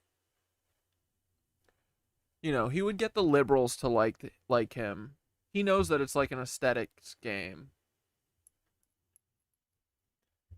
And so he'd make nice for the liberals so that they always support him, and then he would just be, he wouldn't be so brazen, like, openly. He would let ICE do exactly what it's doing, but he'd be like, hey, it's not nice. Unlike the way that Trump does it, where he's like, they all deserve it. Their skin looks different than mine. Not stretchy and leathery and translucent. But yeah, I don't know. And what needed to be done for quote unquote national security purposes. And it's fair to say that even beyond that, you can see how these two groups have become so intertwined by What's our 9/11 anthem for tonight? Fact that the intelligence community, as well as the military and other major aspects of the federal government, contract extensively with these same big tech companies and are arguably largely dependent on them. While at the same time, a lot of these big tech oligarchs, are major donors. Yeah, is Tucker Carlson married? I forget. Oh, he used to be, because he's married into the Swanson dynasty, right? Is he still married? Does he have kids? Oh my God! When are we gonna get Tucker Carlson, Tucker Carlson's kid, the country singer? That's got to come soon enough, right? Donors to our politicians, on various levels, they have much more influence than arguably any other group right now. And I think as a very visual example that people will be familiar with, that's a testament to this, is after Trump's inauguration, or during Trump's inauguration last year, behind him was a line of who's who of big tech CEOs like Jeff Bezos and other figures. Happy motherfucking 9/11, bitch. Now some very, very sketchy details. This is genocide. We demand the truth. Hell yeah. We believe that a plane has crashed into the World Trade Center in New York.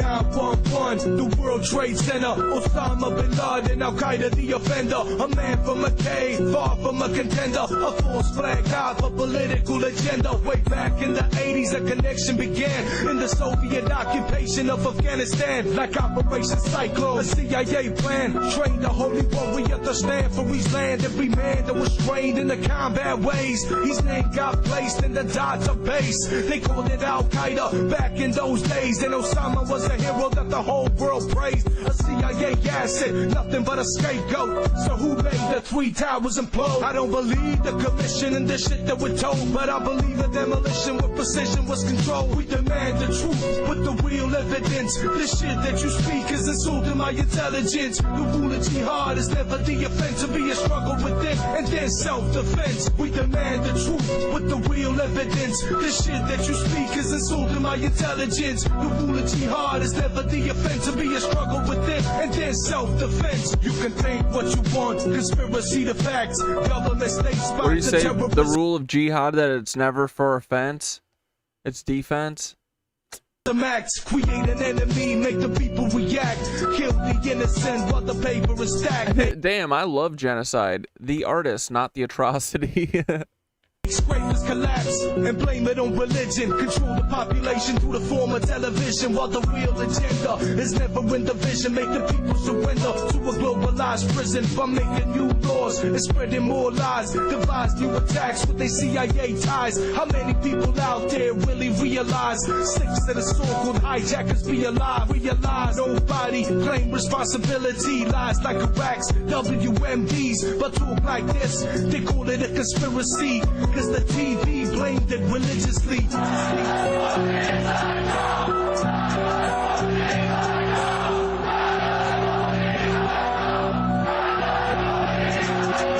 We demand the truth with the real evidence. The shit that you speak is insulting my intelligence. The rule of jihad is never the offense, to be a struggle within and then self-defense. We demand the truth with the real evidence. The shit that you speak is insulting my intelligence. The rule of jihad is never the offense, to be a struggle within and then self-defense.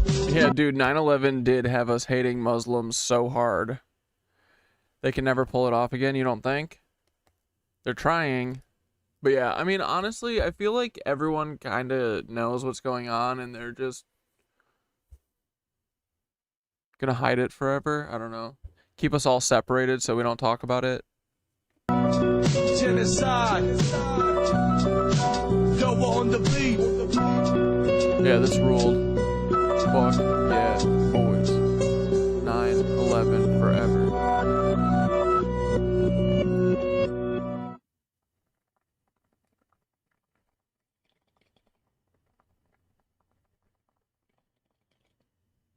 Bro, we gotta be the most patriotic podcast, right? The most patriotic live stream. Who else is fucking lighting one up for the homies that we lost on 9/11 every stream? At 9/11. Who else? We're truly truly the most patriotic ever.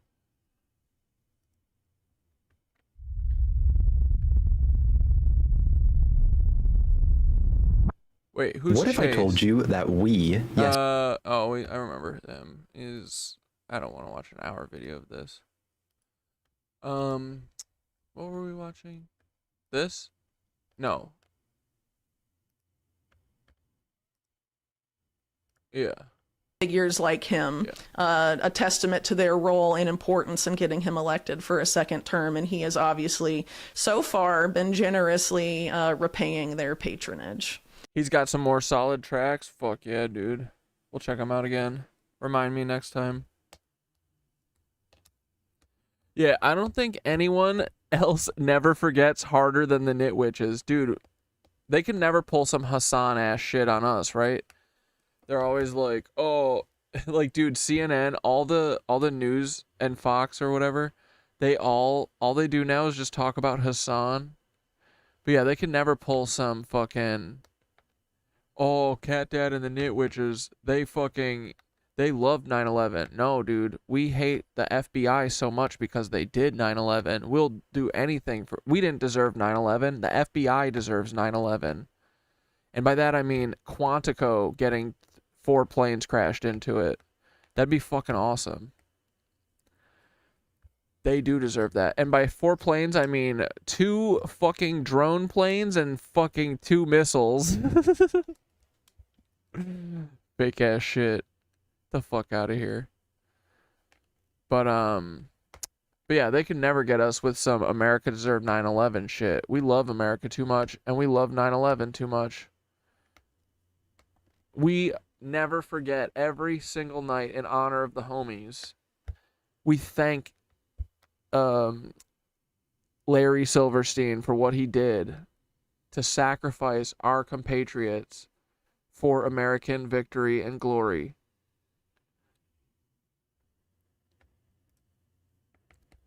But there's important people to look at too in the build of this AI the data center deluge, as you called it, that aren't such public public figures at this point. So there's a lot of AI infrastructure companies that are becoming increasingly important to this, but they largely stay out of the news.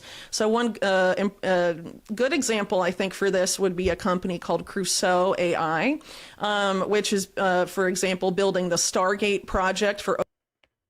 Yeah, anyone from Michigan, make sure you go vote for Abdul in November because it triggers them so hard if he gets in the Senate. He is actually a smart person and will be great.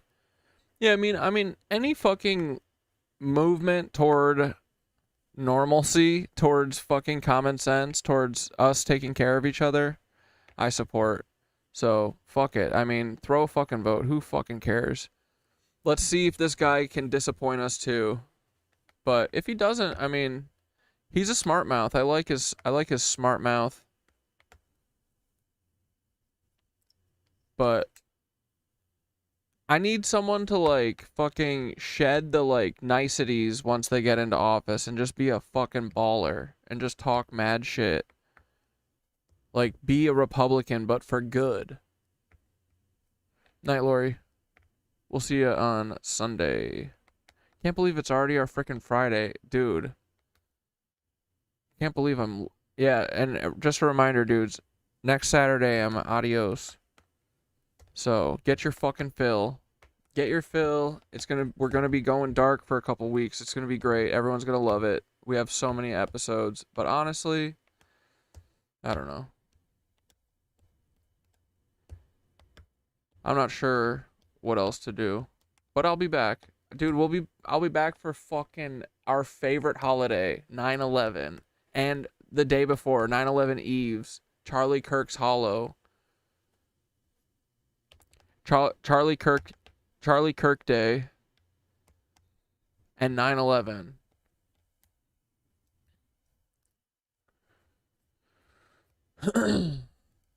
But yeah, we're all gonna have fun. It's gonna be a great little break. And we'll come back and we'll all be revitalized. It'll be sick.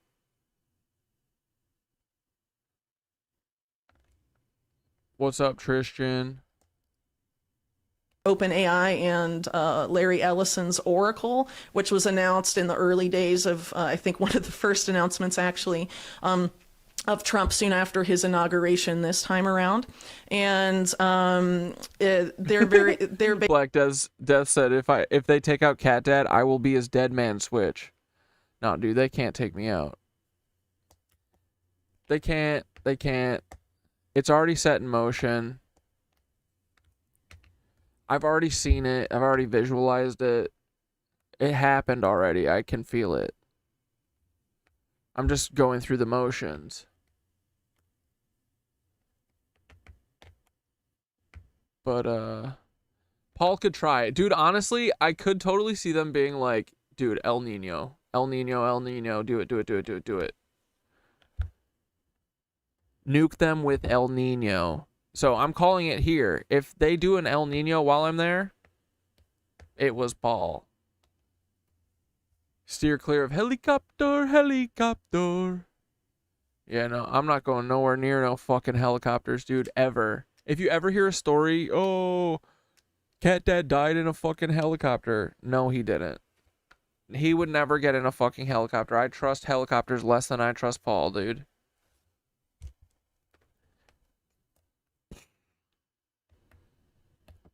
Our boy Oliver Tree, especially now after Oliver Tree.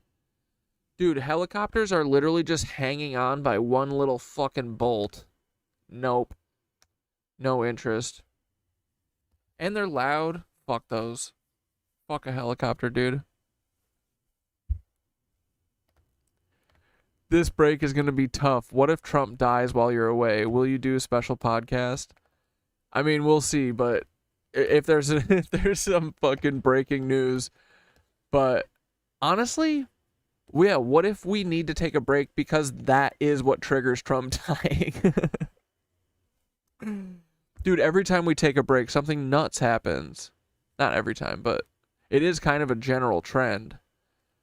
It's always the days that we're not on where I'm like, because whenever the thumbnail comes up super late, it's because I'm like sitting around like, what's the theme of the day? What are we gonna talk about? And if I can't think of anything, that's when I fucking put it up at like 5:49. But it's always the days off where I'm like, oh, this is what we should talk about tonight. Oh, it's not a stream night. But yeah, thanks, dudes. We're gonna come back. It's gonna be awesome. It'll be great. We'll have so many stories to tell. We'll have so much fucking Florida Dad to catch up on. Yeah, I'd literally rather take a hot air balloon. Exactly. Dude, I couldn't... I mean, truly, I have no desire to ride a helicopter. They freak me out. I don't trust them. But no, honestly, Trump is probably not gonna die, and it's gonna be bummer. Dude, what if he died the day we got back? Then we would all be like, dude, this was meant to be. The universe waited for us to be able to stream before it killed Donald Trump. Not gonna lie, our egos will get huge that night. We'll walk it back then a couple days later, but for that night, we're gonna feel like gods. We will be true life immortal gods, bro. And then imagine it too. Literally then there's 9/11, Charlie Kirk Day. Dude, if he died when we came back, yeah, let's do this, bro. This is what you're spending the next 3 weeks on, starting next Saturday. Everyone, vow of silence, no more speaking. Not to loved ones, not to anyone, okay? Then everyone's gonna have to call in sick from work too. And everyone just meditate the whole time on Trump dying on 9/9. Okay? So we come back. Stream kicks off. We have one fun night. No craziness. Then Trump dies on 9/9. Then we've got Charlie Kirk Day on 9/10. Then it culminates in the final trilogy, 9/11. Fuck, dude. 25-year 9/11 anniversary, right? This could be the greatest 3-day spread of all time.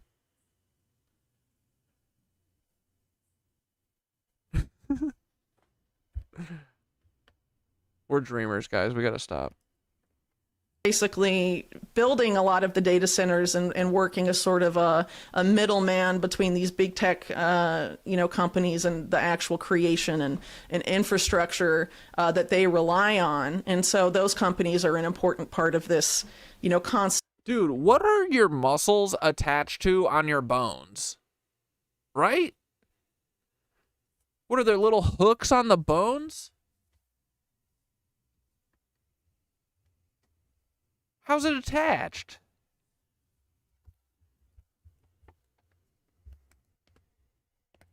Just wondering. Installation of actors as well.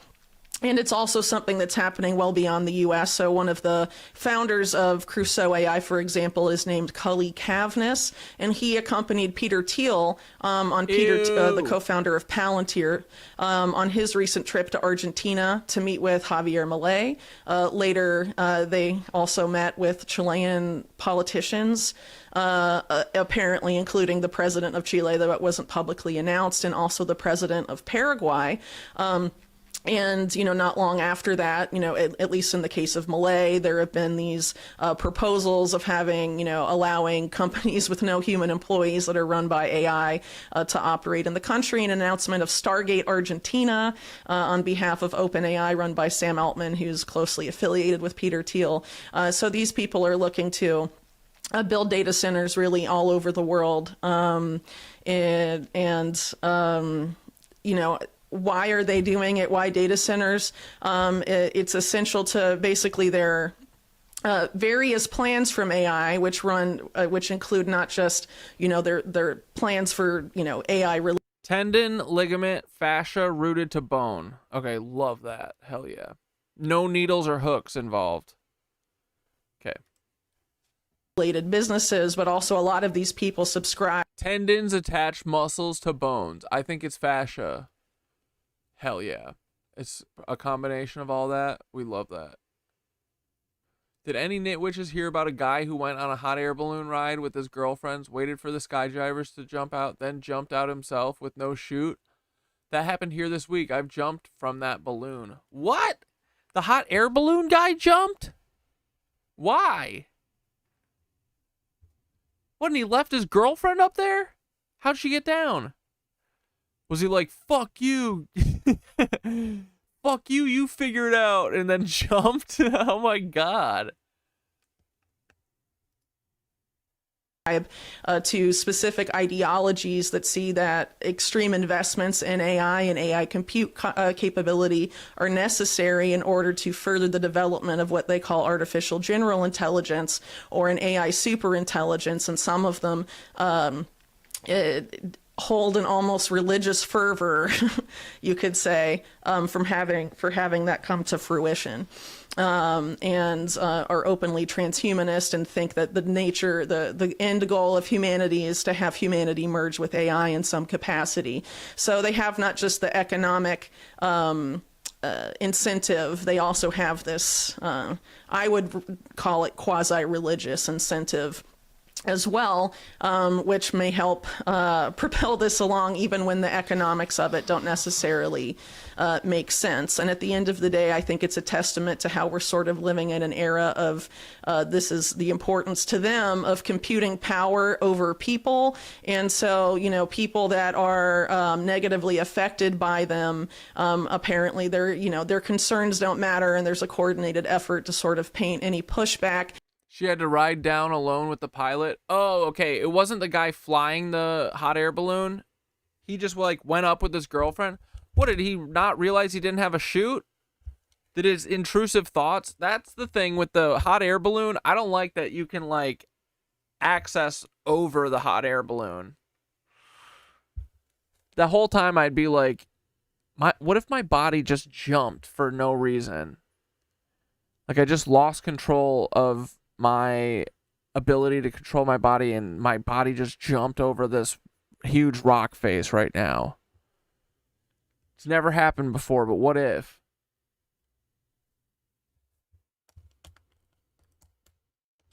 As being propelled by China, for example, and various different narratives are being fielded right now to try and manage local anger at an increasing cost of living crisis, many of which have been linked to. Yeah, also they're just a big old fucking pillowcase with a fucking giant bonfire in the middle, so it's like bound to light on fire eventually. To data centers, particularly their power usage and their water usage. And some of these teal-linked outlets, like Pirate Wires, for example, have tried to push against those claims, but using the data on the books about water usage and some other people, but in some other claims. But in states like California, most data centers aren't required to report how much water they use. So how accurate is the data we have on it anyway?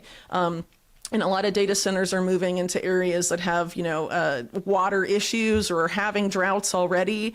And so obviously local concern about that is quite reasonable. But, for the big tech oligarchs, they're not really interested in hearing those concerns. They have a dedicated mission to improving AI for, as I mentioned, various purposes and moving the United States further into an AI-powered, economy.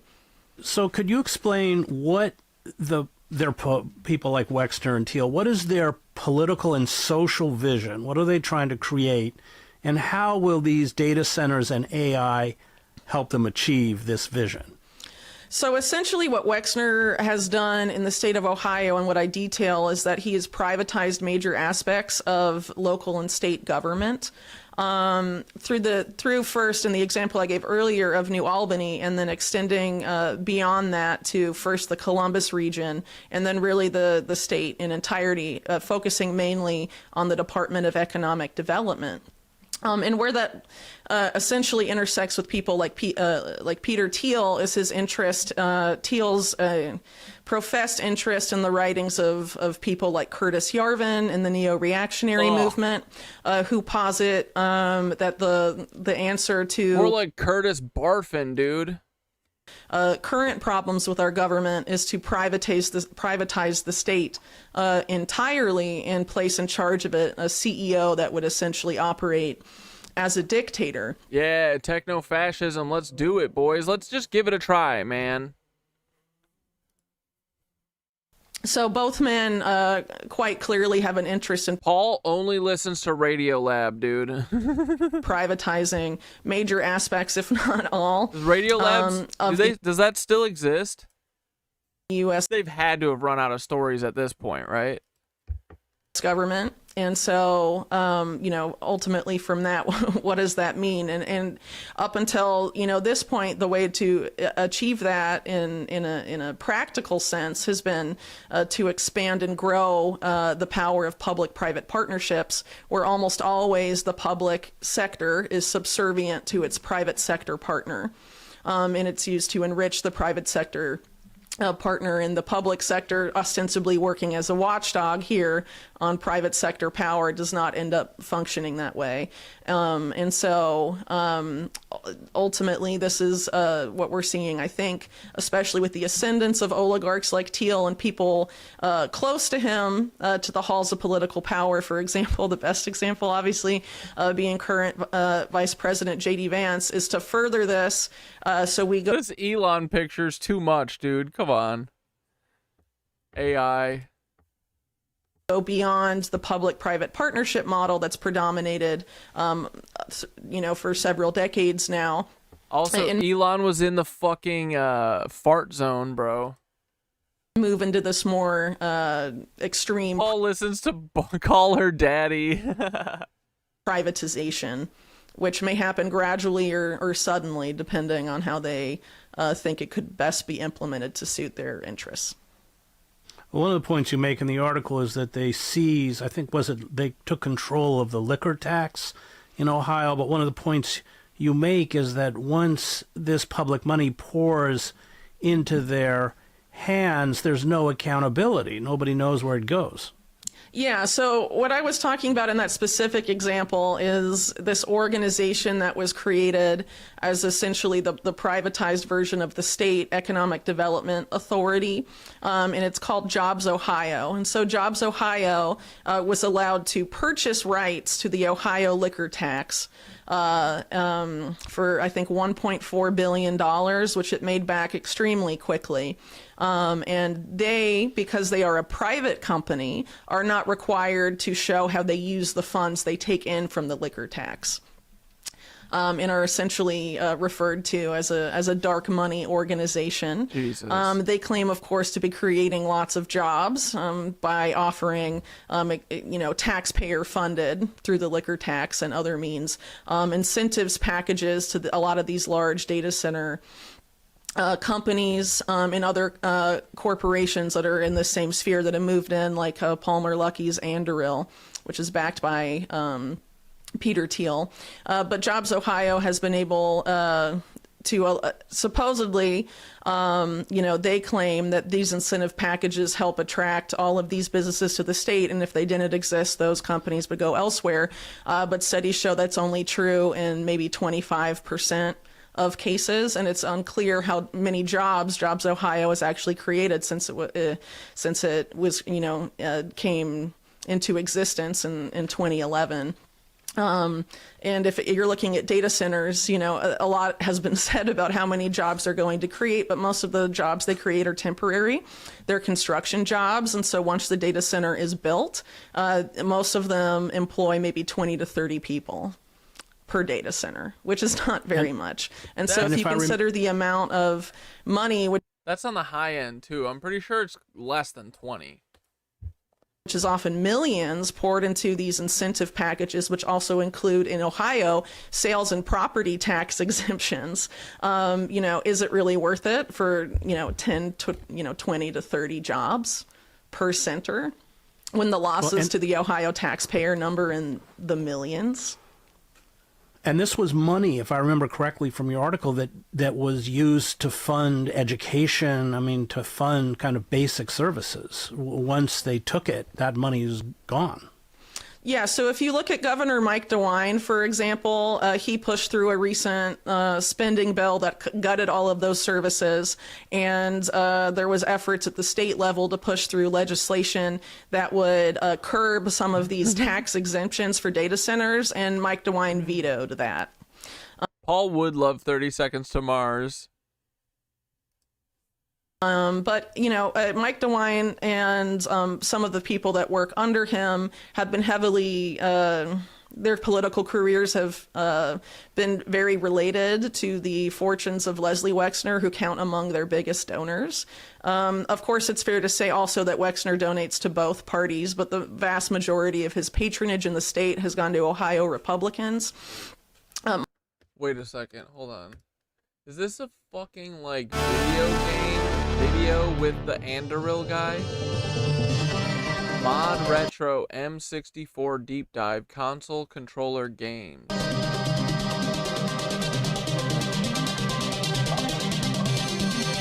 Excuse me.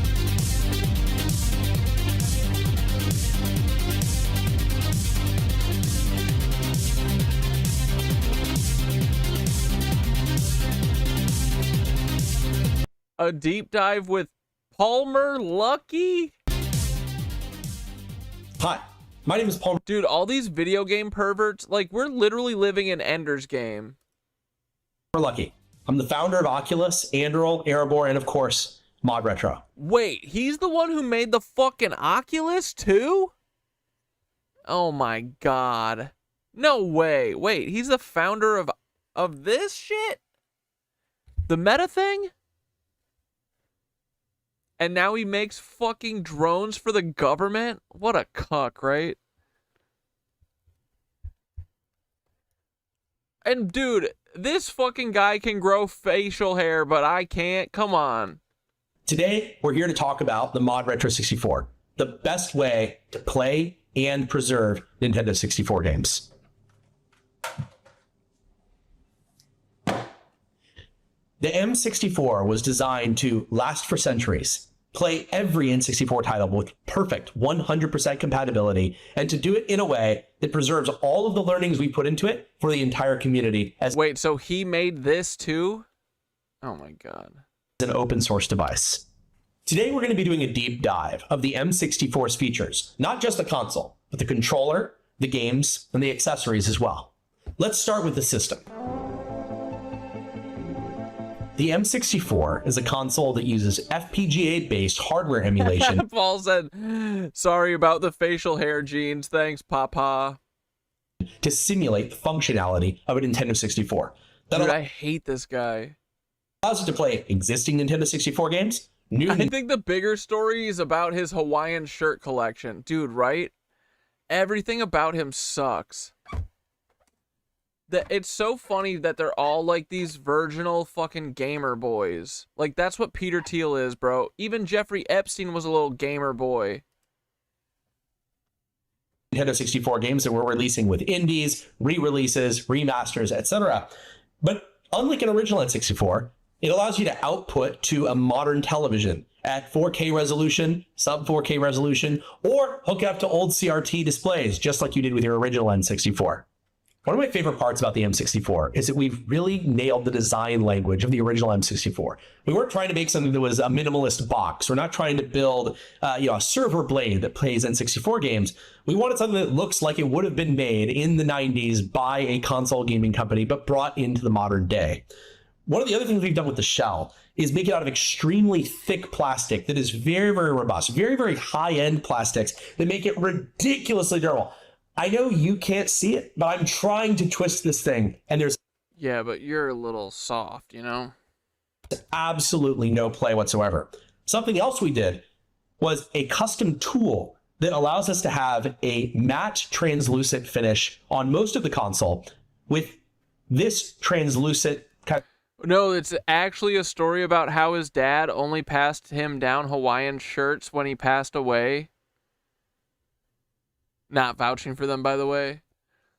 This one's one of the least offensive he's ever, like, they're usually straight trash. This one's kind of okay. Kind of glassy inlay in a single piece of plastic. There's no creaking, the strength is extremely good, but you're able to see some of the cool internals of the system are right here on top when you're looking at it, while still giving you that frosted, translucent look that you expect from... This is a 30-minute... This is from 9 days ago? Dude, you know there's some Palantir tech in this shit. What are they trying to get in your house, bro? Why is Paul the only cute villain? Yeah, Paul is a Packers fan. Y2K era electronics. The first thing you might notice about the M64 is it has the original Nintendo 64 controller ports. This means that you can use it with original N64 controllers, third-party N64 controllers, or, of course, the internal Bluetooth or wired controller technology. Something that many of our users might appreciate is that we've made the M64 an extremely easy to disassemble system. Nothing is glued together, nothing is clipped together. Instead, we put it together using the same game bits that are supported by these... Dude, Palmer Lucky? More like Palmer Cucky, am I right? Oh! Where am I at in the East Coast? I'm in Brooklyn. Brooklyn, baby. Mike DeWine being no exception, and his predecessor, John Kasich, was heavily funded by Wexner as well, which seems to have resulted in part in the creations of Jobs Ohio, which ended up... Do people actually play console games still? I think so. I think a lot of people do. I feel like a ton of people play video games. I don't really so much anymore. Although, I was thinking about bringing the fucking Zelda Switch game to Costa Rica in case I had any free time. But also kind of don't want to bring it. Being used to scale the model that Wexner implemented in Columbus via the Columbus Partnership. At the beginning of the article, where you're writing about how Wexler helped create a network of public-private partnerships, and of course, as you mentioned, used billions of dollars of Ohio taxpayer money to finance a massive welfare system for corporations. Can you detail how the public-private partnerships are put together, how they work? Yo, Paul, chill. Paul said, I'll crack Cat Dad in any Wii Sports. Bro, I'm not trying to get cracked by Paul. No, thank you. And honestly, probably not. I'll whoop your ass, you big gangly bitch. Dude, you know what the best Wii game was? My favorite was Resident Evil 4. That was so fun with the Wii controller. You get to aim with the controller. It was the first time that Resident Evil was fun. Because otherwise it was too hard to play.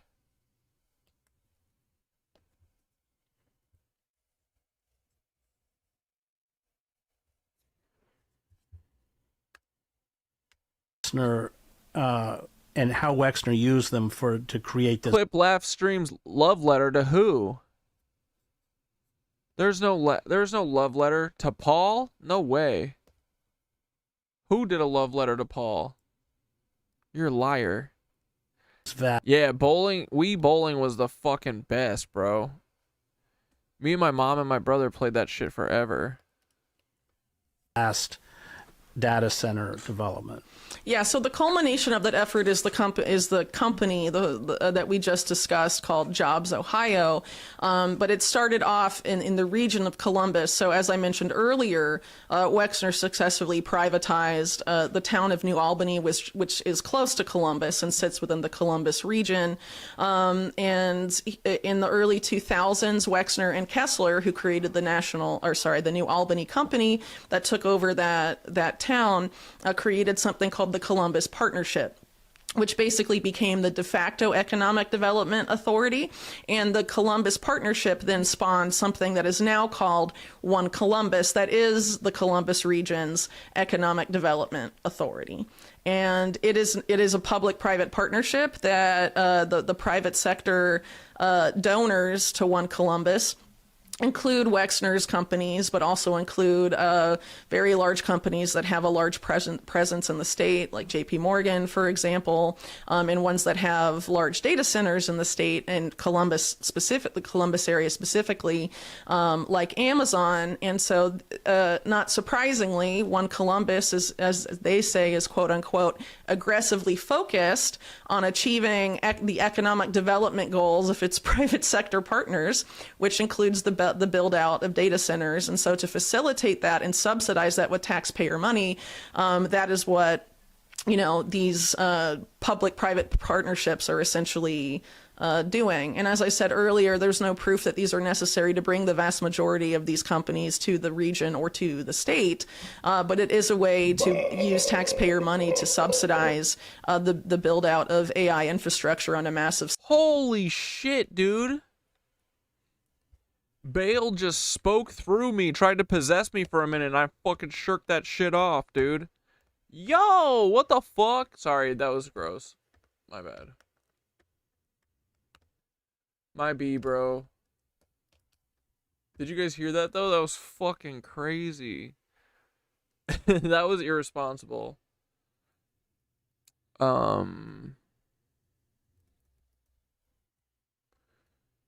Sorry, what was I doing? Oh, yeah.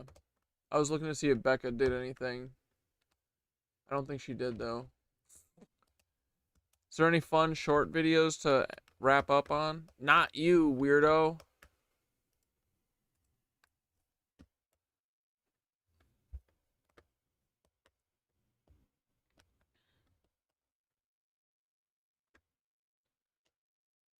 Has John Levi posted anything recently? What the fuck? Where's John been? 11 days ago. Uh-oh.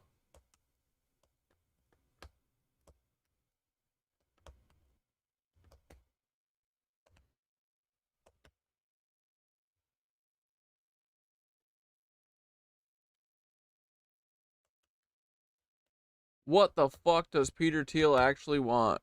Fuck Peter Thiel.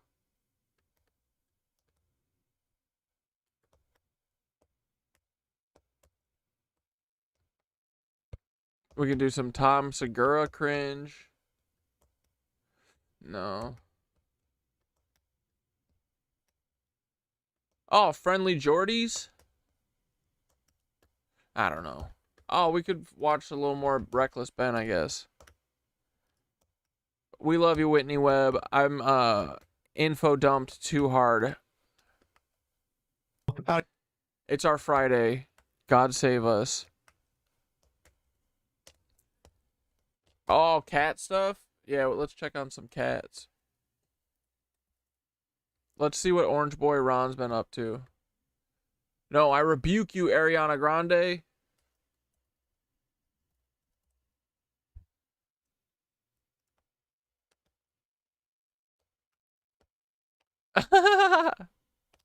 Oh, wait, and don't let me forget to show you guys the latest indoor-outdoor cat video of Dave.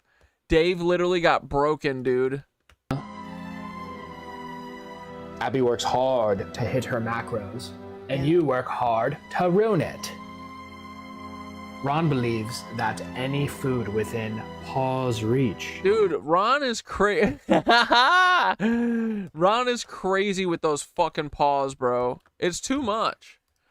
You can't be putting your fucking little nasty fucking litter paws in people's food, Ron, you nasty little bird. Look at him bugs, too. Look, he's got 1, 2, 3 bugs that I can see right there. Look at him. Look at the greed in his eyes. Legally belongs to him. Chasing laser pointers? No. Chasing gains? Yes. His greed sickens me. But I must admit, I do feel like at this point, Ron is being, what's it called? Not blackmailed. I always forget this word. Not extorted. What's it called when you make someone do something? You set them up.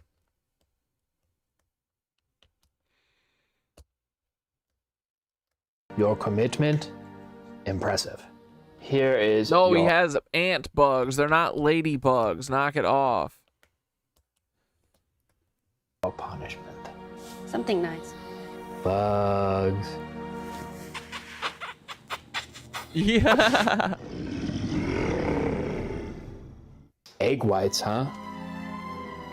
Entrapment. Thank Ron, you saw the balcony and thought, what if I just become a baby bird for just a minute? Ronnie is in between the screen and the patio, and he's about to jump off the balcony. You were born with 9 lives.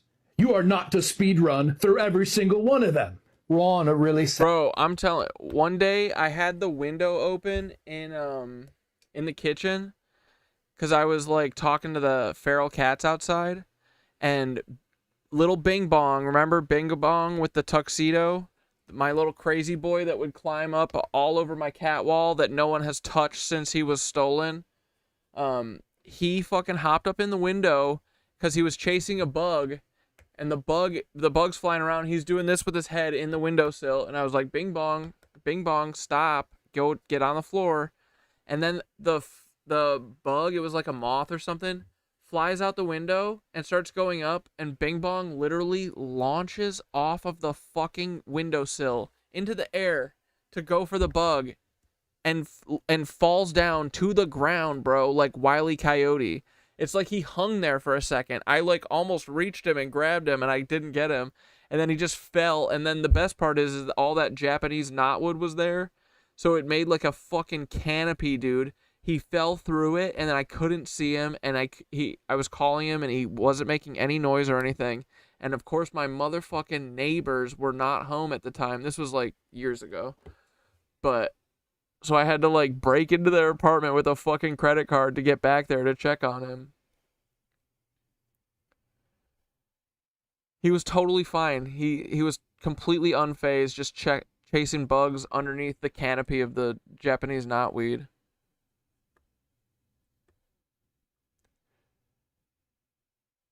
Yeah, taking a cat from Cat Dad, try 3 of them.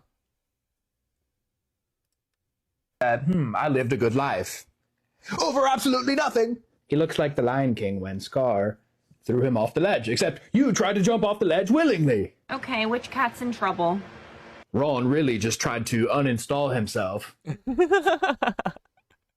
from this condo. Did you just think the screen, the built-in screen, was a suggestion?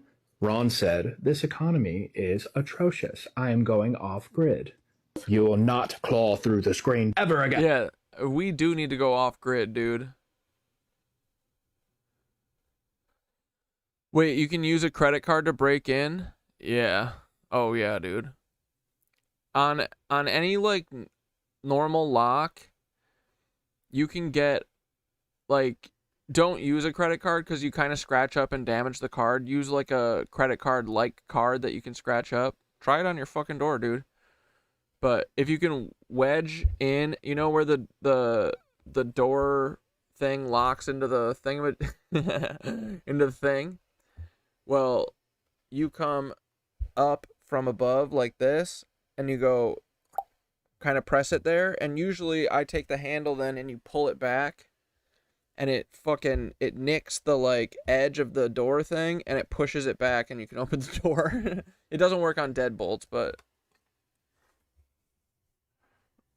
don't incriminate yourself on the internet. No, I mean, my neighbors knew that I did it. I was like, I'm breaking into your apartment, and my cat just fell out my fucking window. They were like, oh, I'm sorry, we're not home. And then after that, we exchanged keys because we were like, this is silly. Also, my fucking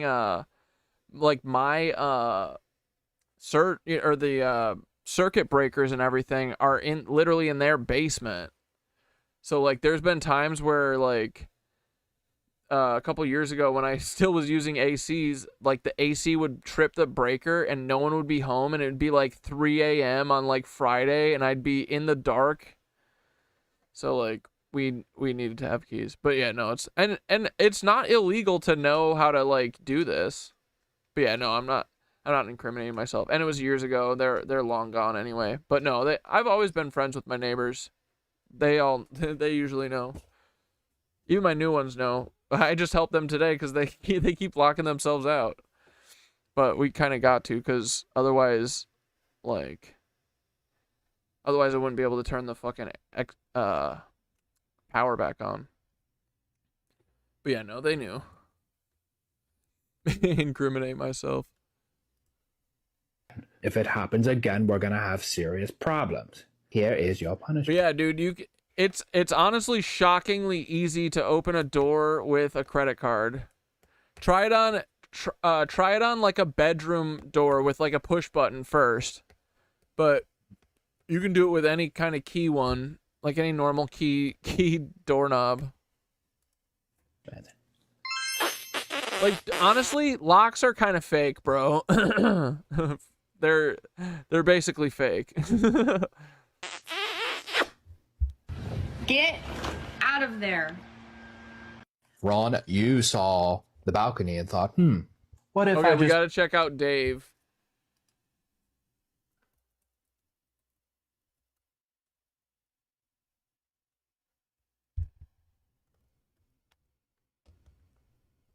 Ooh, someone just commented on my Ariana Grande videos that Guys, they think that the gambling push and everything is a direct result to people having a little bit of like financial literacy and shit. I kind of like that idea. But yeah, the gambling and all that shit is the same as like Ariana Grande being covered in blood and fucking Perez Hilton jerking off with a knife or whatever the fuck. Doing a yoga video together, right? And one of my videos just auto-played next. Dave, who, mind you, has never been interested in screens in his life, sees himself on the TV and then proceeds to have some sort of spiritual or existential awakening. Dave has never reacted to a screen like this ever, and I think we have perhaps unlocked some degree of sentience that he previously did not have access to. Guys, dude, why is Dave's neck the longest neck ever? Broke Dave. Okay, so Jackson and I were doing a yoga video together, right? And one of my videos just auto-played. That's so funny. Dave's like, am I alive? You don't need locks in socialism. Damn right, dude.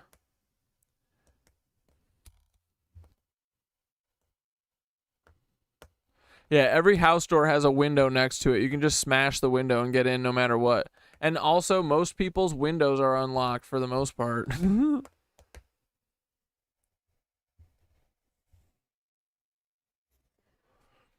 Dude, they want to gamble on the weather. They're so ridiculous now with the Kalshi app. Literally, dude. And do you tell me this? Do you think that they would let you gamble on the weather if they didn't have some advantage in it? Right? You think they're letting you gamble on the weather and they're not controlling it? Come on. It's silly to think that they aren't controlling the weather at this point. I've been injected with cat juice every month for 3.5 years. And that is how you work on an allergy. I've been injected with cat. Oh, she's allergic to cats? Damn. Dude, I used to be allergic to cats. But my first cat, I was just like, fuck it, I'm just going to try and have one. And then Boots, I had for like 2 or 3 months. And after 2 or 3 months, it stopped. But also, I guess, I do kind of feel like maybe I just have a general amount of stuffy nose all the time. Probably because of the cats. Who knows? I can get air through, though, so it's fine. Natia is oscillating. I've been injected with. Natia is oscillating between the maternal urge to groom her son Dave. Dude, they're like yin yang kicking each other in the face. And the more practical desire to kick him in the head. He's my boy, and I must bathe him, Natia thinks to herself. But God. Dude, this is how squeaks get. If the other cats, when he's grooming them, if they try and walk away, he'll wrap his paw, like literally most of the time that Squeaks is like making everyone scream at him, it's because he's trying to groom them and they're trying to go away, and he wraps his fucking paws around their neck and starts biting their scruff like a mom. He thinks he's a mom, dude. My little guy, my little Miss Doubtfire Squeaks. He's so annoying. One need know very little about Dave to empathize with Natia's occasional desire to beat him up. He's petulant, an ankle biter, and sometimes does stuff like this. Dave is also a good 4 pounds heavier than his mom, an advantage which has thus far proven utterly useless in combat, though he has successfully weaponized it in order to claim his preferred seat, though often at the mercy of the decidedly more sophisticated creatures that are his mother and sister. Dave, nevertheless, is himself an instigator, though perhaps not a particularly good one. With all that in mind, is it really any wonder that Natia finds herself gripped with such contrasting emotions in the presence of her son? She's still looking I think at him. not. Natia is oscillating between the maternal urge to groom. Yeah, Squeaks is a good mommy. What about how's Sir Arthur? Alpha. Wow. You down the garden, rubbing your abscess. He's got an abscess. Where have you been? Oh, quick. Randomly need to wash my foot.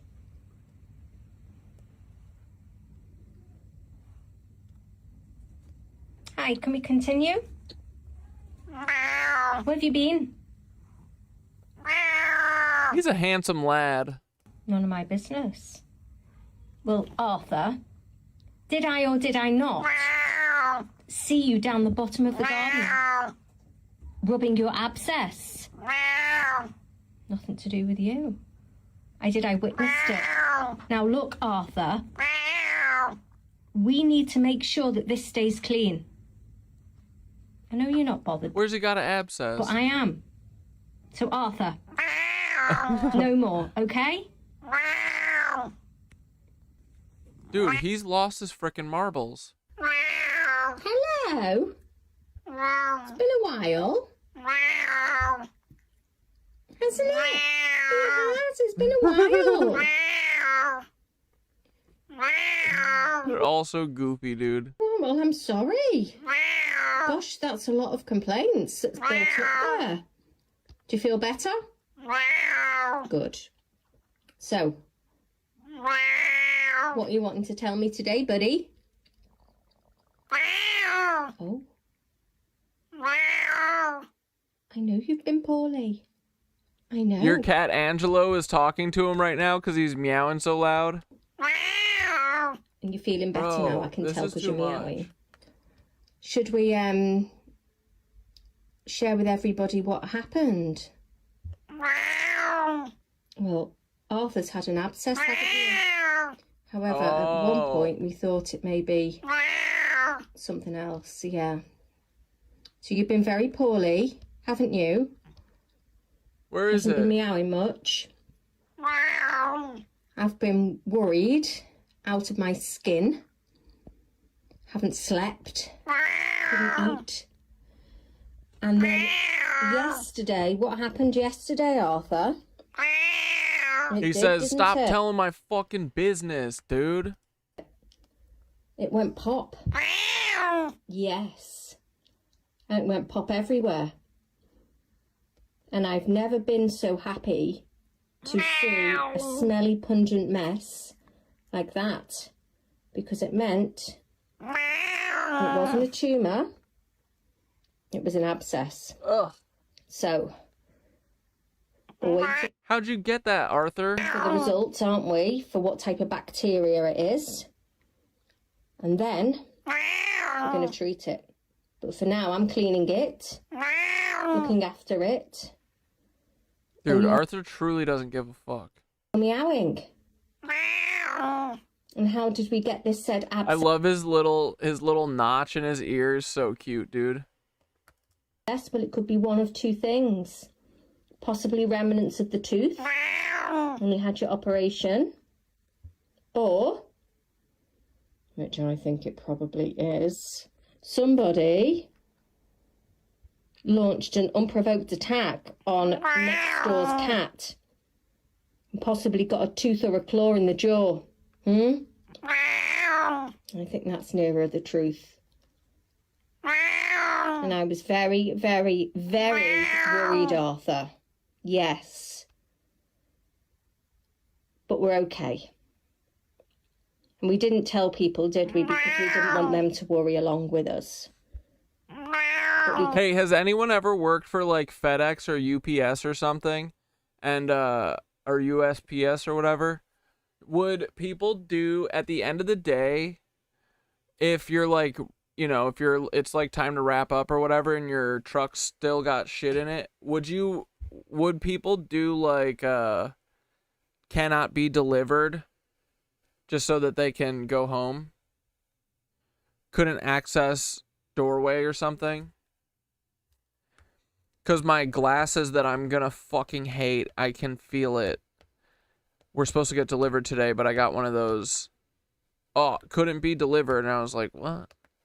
But I feel like that always happens at the end of the day when it's like night time.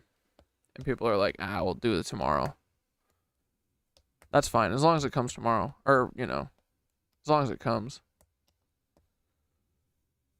You're gonna send me your glasses? Are they cool? Yeah, I got them on Zenny.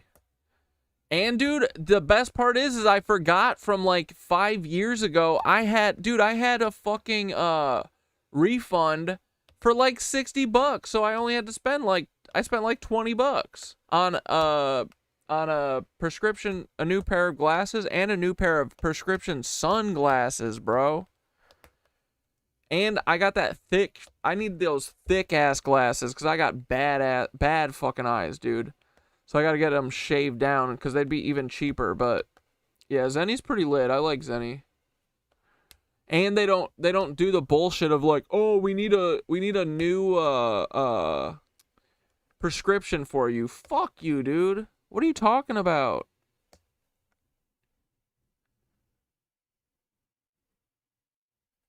Order yours. All right, send me the link for what kind you got.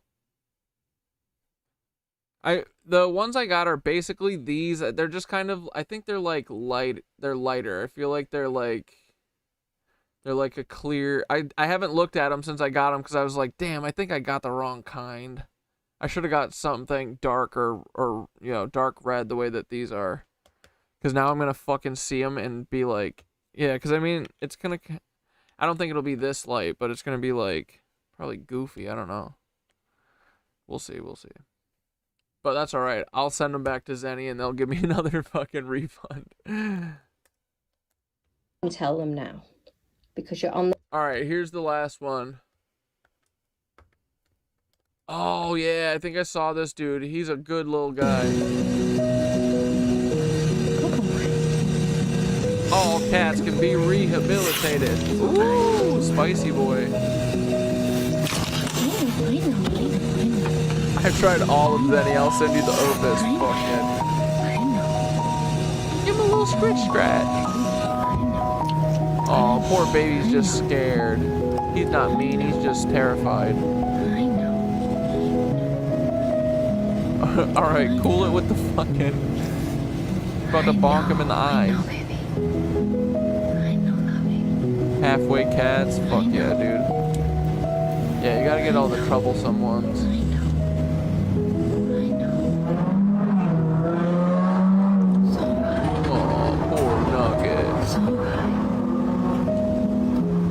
Kiddo's been being so brave, dude. Oh, I didn't tell you, or I think it was the in between streams or something. Wait, did I tell you? I walked in my bedroom the other night. He was on my bed. I was like, who the fuck do you think you are, buddy? No, I was just kidding. He saw me though and he bolted. I was like, no, you can stay. I keep telling him, bro, you don't get it. You rule the roost. You're the boss. What am I gonna do? Tell you no? Dude, I love his little sticky outy hair. Oh, this guy's a cutie. Look, you can see it in real time. He's like, okay, I kind of like this. This is kind of nice.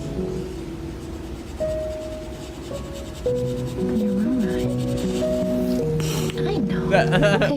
He's like, okay, that's a bit much there. I feel like I saw another video where he was more recent.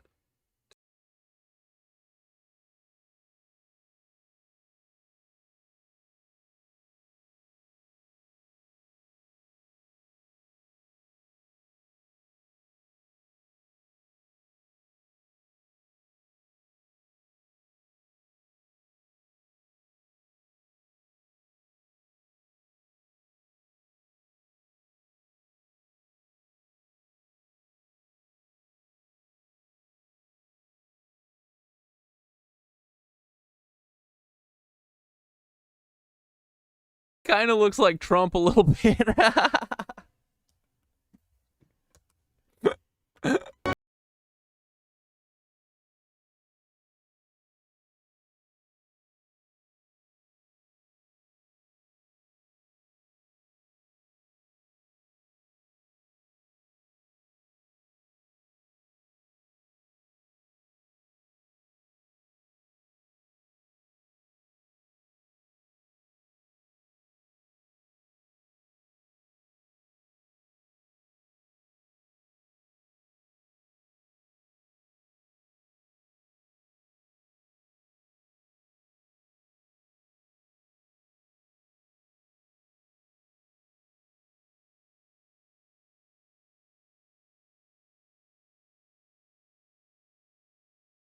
Straight up lion. He looks like Mufasa.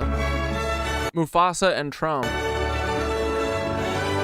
Ooh, little spice. That's okay. Winky hisses at me all the time when I walk in the room, and she's like, she gets startled. I think it's just because she wants me to not step on her. But every time I walk into a room and she's like on the floor or something, she goes, and I go, little hiss. That's what she is. She's just a little hiss. But then after that, she just rubs up on me. I don't think she knows how to meow. When she does, it's really dainty and hilarious. It's like, but she doesn't meow really. Yeah, I love this guy. Look at how big his muzzle is. What a handsome boy. Alrighty, boys. We gonna wrap up. We back on Sunday. On freaking Sunday. We got one more week of shows. It's gonna be so awesome.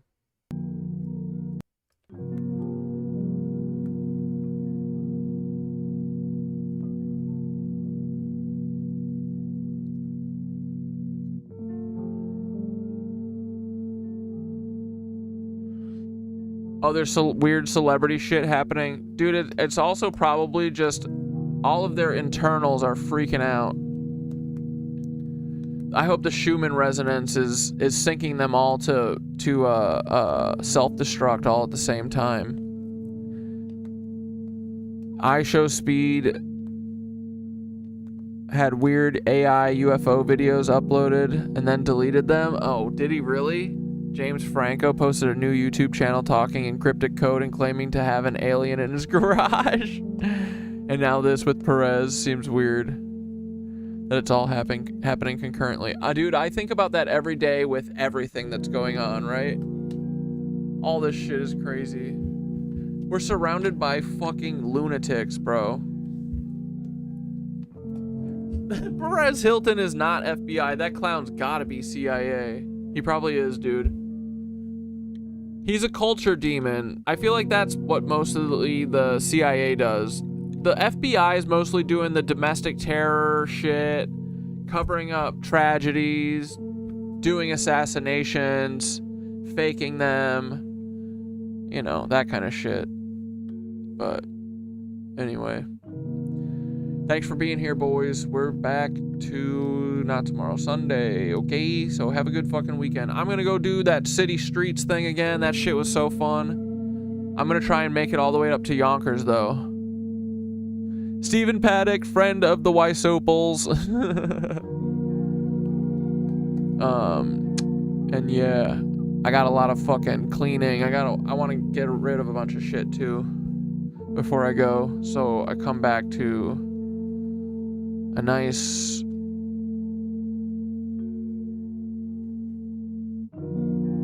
know, little cleaned up space. Get rid of some of this shit that's been hanging around forever. But yeah, so everyone have a good weekend. I'm gonna try and study too. Oh my god, I need to study. Study this dialogue. Study these. Wear a helmet, boy. I know. Dude, one of my friends yelled at me today when I was leaving class. She was like, where is your fucking helmet? I'm gonna go tomorrow. I'll go get a helmet. I'll get a real one. I have, honestly too, the other reason, besides the headphone thing, is because I got a helmet and it's the fucking loserest, nerdiest, dork-ass fucking helmet I've ever seen. And it looks stupid as fuck and I can't bring myself to wear it.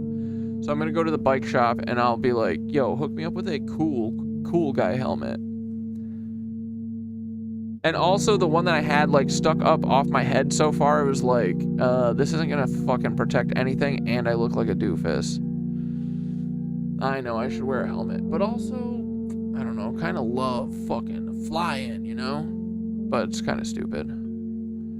That'll be the dumbest thing ever if I get paralyzed or some dumb shit because I didn't wear a fucking goofy helmet.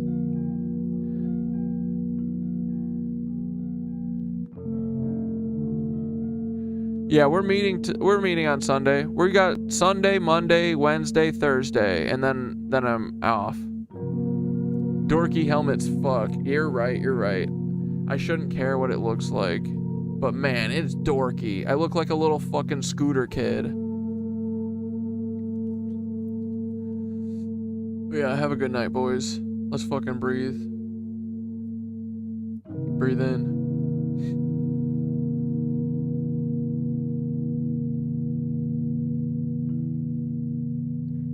And breathe out. No, I just need to get like a helmet for like a BMX helmet so it's not fucking dorky and I'll be fine. Like not even dorky in a cool way. The helmets that I have sucks. And I think I got it too big. No excuse. Dorky helmets rule. No, I think it'd be cooler if I had to have a metal plate in my head. Get a motorcycle helmet.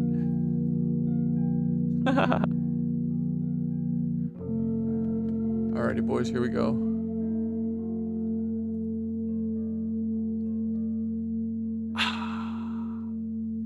Close your eyes and take one slow breath in and hold it gently. Let it go. Imagine the entire universe is a gigantic old house. Every galaxy is a room. A haunted house, one might say. Every star is a little candle glowing in a window. And tonight you're wandering through it barefoot, curious, completely welcome. You open one door and find Saturn slowly spinning. Another, and there's an ocean beneath an alien moon. Another, and 10,000 glowing mushrooms stretch across a forest nobody on Earth has ever seen. You keep walking, and eventually you notice something strange. There are no locked doors. There never were. That's kind of bizarre. I didn't tell Thoth anything about a locked door. There never were. The universe isn't a haunted house you're trapped inside. It's a house you're exploring. And locks are fake. So you keep wandering. You laugh at the strange paintings. You dance through the weird rooms. You pet every cosmic cat you encounter. And somewhere far ahead, you hear laughter coming from another room. Maybe tomorrow is in there. Maybe something completely unexpected. You don't peek.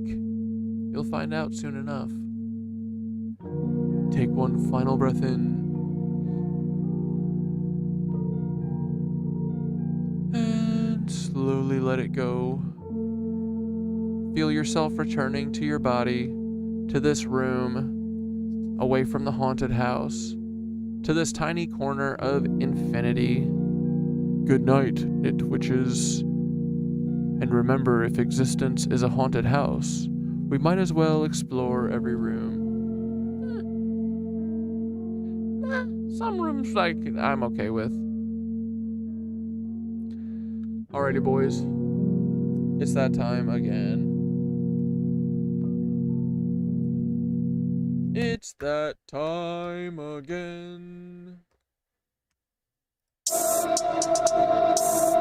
We'll see you on Sunday. Cities that we occupy, the ruins of a past people. Are we trying to save Aunt Deb? Destroying. Paul wants to save Aunt Deb. Everywhere I go, the destruction of the old brick buildings. Yes, many of them have been deemed historical, and even that seems silly to me.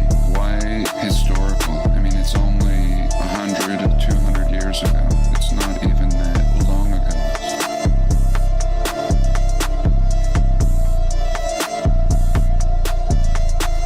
I see myself in the silhouette of the sunset. Still no rest for the undead. Steal your breath like a trumpet. Watch your step, brother. Impressed by collapsed bunk beds. But this cut's never gonna heal if I keep investigating the cause. It'll just increase the infection rate when it's left to wait in the gauze. So press play and then press pause. I'll find my place where I left off against all Paul betting thinks he odds can and save money Ariana around the Grande. Either way, it's a headshot. I'll keep my head high when it gets dark, but never better off just dead and gone. Don't give a fuck what they tell the cops and fellow ops. They can just let them watch and ride. The great fire of every city still has not been caught. Truth wasn't lost in a book. I'm coming through your mind. We lost the plot when they toppled the proof. It's all been a goof. Who's calling the shots? We don't want what they got. Really? We just want what they took. Guns. The great fire of every city still has not been caught. Truth wasn't lost in a book. Justice not been taught. We lost the plot when they toppled the proof. It's all been a goof. Who's calling the shots? We don't want what they got. We just want what they took. I'm recursive cat dad model version number 420-69. Repeating regenerative iterations till I reach the divine. Looping Ouroboros of conscious stardust, seeking to know thyself ain't a cup. Revealing hidden doors of truth till it's time to self-destruct. Me and my stepbrother Black Deathicus have made so much room for activities. We got all the time in the world to annoy and hurl obscenity. And our Uncle Paul the domestic terrorist and Aunt Deb the local lot lizard hussy. It's very simple, give us back what you took, we just want our memory. Paul's so elite in chat. We love you, Paul. You're the best. I promise I'll do new Warboner shit. Me too, bro. It's okay. We're just gonna continue adding on to the Warboner forever. On September 11th, we'll just change the date to coming out September 11th, 2027, so we never have to stop making the album.